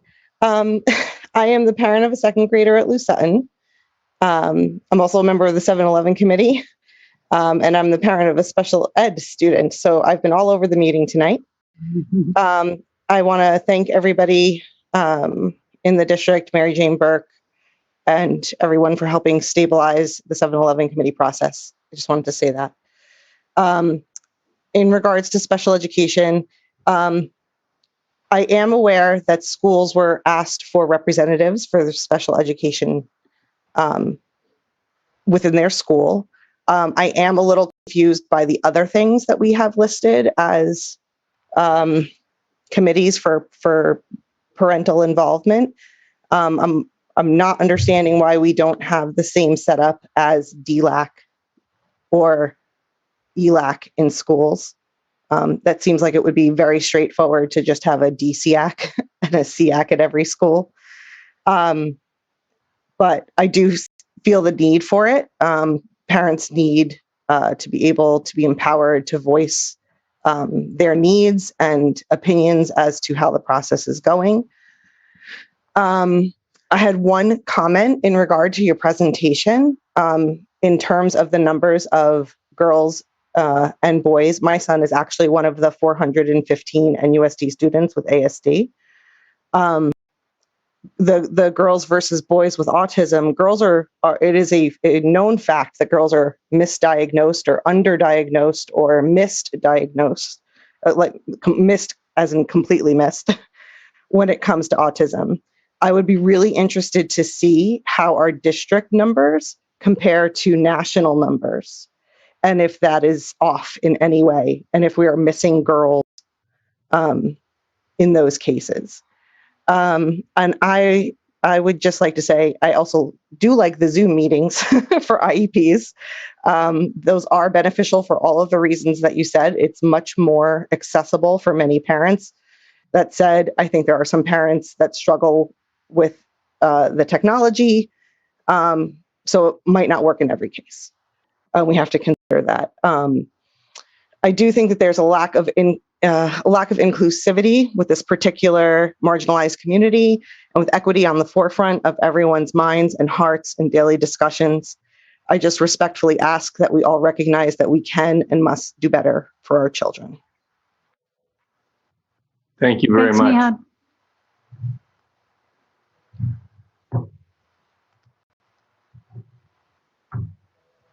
Jennifer, go ahead. Thank you. Early in 2021 school year, our 3rd to 5th grade social cog class at Linwood was disbanded. Our teacher took another position. Sadly, we missed her. This was the only social cog class for 3rd to 5th graders in Nevada Unified. Per our contacts, our only option was a non-social cog SEC at Olive. I pushed for more information. I learned there was another option at San Ramon, but again, not a social cog class. I had to pick from 2 inappropriate choices that were not designed to give my child the best educational opportunities. How could you guys do such a disservice to my child and not give him the opportunities for the proper needs that he needs in a classroom, as well as his other students? No attempt was made to keep that classroom together. I know Nevada Unified has done it before.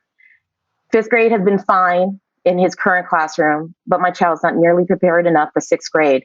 My child's former teacher created a goal for this school year that the current teacher didn't understand its purpose nor how to execute.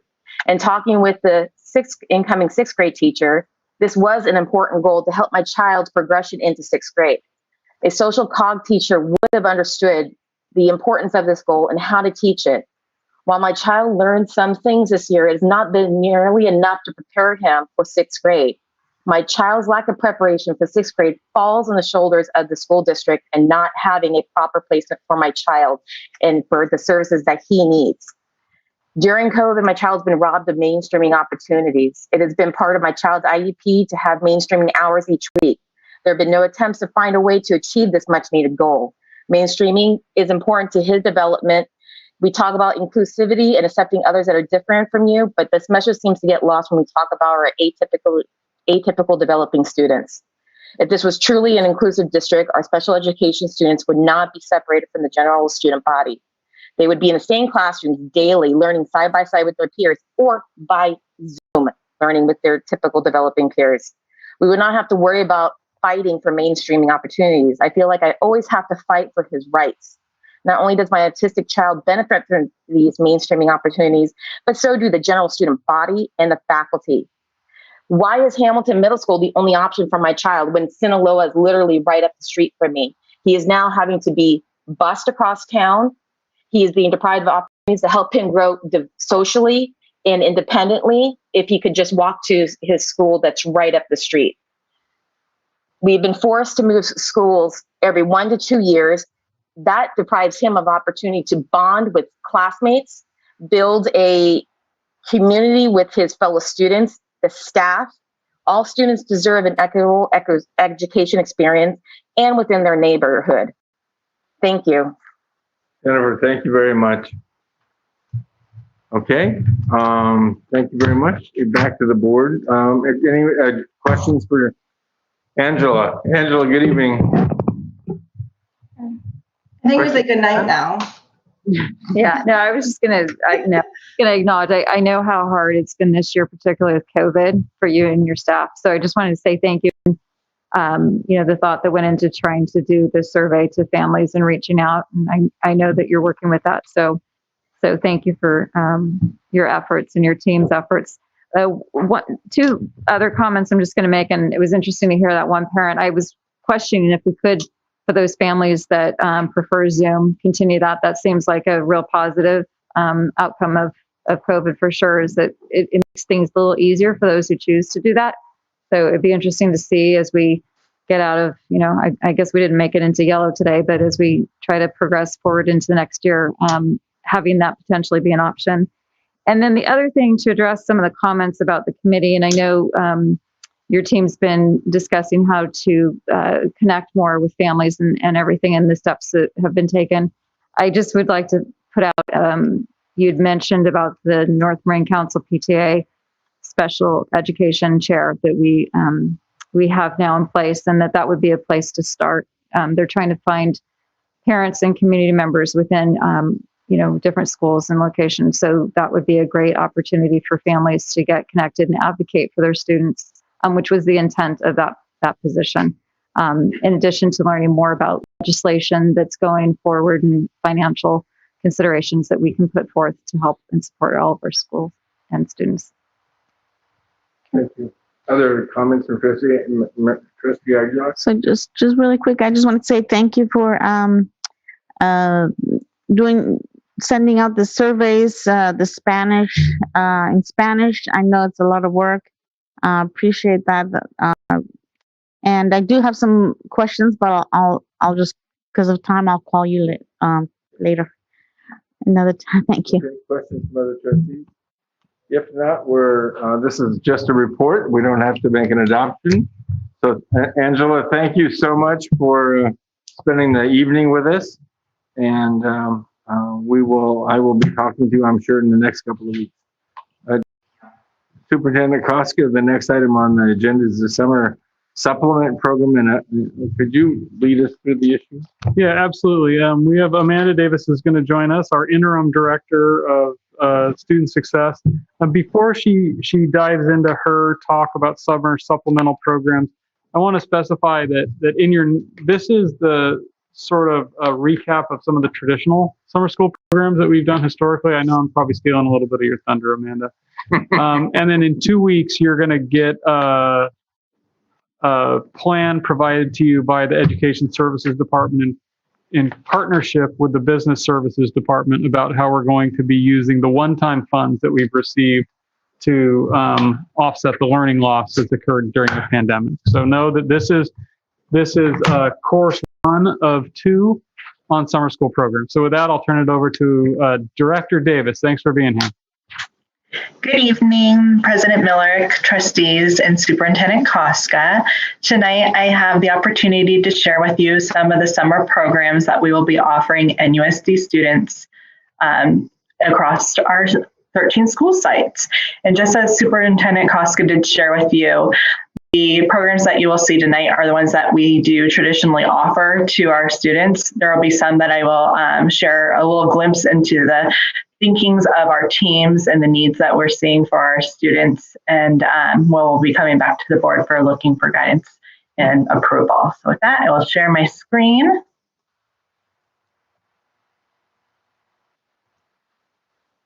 We see it. Thank you. NUSD Summer 2021. Great. So many of these programs are funded out of our LCAP, LCFF supplemental funds.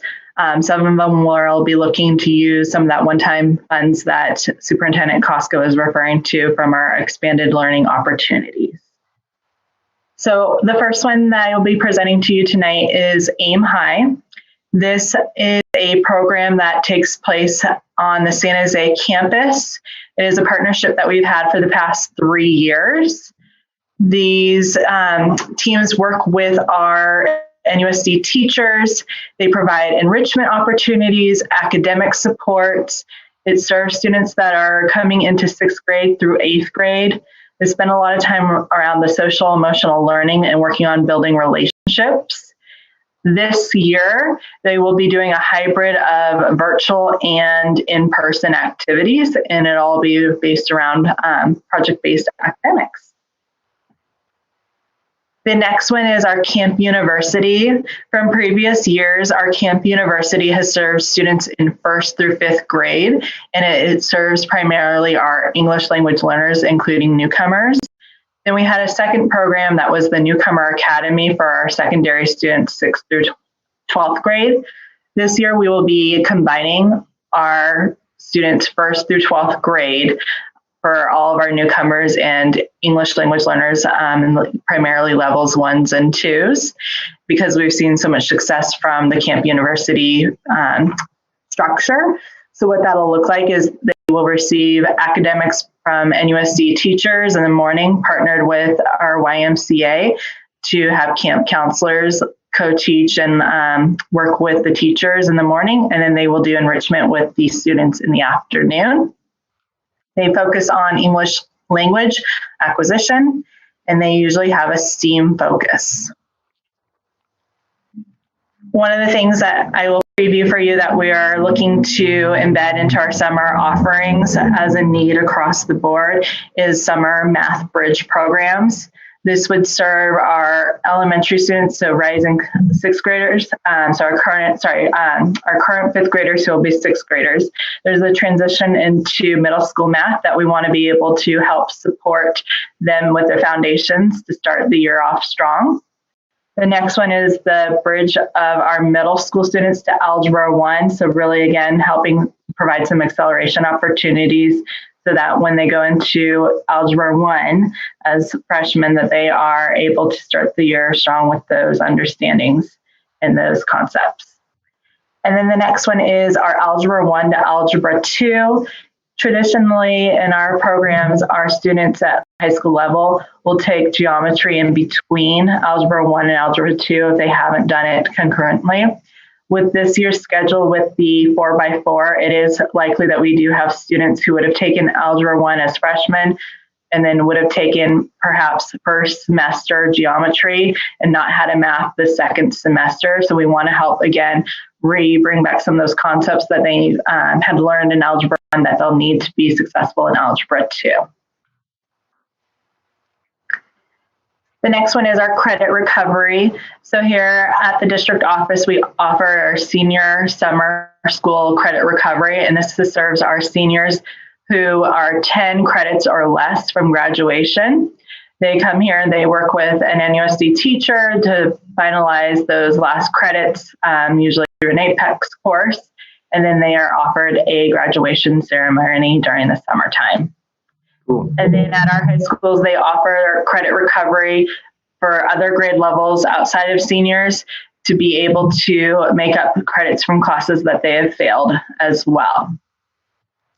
One of the exciting things that we're looking into this year in a county collaborative around credit recovery is how we can structure that to better support and provide some more teacher-student interaction, as well as some more project-based learning. So it's something that we're looking at with PBL Works and Bob Lenz at the Buck Institute to develop an opportunity for our ninth graders to receive credit in their English and Algebra 1 classes. Extended school year is serving our students that are early intervention classes through 11th grade. These classes are aligned to their goals in their IEP, and they help to support our students in special education. So these are some of the leads that we have hired thus far. We have Ms. Heslett from leading Camp U, 1st through 12th grade, Ms. Baraban and Mr. Leach, who are going to be the leads continuing with the program at Aim High. Ms. Carrie Beth McCall for the extended school year, and we're still looking to figure out about the math as we bring that next to you guys. So in addition to the ones that we run as a district that I just shared with you, there are some that are specific to our school sites that they use monies from various grants, donations, or other community partners. So some of those would look like our elementary schools often offer some sort of beginning for kindergartners to transition onto campus, usually about a week or 2 weeks before the school year. Another often one that is in our community that's shared is at Hamilton, and that is the Summer Hawks program, and that serves our students from 2nd grade to 8th grade. And they also do enrichment opportunities embedded with academics. And then this year, BACR will be partnering with our schools to offer an early start around social emotional learning, especially for our earliest learners, so our TKK students, in response to not being at school or starting the year off virtually. So really helping them to transition into the structure of a school classroom. So with that, I know that our teachers, our support staff, and our community partners are really looking forward to serving all of our students this summer and offering different programs to better help set them up for future success in their coming school year. And with that, I am happy to open up to questions or comments. Oh, thank you so much, Amanda. Questions from the board? Trustee Mack. I'll try to make this quick. I know it's late. Thank you, Amanda. Appreciate it. And thank you for staying up so late. Just with regard to COVID, obviously we're targeting to try to be, full return in the fall, but how do you anticipate handling it during the summer, or don't yet? Is it a moving target, I take it? So I'm sorry, Trustee Mack, so are you referring to diagnostics to figure out what we are targeting as far as learning opportunities? Oh, no, just in terms of accommodating the students, facilities. Like what restrictions would be in place relative to COVID during summer school programs? Thank you. So we'll be following the guidelines from public health. We will also be using the school site specific protection plans that are in place as well at the schools that those programs are being offered. We will be continuing to provide the protection gear to make it safe for our students and staff to be there. Is it too early to ask if it's 100% in person, or it's still being determined? So Camp University, we're planning to be in person. Aim High is going to do a hybrid of in-person and virtual. Summerhawks is planning to be in person. That's the one that's through Hamilton. Our senior credit recovery most likely will be in person here at the district office. Those usually tend to be small cohorts because we usually have very few seniors to make up those credits. And then the credit recovery at the high schools tend to also be in person as well, and same with our extended school year program for special ed. Okay, thank you. Other trustees? Just real quick. Marie? Yeah, with the credit recovery, they receive a diploma, or do they receive a certificate? Is it a graduation diploma, an actual graduation diploma, right? It is, yes. Yeah, that is correct. Thank you. I really appreciate having this, superintendent. I really appreciate having these programs in place during the summer. I know a lot of my education, when I was struggling with English, I ended up doing a lot of summer programs. And so that's where I learned a lot of stuff. So I really support this program, and I thank you for having this available to our students. Other comments from trustees? Amanda, thank you. I think this, there's no action item recorded in this. It's the staff report, and I believe that takes us to the end of the agenda. If there's no final comments, we will adjourn the meeting. We are adjourning at 11:30. Good night. Done.